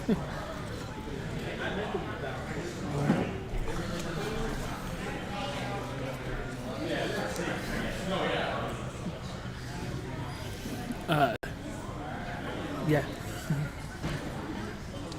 Wow, if the other guy doesn't play, he has a chance to win right away. Yeah. That's crazy. Yeah. So You know what's also crazy? If he sees two more Iron Valiant, or sees, like That's what I'm two, saying. and then just swaps out before, he can win before attacking. Yeah, that's what. So, unfortunately, Dragon, whatever it's called, Drippy, only has 70 HP. So you have to do it 4 times. But that'd be crazy. Maybe that's what Daniel's going for. He's definitely not going for. He doesn't have enough bench space. you put a Radiant Greninja down. Well, he has enough bench space because I don't think he's like crazy enough to do it. You'd have to draw so well. Yeah, you'd have to draw really good going first. Yeah. Saying he's already, I believe, because he hasn't had the squawkability effect yet, so there is a chance. Yeah.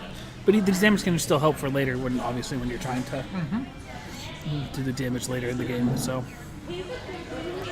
guys, should Daniel have been greedy and went for Iron Valley? oh, there's the second Iron Valley. Dude, this would be crazy. Oh my god. He milled 3 items. Ultra Ball, card to add a. Dude, this is crazy. Couldn't ask for a better start. Couldn't.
So we're seeing him load up the bench with Drapes. He rode him this week to the fighting team.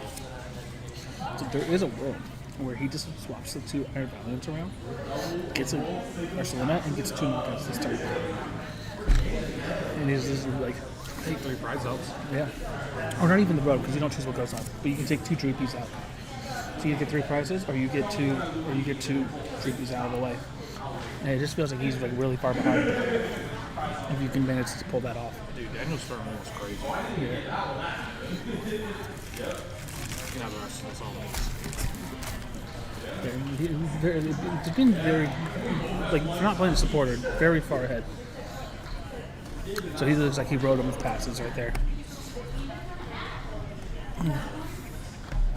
That's not great.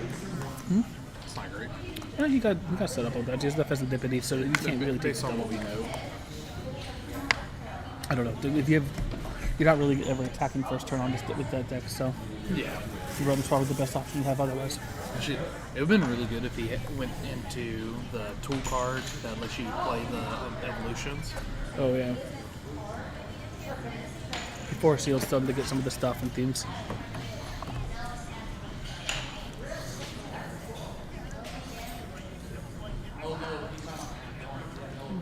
He's using Greninja. He energy retrieval for only one, unfortunately. There though.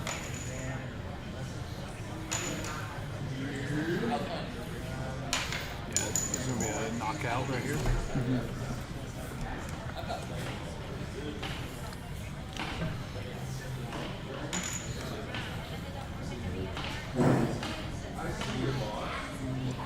Yeah, guys, if Daniel wasn't a coward, he could have went for 4 Iron Valiants and win the game last turn. Just saying. I don't think he had the switches and stuff to pull it off. Nah, it doesn't matter. It does actually factually matter. So he does take the free knockout this turn without attacking.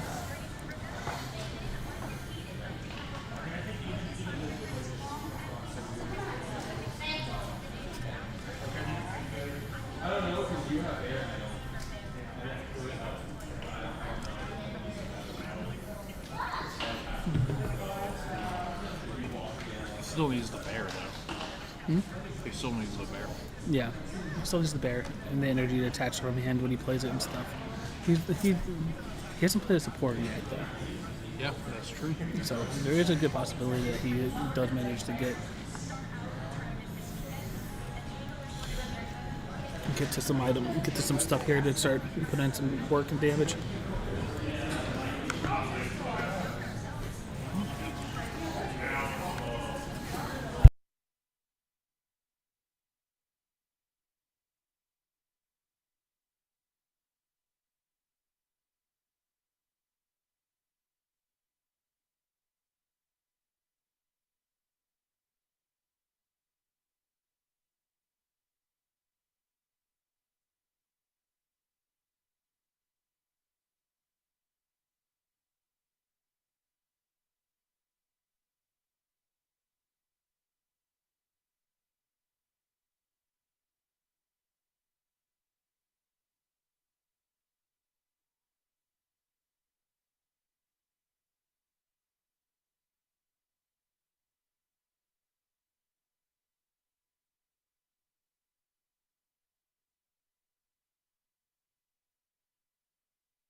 Sorry, guys. We've been eating our dinner for tonight. So, Someone forgot to tell them that I was picking up the food during our dinner break. that's true. That's So we're true. running a little late, unfortunately. And it was somebody named Josh. There's two here, so you never know. The world may never know. It was Krager. So we see the first Natu finally hit the bench.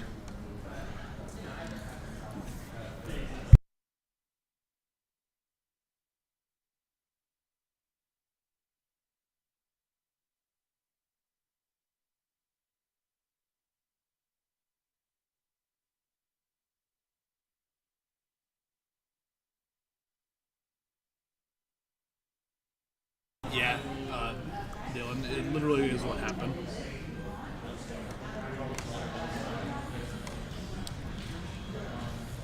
Actually, that's not what happened.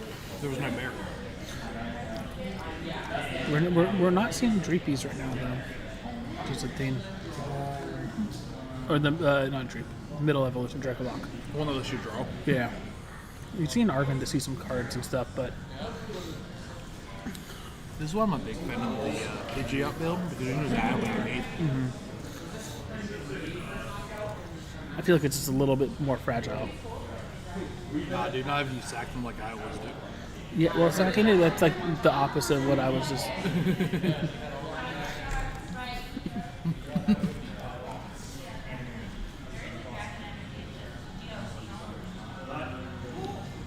You gotta just get lucky, man. Better lucky than good. That is a saying. Better lucky than good.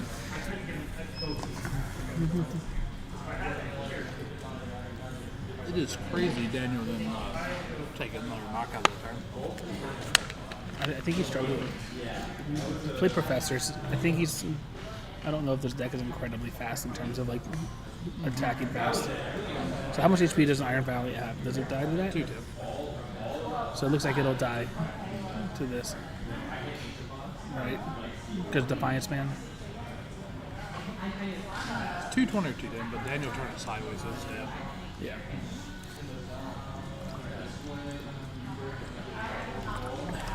Divine Ven is a really good card with how many 210 HP Pokemon there are. It's kind of crazy.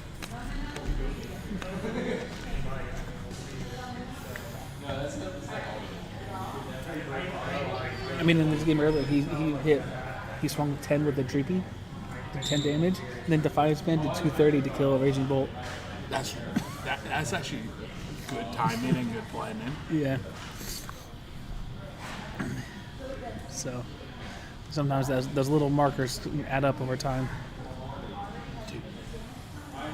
10 damage is kind of crazy how much work you can do. So what we're seeing here now, that's a Prime Catcher, correct?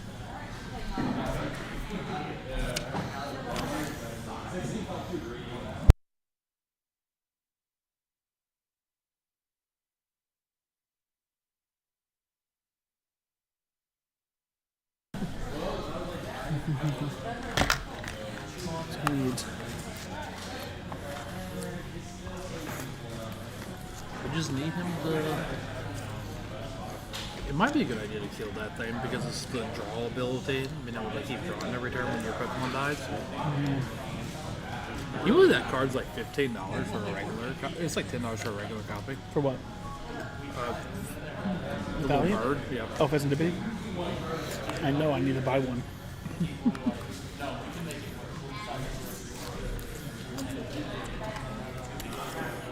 For our supporters, is like $15.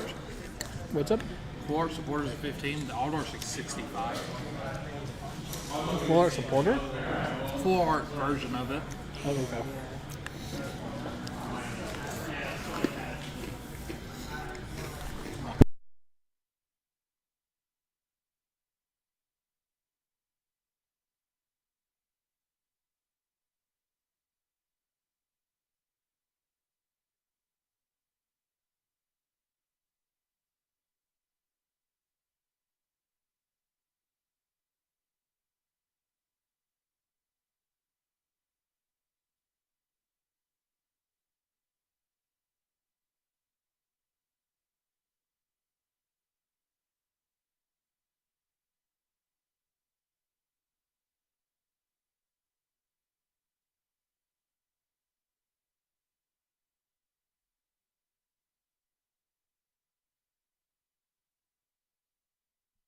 Jared, do you want any bread?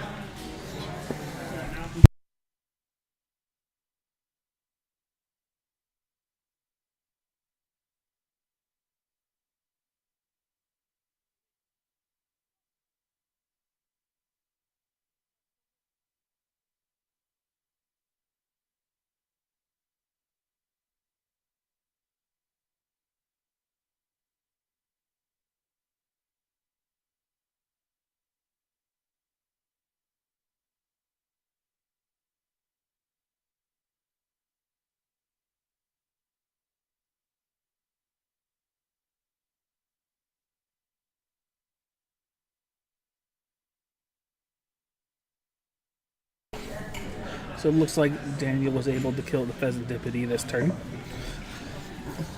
which is good for him. It limits the draw power. The issue is that the Defiance Man is now turned on again. But you do just have the single prize attacker Ursaluna up front right now, so the trade is good.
Okay, guys, we're finally done doing the smacking and eating.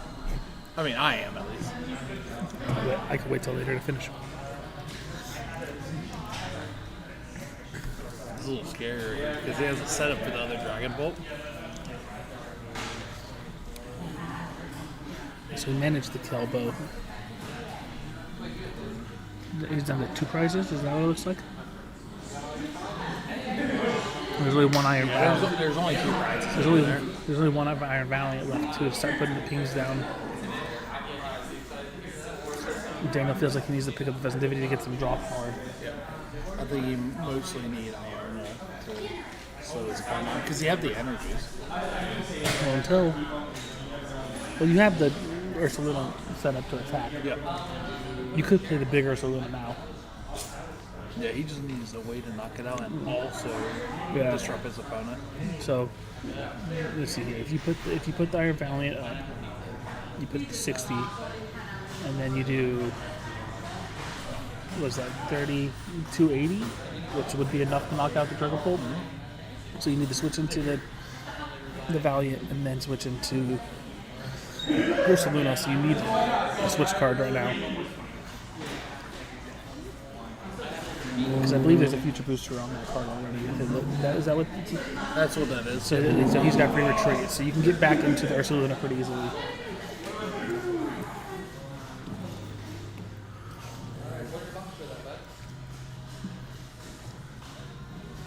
Deck's getting a little low.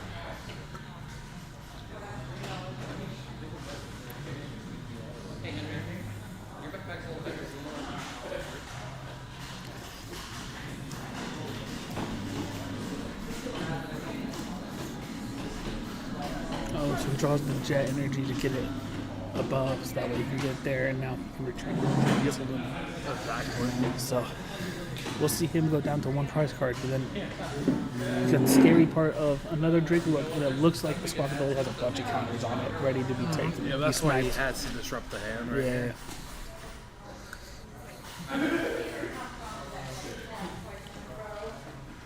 Oh, he's eyeing that bear.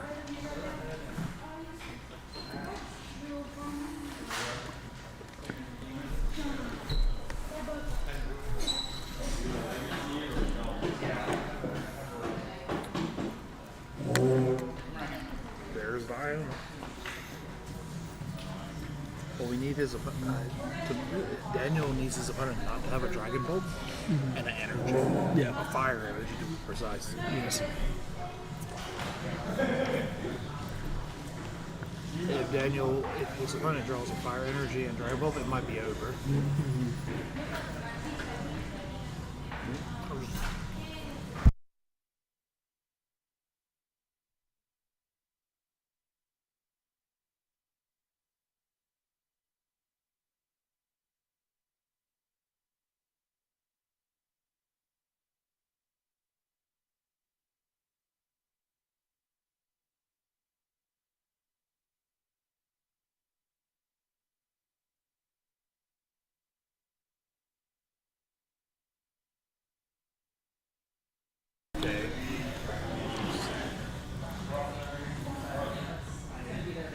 Looks like Adam might be debating the order he wants to do stuff.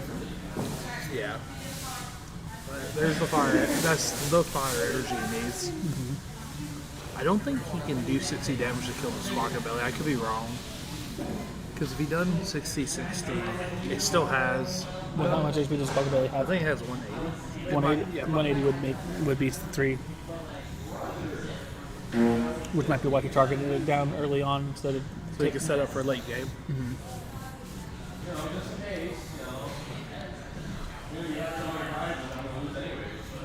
So he needs a Dragon Bolt off of this look at top 2. Because if he had the Dragon Bolt, he would just done it.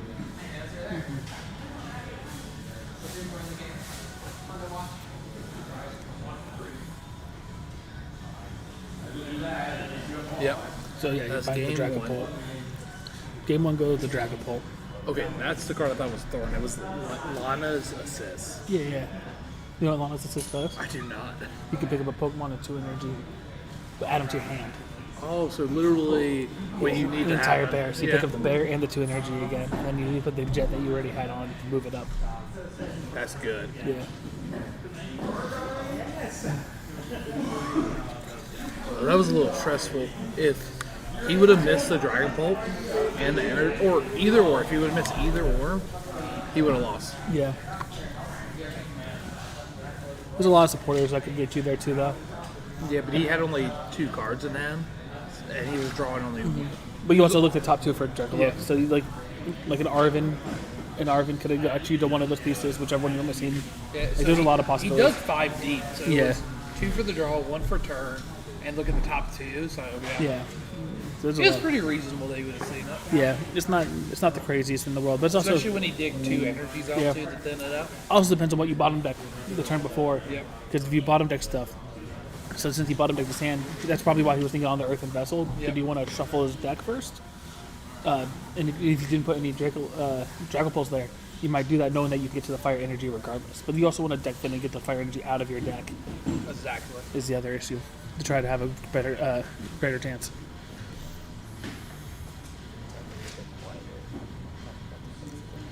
Okay, I only started talking about it because they were done with the game.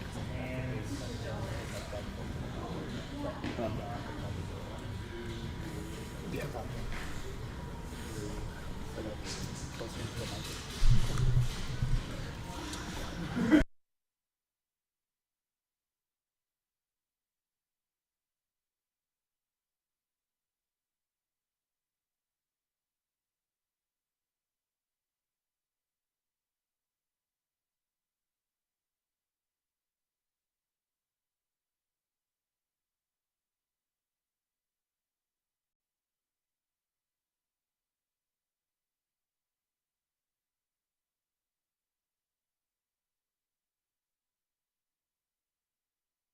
Sorry guys, we got judge called.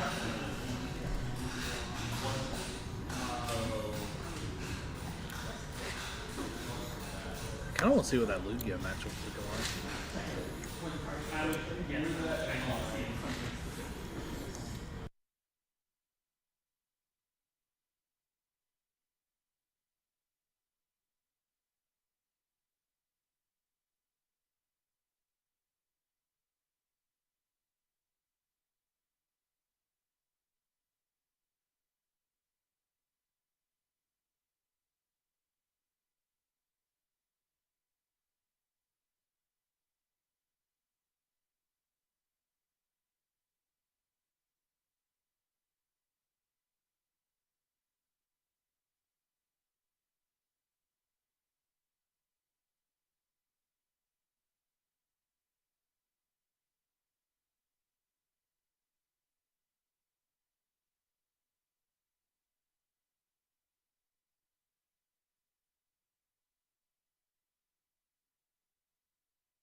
So I went to go find out how Matt's doing for you. Matt lost game 1 against Lily. Lily's on, what was Lily on again? Roar Moon. It was Reggie Drago versus Roar Moon. Reggie Drago lost game 1. It looks like he's winning game 2. I could be wrong. It also looks like April won game 1 in the Dragon Bolt mirror match. And Shane and Who is she? So the both Lugia players, Shane won game 1, and the gentleman they explained won game 2. So Shane's on the play game 3.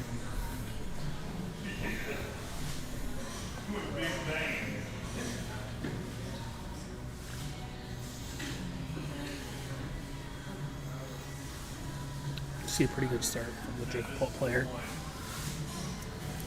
Yeah, unfortunately, this looks like Daniel might not win this match.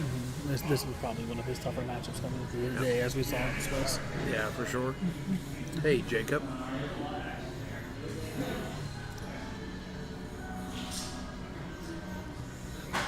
Only reason I know Jacob's like Twitch name because he's my dedicated fan.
Just an update from the rest of the top 8. Matt won game 2, and they're going to game 3 right now.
Or a Thomas fan club was rooting for him.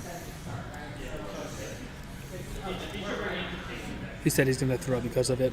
What? I said he said he's going to throw because of it. He said he's going to wait to a live stream to throw it.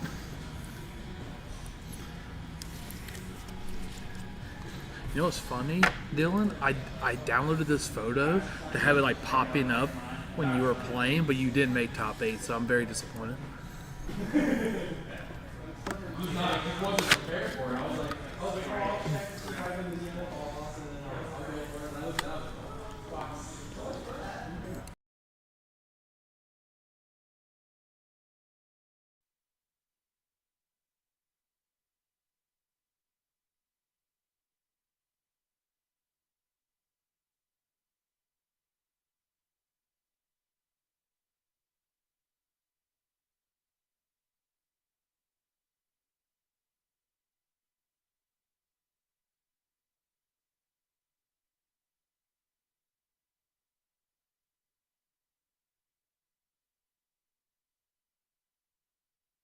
You have.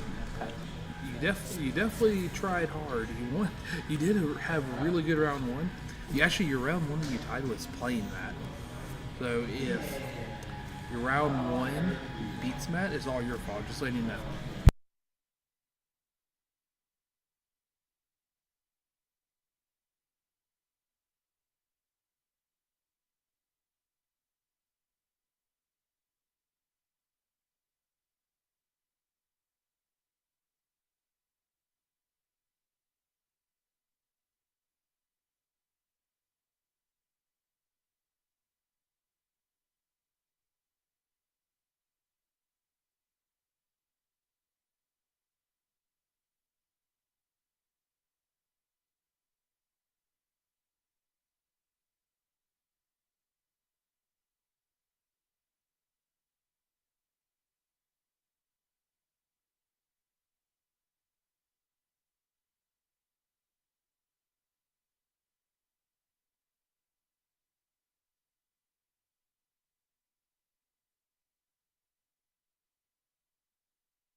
This is a good match. I mean, it's a little slower, but still.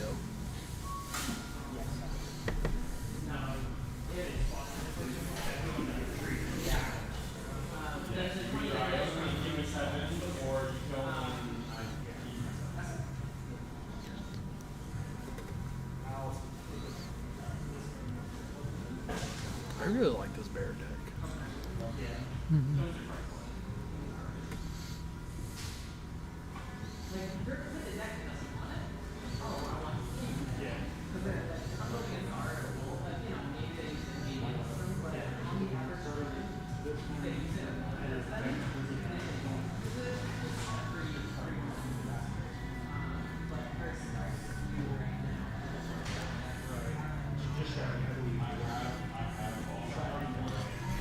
Well, he could have. I just don't think he thought about it. No, he didn't take enough out last turn. He didn't take it.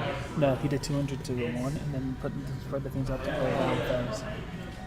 Okay, it looks like he played around it. Yeah, he played around it so he couldn't try to. He set up a turn where he could take multiple prizes at once. Instead.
So Matt lost, unfortunately. So we now know our top 4. We know Adam's there. Yeah. There's a Lugia out of Roaring Moon. Both have made it, and I don't know the last.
Yeah, so another Dragapult won.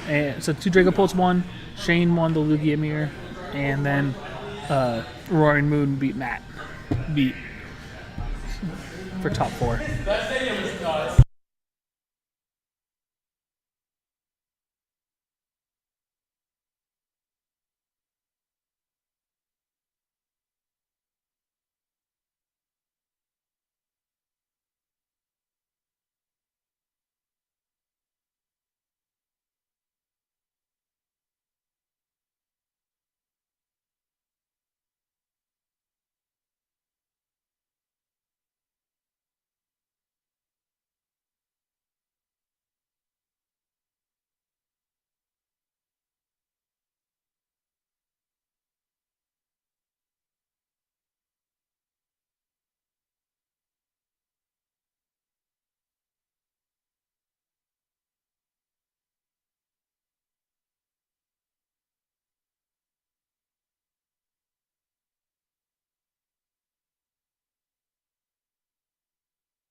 Yeah, we're not putting Shane on right now because the guy who was just on live stream is playing him.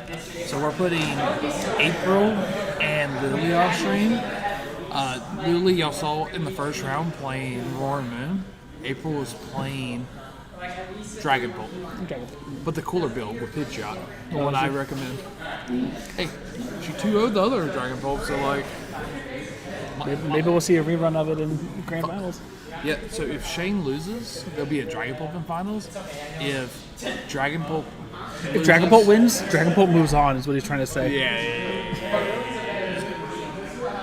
We need both Dragon Bolts to win, so we have 2 Dragon Bolts in final for the Dragon Bolt playmat. They all split top 4 cash prizes, so they're only playing for the playmats now. And the points. And the points.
So, Shane's doing okay. Not very good, but okay.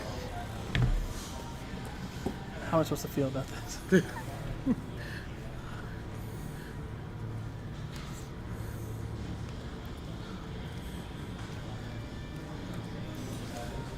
Is this for Frank? You let me know about this matchup. This is not what I was expecting to be on the top 4. Yeah. At least against each other.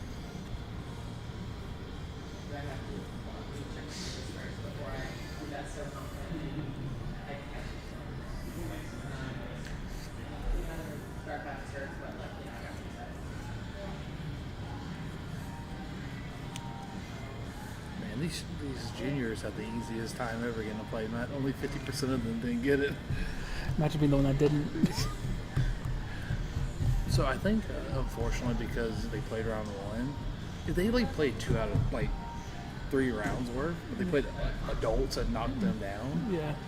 Like if the one kid wins 2 against the adult, but the other kid beat the kid, but he lost to the 2, it's a little weird in my opinion. Yeah.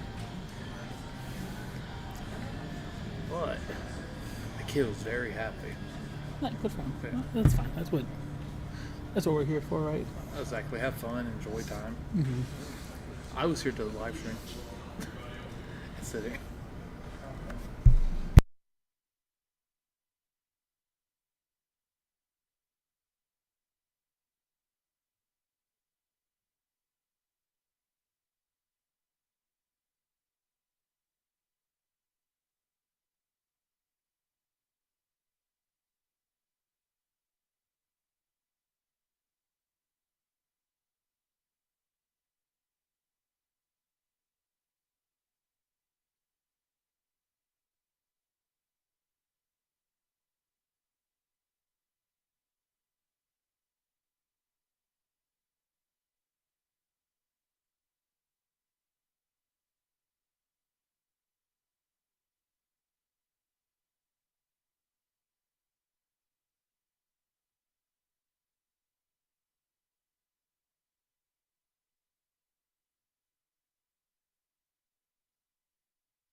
No, there's not supposed to be audio.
Pidgey just killed a roaring moon. It's the world to I don't even know how to speak. So the Pidgey plus Alakazam killed the roaring moon because it had no HP on it. Yeah.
Lily said hi to Mom. Said if you're watching Pokemon.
Okay, guys.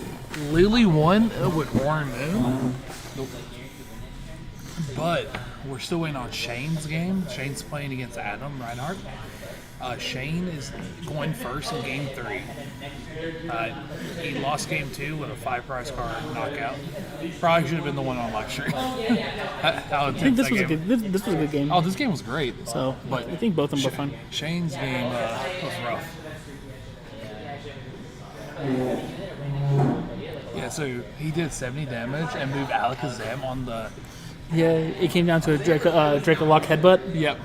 To do 70 on the Minions. That way he had markers to move on to a damaged Lugia to KO it, and then he bosses ordered Lumion back up, evolved into Dragapult, and killed it, and the damaged Archeops on the bench. And it was perfect. Yeah. I'm sitting there like arguing in game 2, if you got your bird up, you won because you could have hit me with Neo upper. I wasn't gonna. And that's so funny. I don't know, like without the game. Yeah, this has been a pretty good tournament. Yeah, it's been fun. Fun time. Next time we'll be further away from the people playing, so we can commentate better. Yeah, we can actually commentate during the match. Yeah, so like after they do a play, because we knew what play they were going to do. Because we could see our hand, that's the only problem. I mean, he knew the play. Yeah. So when we were watching Shane's game, I saw when I looked at the guy's hand and I saw him do 70 damage. I was like, he only needs this one card. I walked away, came back, it happened. That's why the fish is good. That's why the fish is good. We'll be restarting. The final round will happen in about 10 minutes, I would say. Because they're in game 3 and there's 5 minutes until the timer goes off. 1 minute until the timer goes, so maybe 7 minutes. We'll see you guys then.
Okay, guys, we're getting the stream up now.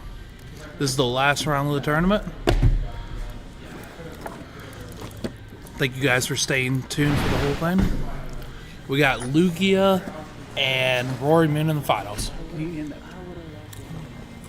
Right here.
Okay, guys. So Lily won, and I believe she rolled Shane. Is that what happened? What's up? Lily rolled Shane. Oh, yeah. Yeah.